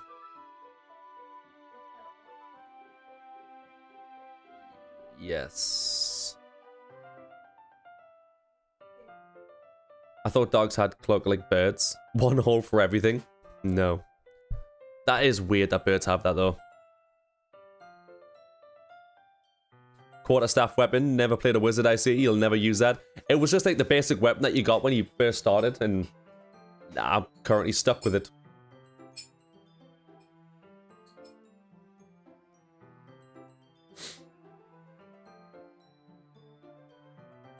I hope that you make it to the big moment for this game tonight.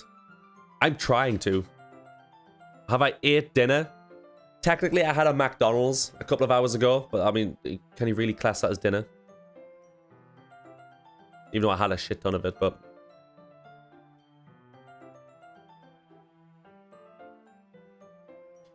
since you like wizards, I can already guess your favorite character when the Mighty Nine show happens. I don't know the characters from there. I know I'm procrastinating from this. from the game at the minute. Right, I just want to see the characters, and I'm really, really hoping there are no spoilers here. I'm going to try and read none of this. Yes, let's totally accept all of those stuff. Can I even class McDonald's as food? Nah, it's a snack. 100%. Because it is?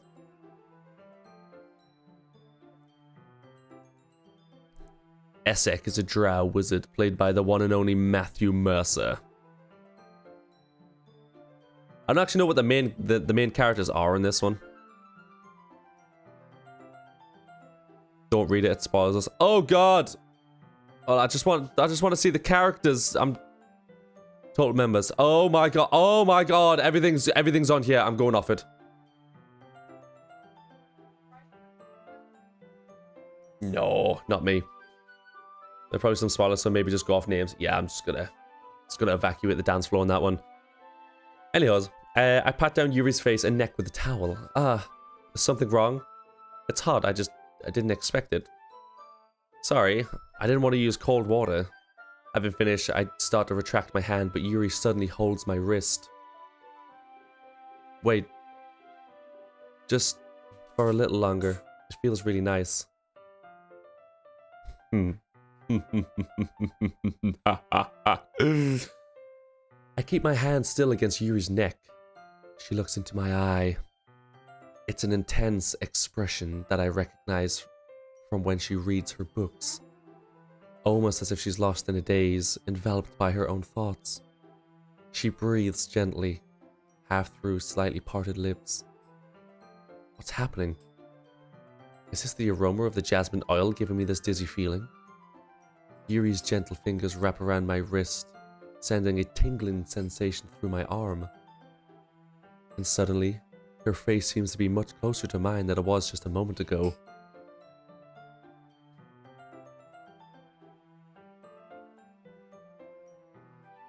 Yuri slowly pulls away. Sorry, I've been feeling a little lightheaded today. I didn't mean to space out. That's fine. The moment is over as soon as it began. Yuri picks up her brush again, and her movements seem clumsier, like she's unable to focus.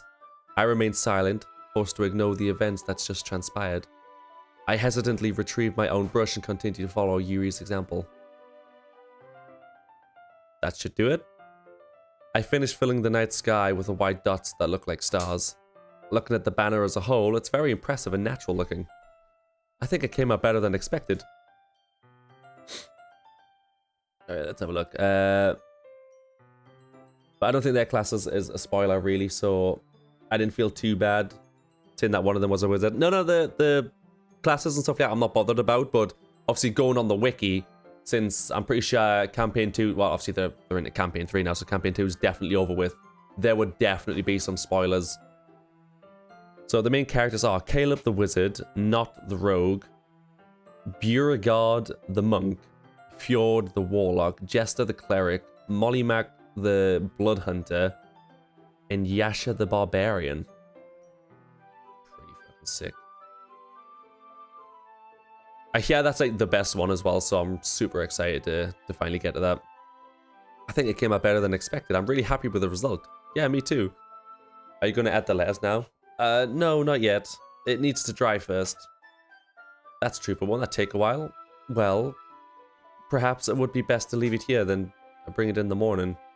I can do the lettering in the classroom before the event starts. Is that okay?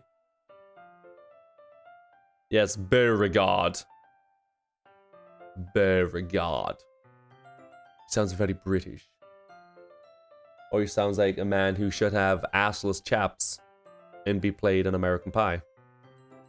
That's totally fine. Wonderful. In that case, I don't think there's anything more for us to do here. You say that like you're glad it's over. Was I wrong to assume that you were at least enjoying yourself a little bit? Oh, no, it's not that. I'm just glad that we managed to get everything done. Oh, I see. I am too. I was a little concerned about time. I need to start making dinner soon. Oh, so you don't have any time left? I was secretly hoping we would have extra time after finishing the work. Well, Yuri thinks to herself. I think it would be too irresponsible for me to wait much longer. I'm sorry. I was hoping there would be more time as well. It's probably my fault. Sorry for being such a slow worker. No, it's not your fault at all, and the important thing is that we got everything done, right? Yeah. Molly's my favorite character from what I've watched so far. I can't wait for the show. Yeah, I'm so excited for the show. Personally, I loved Vox Machina much more than the Mighty Nine. However, they're both two very different campaigns with very different themes. Campaign 1 is classic Heroes Fantasy. Campaign 2 is more morally, naturally centered around the characters. Ah, I see. Okay. I've watched them all. They're all great, but Mighty Nine is my favorite. Yeah, I'll probably have something small. Frey's absolutely right. Not a defeat. A defeat is absolutely correct. So, I shouldn't be disappointed or anything. Gathering all her things, Yuri seems to be a little bit downcast. I wonder why.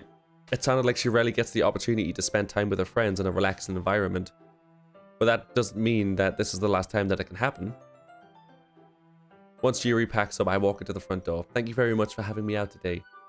No problem, I'm glad I was able to help. Just let me know if there's anything else that you need me to bring tomorrow. I will. Well then. Yuri fidgets. I guess I'll see you tomorrow. Wait. I kind of say that without thinking. About today. It's fine that we didn't have as much time as you wanted, because we could do this again. Whenever you want, you can come over, or we can go out somewhere. Oh, I forgot you don't like going out much. I stumble over my words, Yuri simply smiling bashfully. Anyways, you know what I'm trying to say, so... You're very thoughtful, Desric. Yuri takes a step closer to me. Desric. Yuri takes a step closer to me, then briefly squeezes my hand. I kinda like that about you. Well, how am I supposed to respond to that? But I don't even get a chance as Yuri suddenly pulls back. Sayori! Kraken! So good. Oh no. You shut the F off, please. Sorry. And it's good that different people have different favorites. It shows that they're all good. All kidding aside, Yuri rocks that turtleneck. Such a queen. I know, right? Sure she'd look better out of it. Hi, Desric. Sayori, just now, we weren't... It's okay, Desric. I just stopped by to say hi. Well, it's nice to see you. I'm sorry, but I'm already on my way to leave. Oh, really? That's too bad. I'm sorry, but we'll all be together at the festival tomorrow, so that's fine, right? Of course. Sayori beams. Yeah, so I'll see you tomorrow. Clearly embarrassed, Yuri hurries off. Sayori waves goodbye after her. Sayori, I thought you didn't want to come over today. Well, I tried staying in my room, but my imagination was being really mean to me. So I had to come here and see it for myself.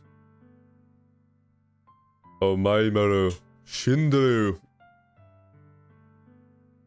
So, you haven't been biting those wires, have you? You haven't been biting those wires, have you? Shit. I stop.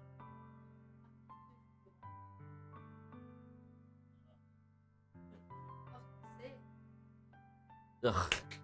Dog food. Ray, that's gross. Ugh.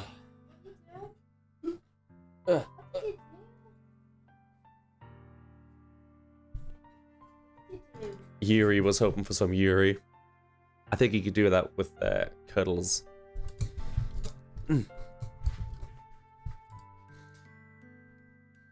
Creature's like, shut up, you're not my real dad. I'm the best you've got, okay? Where's your real dad now?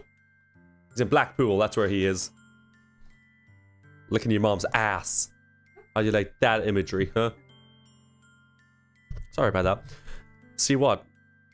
What are you talking about? You know, how much fun you were having with Yuri and how close you got to her. It makes me really happy that you've made such a good friend. That's all that matters to me.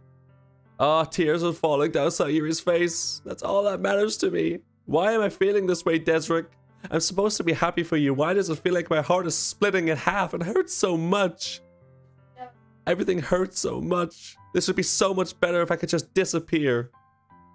Sayori, don't say that. It's true, Desric. If I wasn't here, then you wouldn't have to waste so much sympathy on me. You wouldn't have to put up with me being so selfish. Monica was right. I should just... Monica? Monica was right about what? What the fuck has Monica been saying to you? That fucking dirty little bitch. I will stab her. Oh my god.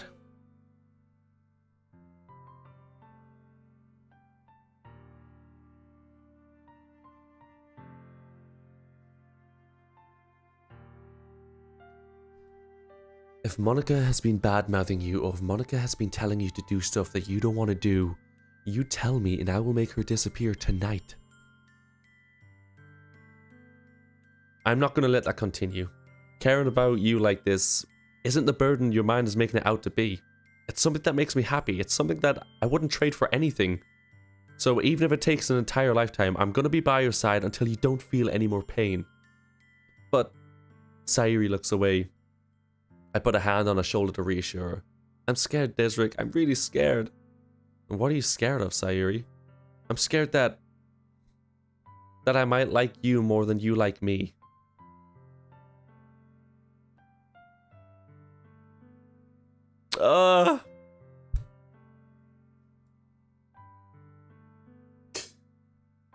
I picked the right girl in my mind, but I picked the wrong girl on the show.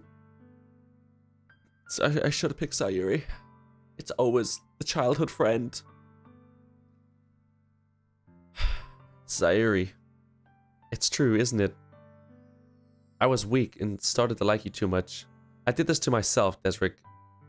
I like you so much that I want to die. That's how I feel. And that's enough, Sayori. I don't want you to hurt anymore. I slide my hand down Sayori's arm and squeeze her hand with my own. Do you remember how I said, I always know what's best for you? Do you still believe me? Wordlessly, Sayori nods. Even if you don't understand all of your own feelings, I know what you need the most right now, and that's what I'm going to be giving you. And that's what I'm going to give you. Oh, son of a dick. No, I can't. Well, I can't say I love you because that would be a lie. I'm gonna go buy a diary so I can write about this in my diary. Yeah. I don't want to be the reason she does bad stuff to herself. Especially, she's already super depressed. She likes me, but I don't like her back in that way. I don't want to be the reason she does something. But I'm not going to lie to her and be like, I love you, and then break her heart later on by not picking her. Why couldn't there be an option to give her a goldfish or something? Right? Like, Sayori, I got you this pet. It's a goldfish. Take care of it. Love it. Nurture it. I have a friend. His name is... Kurzid. His name is Kurzid. No, Kurzid. My name backwards. He loves you. You are the only girl for him. And don't. There is always the option to save.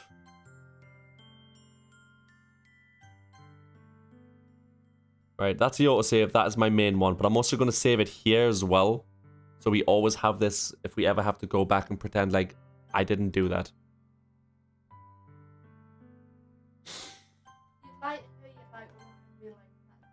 I look you in the eyes and lie to you all the time.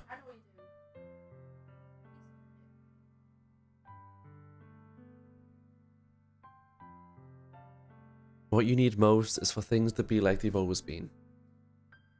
Monica told me the truth. She told me how much happier you seemed after I joined the club. I know you're struggling with some really difficult things right now, but please trust me that I know what's best. And I know what will make you happy in the end. I promise I'll help you get things back to the way they were. I see. Sayori forces a smile through an incredibly pained expression. Being on that one-sided love train is so difficult. Yeah. If you choose wrong, I'll unsub, unfollow, report, delete, then forget the channel.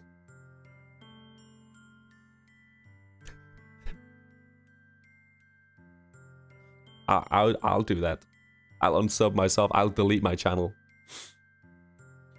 As someone who's on a one-sided love train, shit's rough as fuck. I question my sanity daily. You're on a one-sided love train right now? That is rough, dude. What's that? What? A one-sided love train? Oh, it's No, the other way around, where you like them and they don't like you back. So you're out here hanging around with your best friend for the longest time, who turns out you actually really like. You are super close together. Your friendship is now turned into something more than that, but only on the one side. So now you're like, I kind of like you. But then they turn around and they're like, you know, you put them in a difficult position of them having to turn around if they don't like you back and be like, look, I just don't like you in that way. Oh, well, I've been And- like you all this time.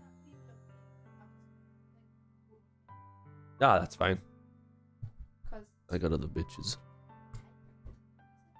we said right. That's it. Hello. I think most people can empathize with a one-sided love train. But like 10 years? Dude.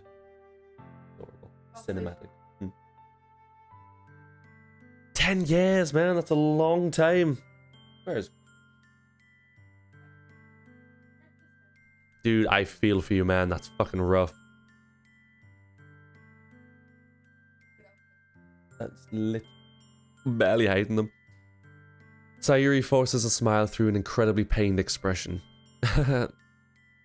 Is this what it feels like to get... Oh, God, I didn't mean to. Get her out of my face. Sayori, I'm sorry. Look, I'll start the game again after I finish it, and I'll pick you. I promise. I'll give you the things that you want. I should write a poem about this. Sayori, it's okay. This is just my punishment, remember? Why? You're not being selfish. It's not selfish to fall in love. So please don't worry about these stupid feelings. I know you're right. I knew this whole time that there was no happiness down that path. That's why I came here, just so I could get the answer that I needed to hear. And the other thing, you're also right. I just want it to go back to the way it was. I realize that now. You really do know me better than anyone, Desric. You don't want it to go back to the way it was. You're lying to yourself, man. I'll trust you with anything. Anything at all. So, Sayori's smile finally breaks. All of a sudden, she turns around and drops to her knees. I have broken this girl's heart, and I didn't mean to. The beginning of the game gave me no indication as to how much she wanted me. It was already too late by the time I found out. I had it more than a few times. People didn't like tomboys much where I grew up. I like tomboys. Demi's more like a joggers kind of girl. She doesn't really give a shit. She doesn't really go out in like dresses and stuff much, unless like we're like on like a night out, like she dresses up. I still see what the point Yeah, she doesn't wear makeup ever either, unless again we're going out and she wants to like try and quote unquote make an effort.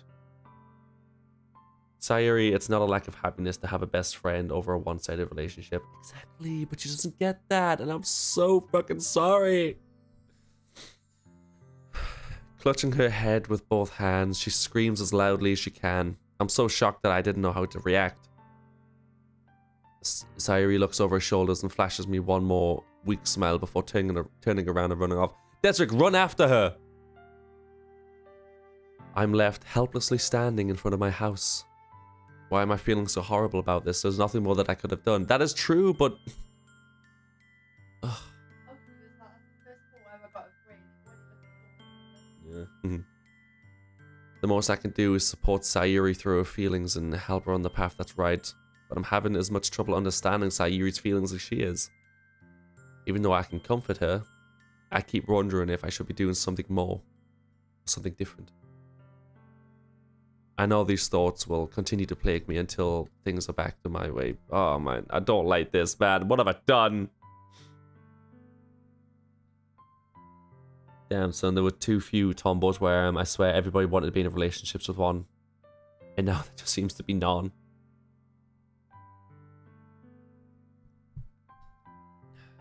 Yeah, I've never really been into like the whole girly girl sort of, you know, cake their face and makeup, constantly like wearing like frilly, well, I say frilly dresses, that's not like a child, but like, you know, like dresses and like shorts and stuff like that.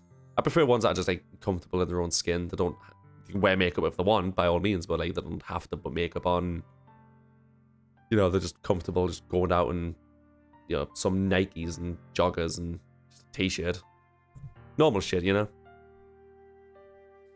Just go to sleep and go to the festival tomorrow. Totally normal day, totally nothing weird. Yeah, totally nothing. I'll do whatever it takes to put a smile on her face every single day. It's the day of the festival. Of all days, I expected this to be the one where I'd be walking to school with Sayori, but Sayori isn't answering her phone. I considered going to her house to wake her up, but I decided that's a little too much. Meanwhile, the preparation for the event should be nearly complete. The banner Yuri and I painted is dry, and I gently roll it up and take it with me. She sent me a pleasant text reminding me not to forget anything. I reassured her.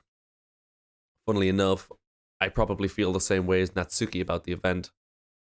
I'm more excited for it to be over so I can spend a day with Sayori and Yuri at the festival. But knowing Monica, I'm sure the event will be great too. Hmm?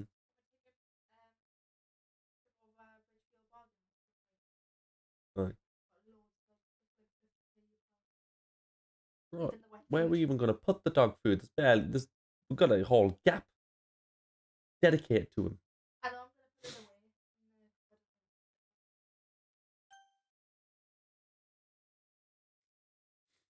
away. It's almost like people who are comfortable in their own skin and clothes are by far the most attractive. Exactly. This feels like a neighborhood like Yakami would live in. True. The names are getting put in the death note for real. I mean, I still like skirts and stuff, but I've been labeled as a tomboy my whole life. It's the same as Demi. She wears dresses and she wears skirts and stuff like that when she goes out. And she wears like overalls and stuff like that, but like the dress things that look like like the little overall clip things. Yeah, they're more like dressy. Yeah. The lack of music creeps me out so much. I do apologize.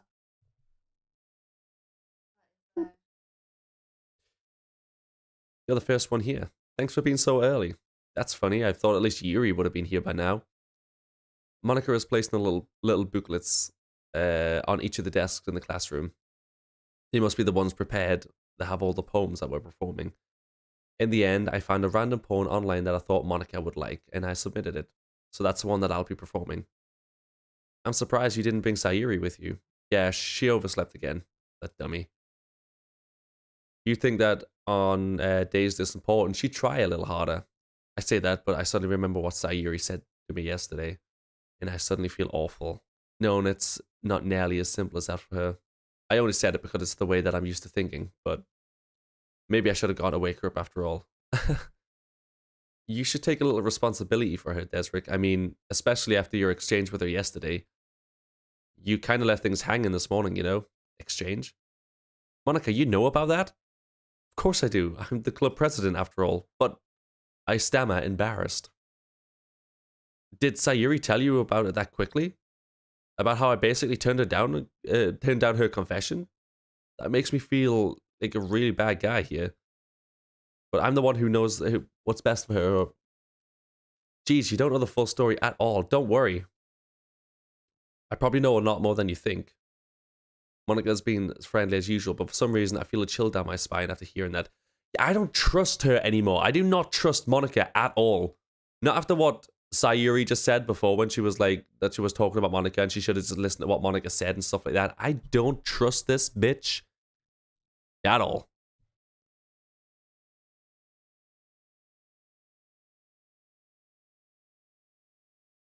Sleepyhead.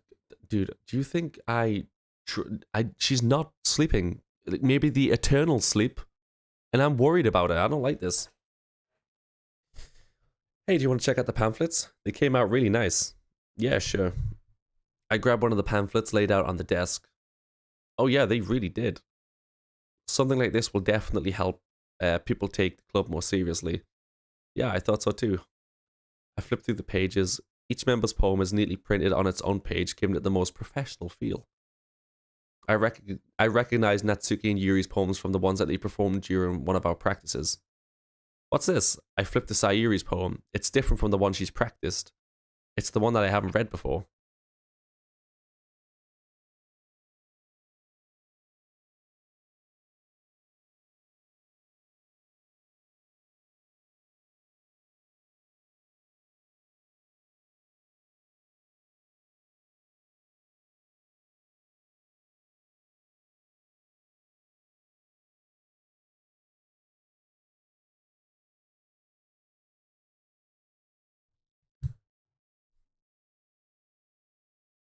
Dude, what the fuck has Monica told her to do? Get out of my head before I listen to everything she said to me?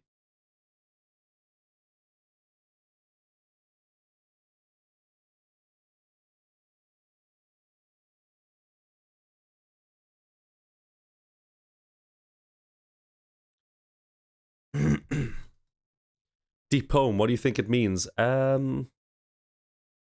just think about it, it's just how good her life's going at the moment and how much she is loving it.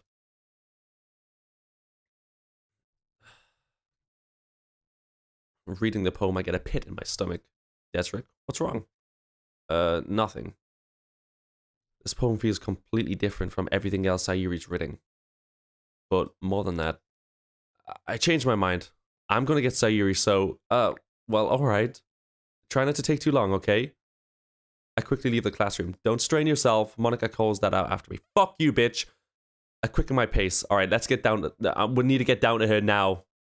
The lack of music is disturbing right now. I don't like it. I thought it would have came on by now.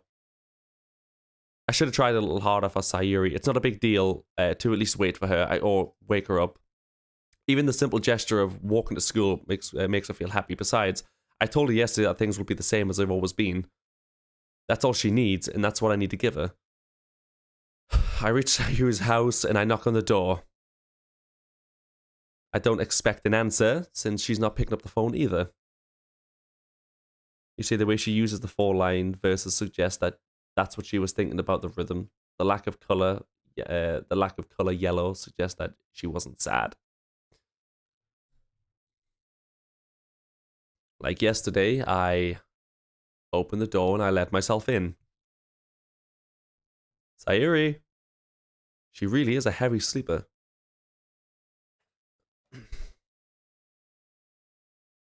I swallow. I can't believe I ended up doing this after all. Waking her up in her own house? Isn't that something a boyfriend would do? In any case, it just feels right. Outside Sayori's room, I knock on the door. Sayori? Wake up, dummy. There's no response. I really didn't want to have to enter her room like this. Isn't it kind of a breach of privacy? But she really leaves me no choice, so I gently open the door. Oh my god!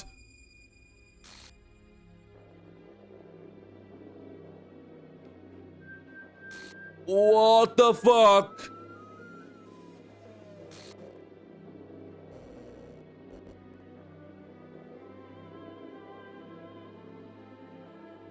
Dude, I got literal chills down my spine when I saw that.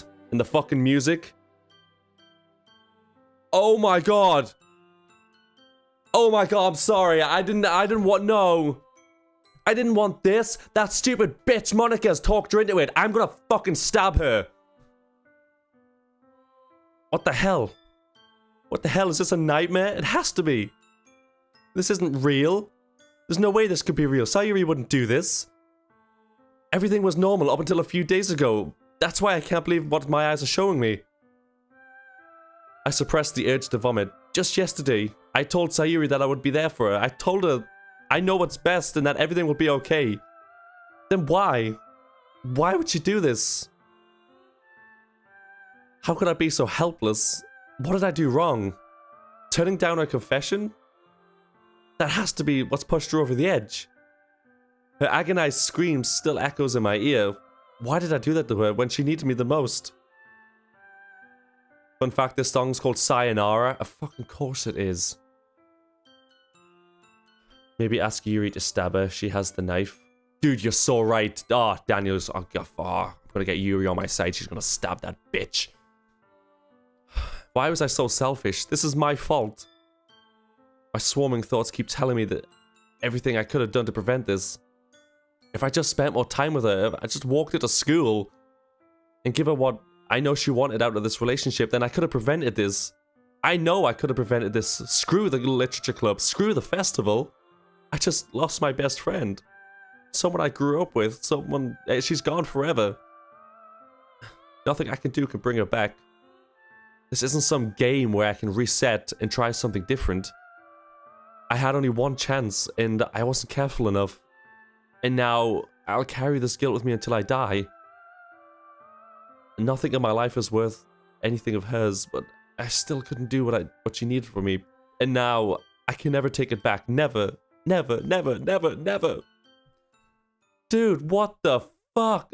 That's the end? That's the end of the game?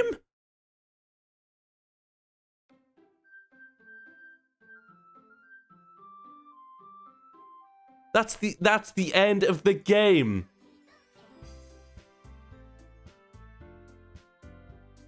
Yeah, she's... So is this... Oh, so is this because... So what? Is this the... Or is it? Wait, what the fuck is that?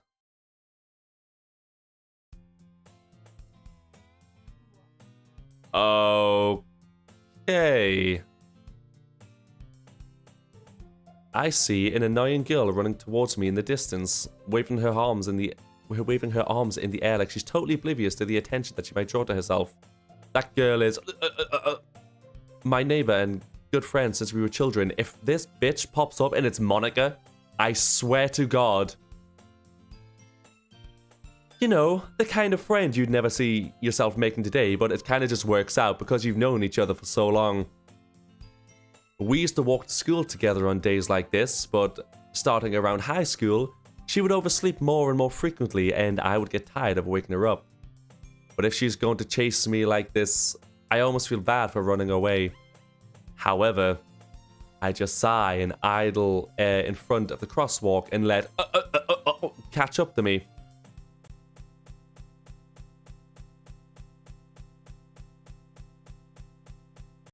What's going on with this game?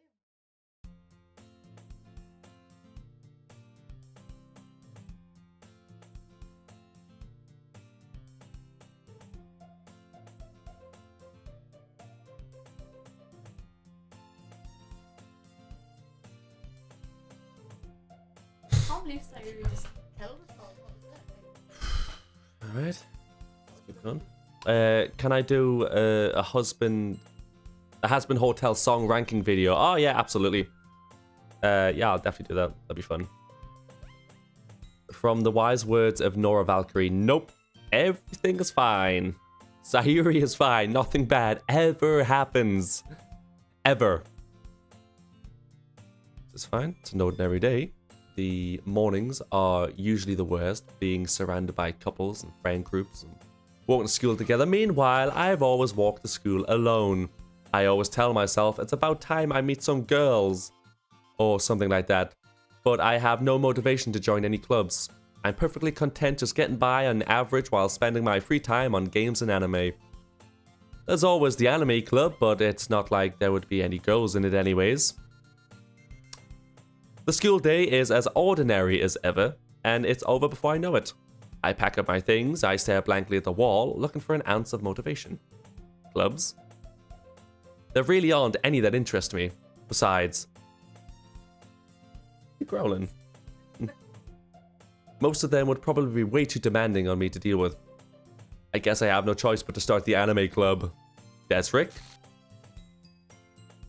Monica! You crazy bitch. You remember when you broke the fourth wall? I'm really starting to not trust you.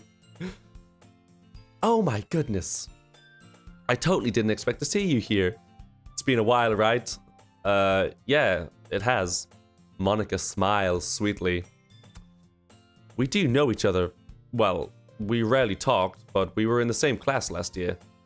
Monica was probably the most popular popular girl in class. Smart, beautiful, and athletic. Just a typical school day. Yeah, 100%. Monica, get out of my chat.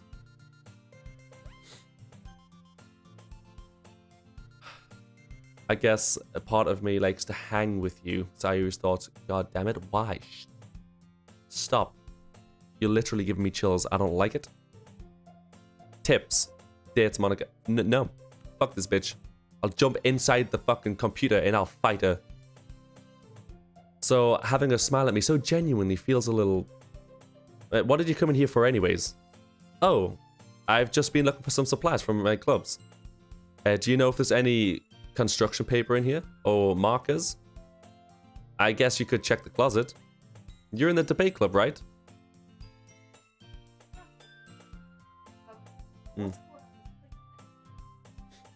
Well, this was the beginning of the game.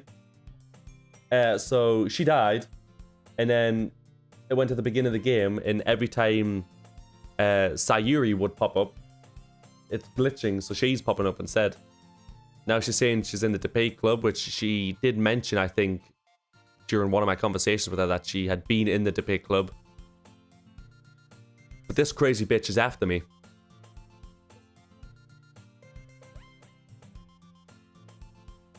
I don't like it. Your chat has the best sense of humor. I know, right? I like my community. They're a nice bunch of people. But,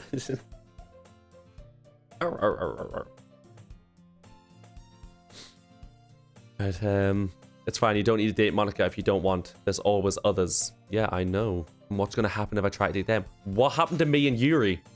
What? I put so much effort into that. I didn't even get to the part where she was clearly cutting herself. That was a whole thing that was never shown up. Will I continue? I don't fucking know. When the pirates get their hooks, secondhand stores. God, Dan, come on, man. This isn't the time. About that, I actually quit the debate club. Really? You quit? Yeah, to be honest, I can't stand all the politics around major clubs. It feels like nothing but arguing about budget and publicity and how to prepare for events. I feel like I've had this conversation before. I'd much rather take something I personally enjoy and make something special out of it. In that case, what club did you decide to join? Actually, I'm starting a new one. A literature club. Literature? That sounds kind of dull. How many members do you have for it? It's kind of embarrassing, but there are only 3 of us so far. It's really hard to find new members for something that sounds so boring. I can see that. But it's really not boring at all, you know? Literature can be anything. Reading, writing, poetry. I mean, one of my members even keeps her manga collection in the club room. Wait, really? Yeah, it's funny, right? She always insists that manga is literature too. Literature too. I mean, she's not wrong, I guess. And besides, a member's a member, right? Did Monica say she? Hey, Desric, by any chance are you still looking for a club to join? I'm so behind this. If the skip is highlighted, you have... I can't even click skip. Oh, it's just like if I've done it before, I can skip it. Well, Sayori was in the sailing club. God, hey, Frey, come on, dude. This is not the time. This is still fresh in my mind, man. What is wrong with you? I went to the doctor's because my pee was blue. You wanna know what they told me? You're in trouble. Not the time for jokes. Blue waffle, what's that? Time for Google. Oh my god, never do that. But you have actually seen the picture? It is vile. I mean, I guess so, but in that case, is there any chance you could do me a big favor? I won't ask you to join, but if you could at the very least visit the club, it would make me really happy. Please, well, I guess I have no reason to refuse. Besides, how could I ever refuse someone like Monica? I know, right? Sure, I guess I could check it out. Awesome. You're really sweet, Desric, you know that? It's nothing, really. Shall we go, then? I look for the materials another time. You're more important. What does she want with me? Making me fucking burp.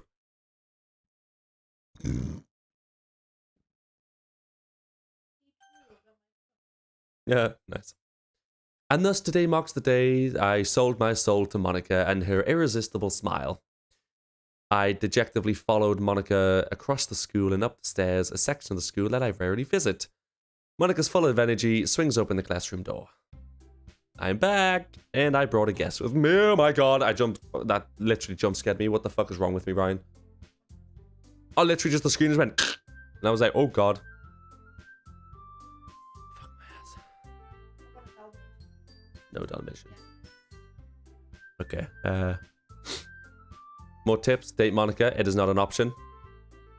Okay. A guest? Seriously? You brought a boy?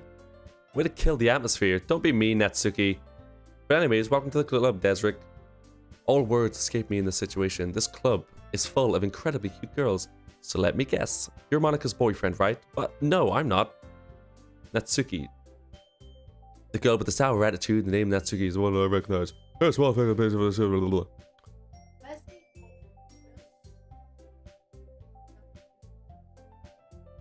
I mean, Sayori's dead. I don't know if she's gonna be popping back up. Maybe it's a ghost. Anyways, this is Natsuki, energetic as usual. And this is Yuri, the vice president. It's nice to meet you. Yuri, who appears completely, comparably more natural, mature and timid, seems to have a hard time keeping up with someone like Natsuki. Yeah, it's nice to meet the both of you. So I ran into Desric in the classroom. He decided to come check out the club. Isn't that great? Wait, Monica, didn't I tell you to let me know in advance before you brought anybody new? I was going to, well, you know. Yes, she didn't get to make the cupcakes this time because Sayori never told her that I was coming along. I didn't forget that, but I just so happened to run into him. In that case, I should at least make some tea, right? At least this time you can pick Yuri and not be sad. Happy times from now on. Oh, so happy. What's with all the glitching? Is your antivirus up to date? Pff, antivirus, who needs that? I got a VPN, boy. No one's tracking me down. Not that really helps with viruses, like I've already got one, but hey ho. Sayori? Nobody goes by that name. Never heard that name before in my life. Sorry, I don't know what it is. Just that name just feels like it should ring a bell for some reason, but I don't know why. Yeah, that would be great. Why don't you come sit down, Desric? The girls have a few desks arranged to form a table. Yuri walks to the corner of the room and opens it. Meanwhile, Monica and Sylvia Lockhart sit next to Monica. Fuck this bitch. So, I know you didn't really get a plan on coming here, but we'll make sure you feel right at home, okay? As president of the Literature Club, it's my duty to make sure the club is fun and exciting for everybody. I'm surprised there aren't more people in the club yet. It must be hard to start a new club. You could put it that way. Not many people are interested in putting out all this effort to start something brand new. Especially when it's something that doesn't grab your attention like literature. You have to work hard to convince people that you're both fun and worthwhile. But it makes school events like festivals that much more important. I'm confident that we can all really grow in this club. Right, Natsuki? Well, I guess. Natsuki reluctantly agrees. Such different girls, all interested in the same goal. Monica. Monica must have worked really hard just to find these two. Yuri returns to the table carrying a tea set. She carefully places a teacup in front of each of us before setting down the teacup in the middle. You keep a whole tea set in this classroom? Don't worry, the teacher gave us permission. After all, doesn't a hot cup of tea help you enjoy a good book?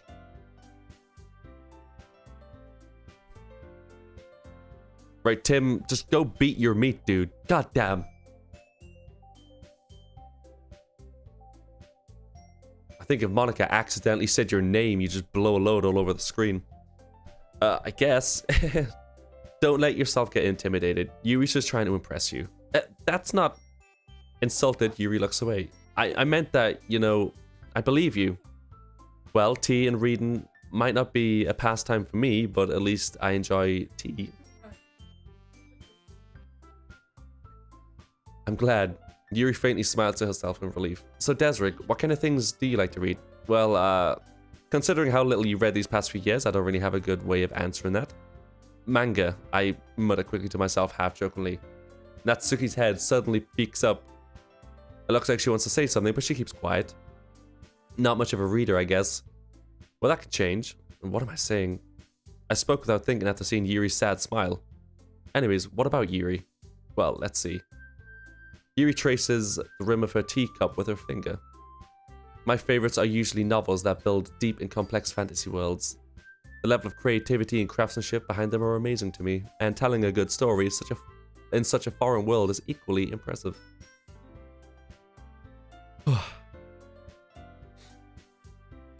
What do you think? I've been doing shit's ground beef at this point? Nice. High school kids are the worst. Savages. I know, right? Just let you know, like, I don't know if it's like a spoiler or not. So I suppose if it is, just don't really answer it. Just say fuck you, Ryan. Is there a way to play through the game saving everybody? Because I assumed if I went the Sayori path in the first place and I told her I loved her and I was there for her and it was her that I wanted to go with, surely she would be saved, but I assume one of the other girls would have died. In this weird, creepy Monica shit would have been happening. Tight-lipped. He's a good lad. He's sleeping like a baby. Yeah. He's sleeping like a little baby. I'm not saying whether that's a spoiler or not, but it sounds like you've not been told to go fuck yourself today enough. I love it. Yuri goes on, clearly passionate about her reading. She seems so reserved and timid since the moment I walked in, but it's obvious by the way her eyes light up that she finds her comfort in the world of books, not people. But you know, what's about you like the story like? You know, Sayori's just killed herself. That's not good. That's not good. We cry. We cry for those things. But you know, I like a lot of things. Stories with deep psychological elements usually immerse me as well. Isn't it amazing how a writer can so deliberately take advantage of her own lack of imagination to completely throw you for a loop? Anyways, I've been reading a lot of horror lately. Oh, I read a horror book once. I desperately grasped something that I can relate to at the minimum level. At this rate, Yuri might as well be having a conversation with a rock. I'd expect that from you, Yuri. It suits your personality. Oh, is that so? Really, if a story makes me think, or it takes me to another world, then I really can't put it down. Surreal horror is often very successful at changing the way you look at the world, if only for a brief moment. Ugh, I hate horror. Why is that? Well, it's just... Natsuki's eyes dotted me over for a split second. Never mind. That's right, you usually write things cute, don't you, Natsuki? What? What gives you that idea? You left a piece of scrap paper behind at the club meeting. It looked like you were working on a poem called Don't Say It Out Loud, and give it that back. Fine, fine. Natsuki, you write your own poems? Well, I guess sometimes.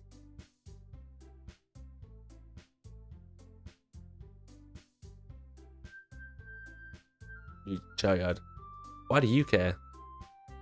I think that's impressive. Why don't you share them sometime? No. Natsuki averts her eyes. You wouldn't like them. Not a confident writer yet? I understand how Natsuki feels. Sharing that level of writing takes more than just confidence. The truest form of writing is writing to oneself. You must be willing to open up to the readers, exposing your vulnerabilities and showing even the deepest reaches of your heart. Do you have any writing experiences, Yuri? Maybe if you share some of your work, You can set an example and help Natsuki feel more comfortable to share hers. I guess it's the same for Yuri. We all sit in silence for a moment. Hey, I just got an idea. How about this? Natsuki and Yuri look quizzically at Monica. Let's all go home and write a poem of our own. Then next time we meet, we'll all share with each other. God, that fucking poem is living rent-free in my brain right now. I fucking tell him I love him. I'll do what she told me to do. And then going home and seeing that image, man, it's fucking scarred into my brain, dude. Horrifying. I like Yuri. She seems quite sharp. Always staying on the cutting edge of new literature. Nice. I'm always a little creeped out how Monica does that weird bend over thing. Yeah, she's a fucking weirdo, man. I mean, I thought it was a good idea. Well, I think you're right, Monica. We should probably start finding activities for all of us to participate in together. I decided to take on the responsibility of vice president after all. I need to do my best to nurture the club, as well as its members. Besides, now that we have a new member, it seems like a good step for us to take. Do you agree, Desric? So can this bitch just manipulate the world or something? Is that what this is? What is she? A freaking 20-dimensional like being? She's just like, oh yeah, so I just killed one person and then I just kind of jump into that fray.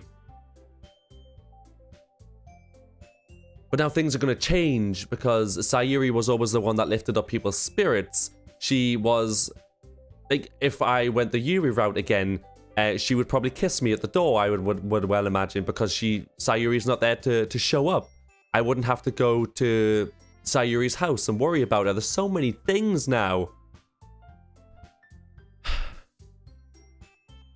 She makes one fourth wall joke, and now you're talking about her manipulating the world. That's all it takes, alright? That's all it takes. Now that we've reached the most important topic, I bluntly come forth with what's been on my mind the entire time. I never said that I would join the club. Monica, you may have convinced me to stop by, but I never made any decision. Plus, yes, I only really stopped last time because Sayori was here, and I wanted to make her happy. I still have other clubs to look at, and I lost my train of thought. All three girls stare at me with dejected eyes, but I'm sorry, I thought... the girls exchange glances before Monica turns back at me. I guess I need to tell you the truth, Desric. The thing is, we don't have enough members yet to join an official club. We need 4. What we're gonna do when we kill another one, huh? And there's only 2 of us left, and then I join, and that only makes 3. What are you gonna do then? I guess that's a form of manipulation. So, have you seen Mirai Nikki? I've not seen Future Diary purely because I got the ending spoiled for me, but I know all about her, and I know how much of an absolute unhinged psychopath she is. 3 attractive people are inviting you into a club. Even if you're not overly interested in the club, at least give it a go. I know, right? Like, any normal person would do that. And I've been trying really, really hard to find new members. And if we don't find one more before the festival, I'm defenseless against these 3 girls. How am I supposed to make a clear-headed decision when it's like this? I would feel terrible for letting them down. And besides, the club itself seems pretty relaxed. So, if writing poems is the price to pay in order to spend every day with these beautiful girls... Right. Okay, I've decided then. I'll join the literature club. One by one, the girls' eyes light up. Oh my goodness, really? Do you really mean that, Desric? Yeah, it could be fun, right? I mean, if you really just left after all of this, I would be super pissed. Desric, I'm so happy. We can become an official club now. Thank you so much for this. You really are amazing. I'll do everything I can to give you a great time, okay? Thanks, I guess. Okay, everyone, I think that's it. We can officially end today's meeting on a good note. Everybody remember tonight's assignment. Write a poem to bring to our next meeting so that we can all share. Monica looks over at me once more. Desric, I look forward to seeing how you express yourself. What the fuck is that, guys? Fucking, I don't want to fucking impress this bitch with us fucking right now. Stop this fucking blow.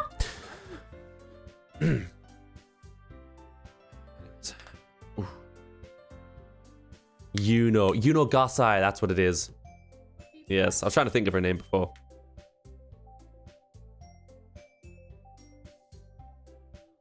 Monica does know all the 1s and 0s in the literature club. Yeah, she does. By simply turning a 0 to a 1, I can change reality, apparently.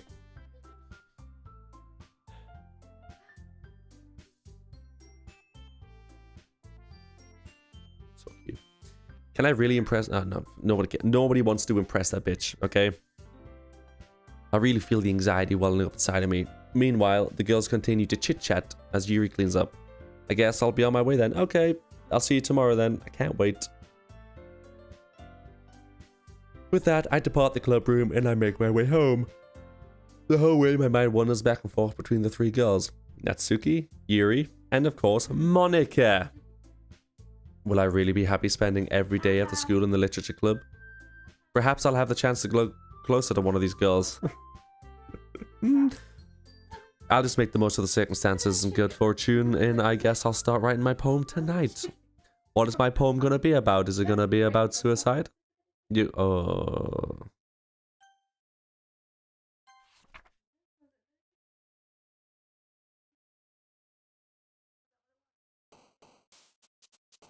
That wasn't a fucking poem. That was that stupid bitch. Why not impress the most attractive, smart, and athletic girl in school? One with the smile that you'd sell your soul for. Nothing goes wrong. She a fucking succubus. Right. Explode. Incongruent. Valentine. Anxiety. Graveyard. Depression. Philosophy. Melancholy. Hello. Frightening. Disoriented. Excitement. Unstable. Determination. Variance. Heaven sent. Tragedy. Extraordinary. Oh, that was the wrong one. Disaster. Contamination. Unrestrained. I'll be back in a few. No worries, Tim. No worries, fella. Hi again, Desric. Glad to see you didn't run away on us. Ha ha ha ha.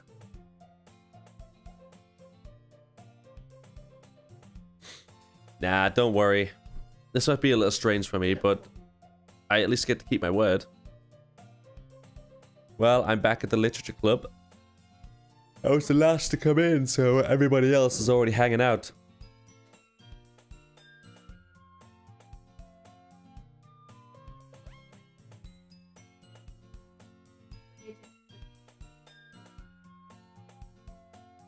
Just watch that back, and that crazy bitch had a pixelated face, right? You know what it is? I thought I didn't have a virus. Now, not so sure. Thanks for keeping your promise, Desric. I hope this isn't too overwhelming of a commitment for you, making you dive headfirst into literature when you're not accustomed to it. Oh, come on. Like he deserves any slack. Why was I? You already had to be dragged here by Monica because of that stupid bitch, Monica. She is a walking STI.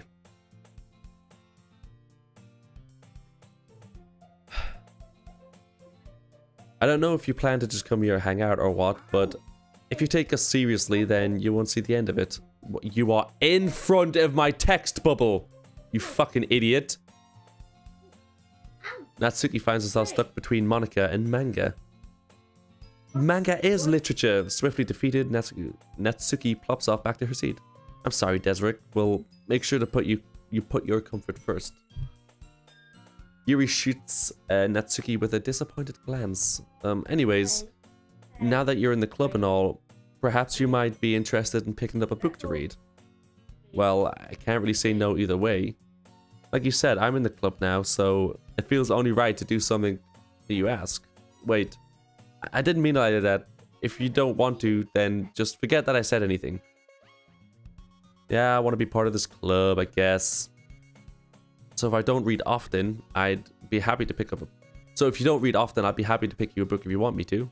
Are you sure? I just feel like...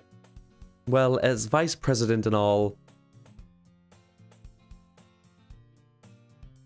I love how the music is ever so slightly different. Yeah, it's slightly off at times, which is even creepier.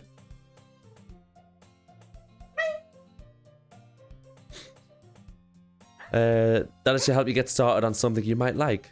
Yuri reaches into her bag and pulls out a book. I didn't want you to feel left out, so I picked out a book and I thought you might enjoy. It's a short read, so it should keep your attention, even though I don't usually read. And we could, you know, discuss it if you wanted to. That is, how is this girl accidentally being so cute? She even picked out a book that she thinks I like, despite me not reading much. Yeah, maybe game is a strong word for it. Visual novel. I mean, it is a horror game, I guess. Yuri, thank you. I'll definitely read this. I enthusiastically take the book. Whew. Well, you can read it in your own pace. I look forward to hearing what you think. I'm just worried that, like, you know, there's just going to be a random cut to seeing fucking Sayori just hanging there in the background.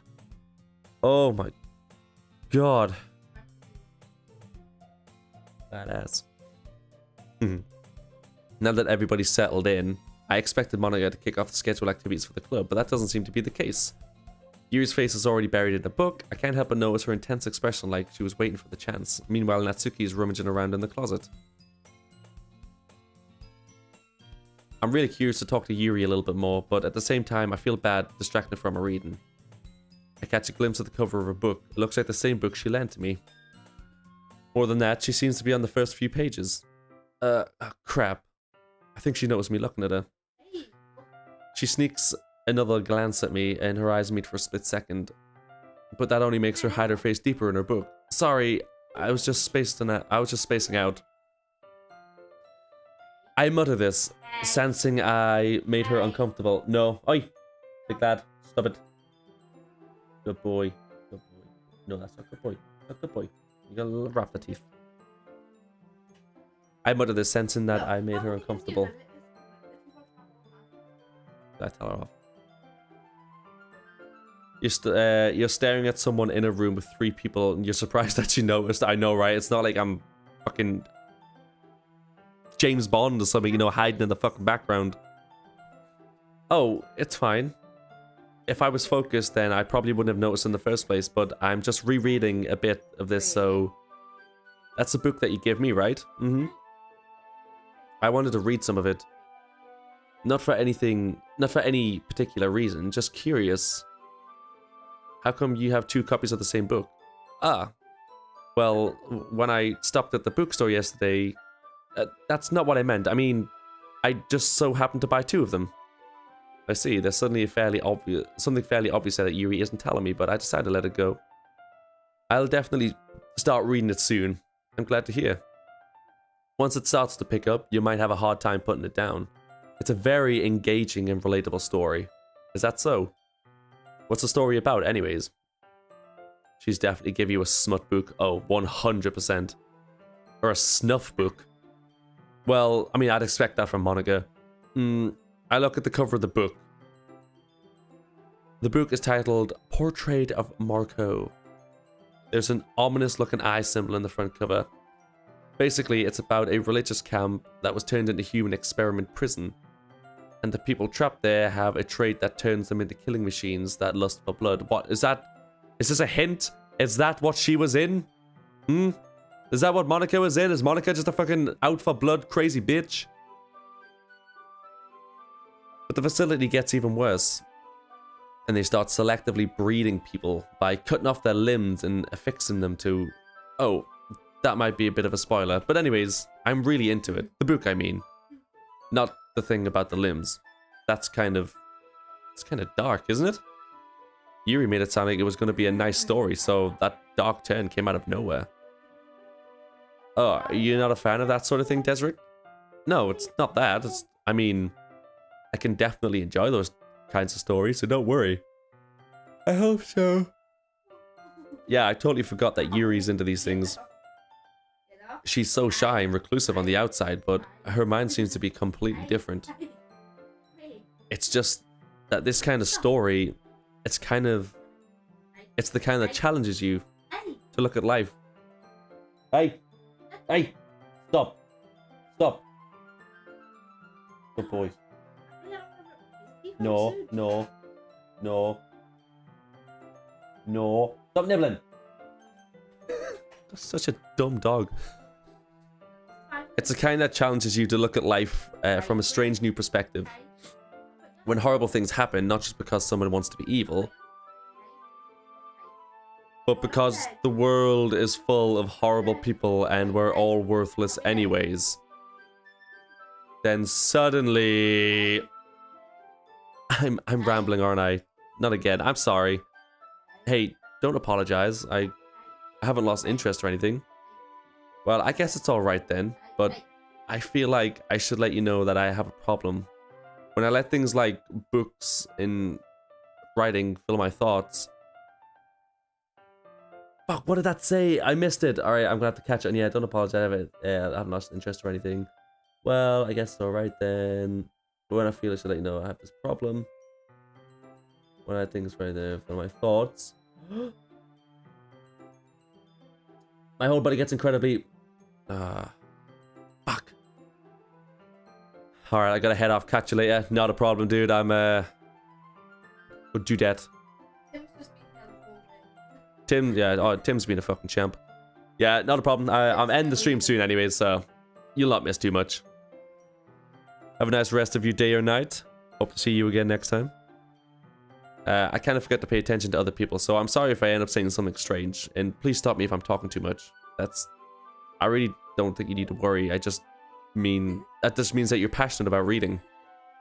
That's the least I can do is listen. It's the literature club after all. Hey! Hey!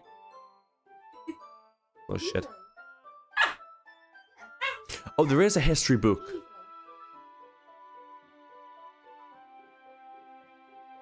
I've just never used it. Then suddenly... I guess it's alright. The problem with film thoughts, I can't even get to pay attention, so I'm sorry if I end up saying something strange. That one's... I have lost interest and think, well, I guess that's alright, but I feel like it's something I should let you know I have this problem. When I let books right into my thoughts, I kind of forget to pay attention to other people. So I'm sorry if I say something strange. Oh my god, it's not popping up. Oh, I'm getting this creepy writing that's coming over the top of this. Well, that's true. In fact, I might as well get started reading. Stop. Game, stop. You're making me fucking tingle. I don't like it. Does he want attention? Yeah. He's just eating everything. I mean, he's getting plenty of attention. Demi's giving him plenty, but he's just evil. I mean, you don't have to, but what I was saying, let's just get the book. I quickly retrieved the book and I put it into my bag. Alright, it's fine if I sit here, right? I stepped into the seat next to yours. Yeah. Are you sure? You seem a little apprehensive. I'm sorry, it's not that I don't want you to, it's just something that I'm not used to. That is reading with somebody in my company. I see, well, just tell me if I end up distracting you or anything. Alright. Desric's more cracked this morning. Yeah, he must have gotten to my stash, dude. I don't know what happened. I opened the book and I start the prologue. I soon understand what Yuri means about reading in company. It's as if I can feel a presence over my shoulder as I read. It's not a particularly bad thing, maybe it's a little distracting, but the feeling is somewhat comforting. Yuri is in the corner of my eye. I realize that she's not looking at her own book. I glance over. Looks like she's reading from my book instead.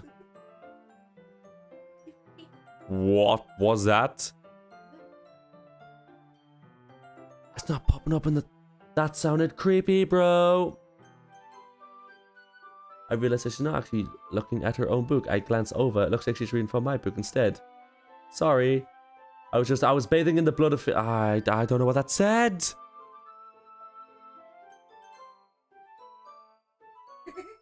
Sorry. Oh, no. I don't really mean to. Sorry. I mean... Here, this should work, right? I slide my desk until it's up against Yuri's, then hold my book between us. I suppose... Yuri timidly closes her own copy. Once Once we each lean up a little bit, our shoulders are almost touching. It feels like my left arm is in the way, so instead I use my right arm to open the book. I guess that makes it kind of difficult to turn the page. Here. Oh, I don't like this. No, no. I do the same with my right arm. That way I turn the page and Yuri slides it under her thumb. But in holding it like this, we're huddled even closer together. It's kind of distracting me. It's as if I can feel the warmth of Yuri's face. And she's in the corner of my vision. Are you ready? I turn the page. Oh, sorry. I think I got a bit distracted for a second. Hey. I glance over at Yuri's face once again and our eyes meet. I don't know how I'll be able to keep up with her. That's okay. You're not used to reading, right? I don't mind being patient if it takes you a little longer. It's probably the least I can do since you've been so patient with me. I was just bathing in the feeling of your body heat. Oh. Oh, that's normal. Where the fuck are the little... There's no adults in this world. Where were Sayori's parents? Fucking nowhere. Thanks. We continue reading. Yuri no longer asks me if I'm ready to turn the page. Instead, I just assume that she's finished the page before me, so I turn it at my own volition. I don't know, Demi. I don't know. Even so, turning the page almost feels like an intimate exchange. My thumb gently lets go of the page, letting it flutter over to her side as she catches it under her own thumb. Hey, Yuri. This might be a silly thought, but the main character kind of reminds me of you a little bit. Huh? I don't know. I don't relate to this character at all. Definitely not. Really? I was just thinking the way she second guesses things that she says and all. Oh, that's what you were thinking about me? Sorry, I thought you meant something else about her. Something else? Never mind. We didn't even get that far yet, so I don't know why that came into my head. Probably just hanging around. Too soon. So, I don't know why that came into my head. Yuri, are you feeling alright? Yuri's been a little fidgety ever since we started reading. You can rest if you're feeling sick or something. Your breathing is a little... My breathing? Yuri puts her hand over her chest as if to feel her heartbeat. I didn't even notice. Anyways, I'm fine. I just need some water. Alright, don't push yourself.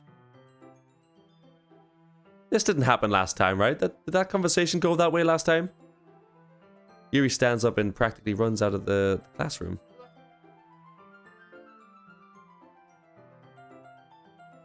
What on earth was that about? Desric, did something happen just now? I have no idea. Yuri just acted a little strange, I guess, so I don't know. Sorry, I can't do anything. Are you worried about her? Oh, no, not really. I was just making sure that you didn't do anything to her. No, nothing. Don't worry, I believe you, silly. Yuri just does this sometimes, so it's not alarming. It's almost as like new playthroughs and new content. I know, right? I noticed with the black writing and the creepy glitches. Alright, if you say so. Anyways, I don't want to start sharing our poems with each other. Shouldn't you wait for Yuri? Well, she might be a while, so I just figured we'd start without her. Is that okay?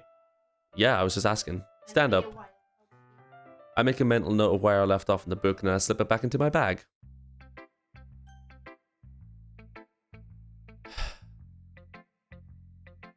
Right. I suppose we'll have to end it there. We've got to save it at some point. Oh, would you look at that? There's no save anymore. Oh, that's so nice. That's so nice. What's gonna happen if I try to fucking leave? It's gonna be like, no, what are you doing? You can't leave.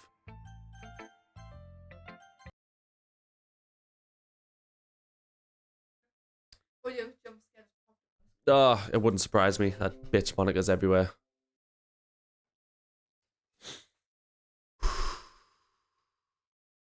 That's because nothing has ever happened to anybody in Doki Doki. No, of course not. This is your first playthrough of a new game. It would seem that way, my friend. It would seem that way. Although, I do have vague memories of another. It must be the Mandela effect, but I could have swore there was another girl in the Doki Doki Literature Club. Maybe it's just me. Maybe I'm just crazy, but I vaguely remember there being a third. Well, sorry, a fourth girl. Crazy. I don't know. I must be losing my mind. Definitely losing my mind. Be sure to give the pupper lots of hugs and kisses. Oh, don't worry. There. Look at him. Yeah, he's got his little carrot. That's not a euphemism for anything. Got a gay dog. Awesome. When that guy gives the little dog the sausage, he's like, go on, take the wheel. Yeah. Everybody in the club has some kind of issue. It seems that you have the issues of phantom memories. It does seem that way, Frey. It really does. I'm going to assume, like I just said, like Tim's just said, it's the Mandela effect. I'm thinking that these things are here, and clearly they're not, because we've just been playing through it. I didn't see anything. There was no other girl there, so it's fucking awesome. That's a really nice stream. I hope you can see. Well, I know I can't imagine since the music and the images. Yeah, they are seared into my brain, dude. Oh my god, that literally when the none of the music and then going in and seeing her like Vile Bloom or Rylu. It's the pre-evolution of Lucario. Yeah, seeing her like hanging there, even though I knew it was. I mean, I didn't really think she was hanging. To be fair, I thought she was going to have cut herself or something, but. Literally sent shivers down my spine. It was so fucking disturbing, and it's a game, god damn it. But I don't know about Natsuki. I'm not sure what Natsuki's issues are. Obviously she's got them, but I know obviously Yuri cuts herself. That was made pretty evident when she was in the room. Not in the like knives part. There's a bit where. When we went to go get us some water and we come back up and she's like, she quickly rolls her sleeves down when we entered the room, obviously alluding to the fact that she cuts herself, which is just lovely. Just lovely. Stop fighting me. The good thing is that you don't have a fan on your ceiling to stare at while you go to sleep. Sinbad definitely made a genie movie in the 90s. Delson can't tell me different. I'll be with you. Have you ever seen the movie Hereditary? Oh my god, I shit myself and the dog just appeared out of nowhere. Bro, I was trying to give you a kiss, man. Kiss. Oh, good boy. He just clawed me right in the eyes. Like, no. I'm saving myself for marriage. He's looking at the screen. Clawed me right in the eye. What is your problem, bro? Give me a kiss. Give me another kiss. Not me. Want to talk to the people? Yes, you want to talk to the people? Not lick it. Come on, dude. Eat everything. He's like, Father, please. I'm a pro. But I should head back to bed otherwise my alarm goes off in 2.5 hours. Oh my god. But it was worth it to watch a stream. Really happy that I could engage so much with one of my favorite content creators. Dude, you are too much, man. Thank you so much. You've been an absolute pleasure to have. If you're ever in the streams again, you're very welcomed. Yes, if you've ever seen the movie Hereditary, by the way, that's what I was going to quickly say. There's a part in it. If you don't know what happens, basically, he ends up taking his sister to this party when he shouldn't have. She's allergic to peanuts. She ends up eating peanuts, and she's like basically dying. And he's quickly like driving back really fast, and he plops his. She has to like put her head out of the window to like sort of try and catch her breath. And as she does it, there is a big pole that is there, and it just fucking takes her head clean off, and he kills her by accident. And then he ends up just casually just driving home, going to bed, and just lying there in bed. And then the mom goes to the car in the morning, and like it's like she screams and all that. But there's a really creepy scene where he's looking like in this like dark corner of his room, and he sees his sister like just like standing there, and like a head like, just like leans forward and then rolls off. And then when he looks, it's like it's just like a ball that's rolled off, you know. But it's really creepy, and that's basically what I imagine this would be. Oh, Riolu. Yeah, that's how I imagine that would be if I had like a fan in my room. I would just be like, I'd be waking up to just, you know, my fucking, I don't know, my snooty or something, just hanging there, and visions of that, oh, that nightmarish scene. But anyways, I best get some food. It is currently 12:30 at night, and you know, are you just adding your hand in there, are you? Yeah, it's 12:30 at night, so I may as well get some fucking get some sleep at some point. May your dreams not be filled with imaginary people that never existed. Thank you for making me feel better, but they are scarred into my brain, and I'm worried Monica is sentient now and has jumped into my brain. So, you say food and the dog's ears prick up? They really do. I'll be in London July this year again. Thanks, that brings back memories. That movie, yeah, it's insane. Oh, so bad. Have a good day, as the common folks say. Oh yes, good day, chip chip period. Oh my, what's going on with my hair? What isn't going on with my hair? But yes, anyways, for the 4th time, I will catch you guys next time. You have been an absolute pleasure. Thank you for joining the stream. You've made it worth streaming, because I like to actually have an audience to stream with. I went a full year and then some of like basically streaming to dust mites, to literal ghosts. So to have people to talk to is really, really nice. God, that makes me sound so sad. Anyways, yes, I'm just gonna end it before I just make myself so incredibly sad. All right, good night, everybody. I hope you have a good day or a good night wherever you are, and I will catch you tomorrow in the next stream. Goodbye.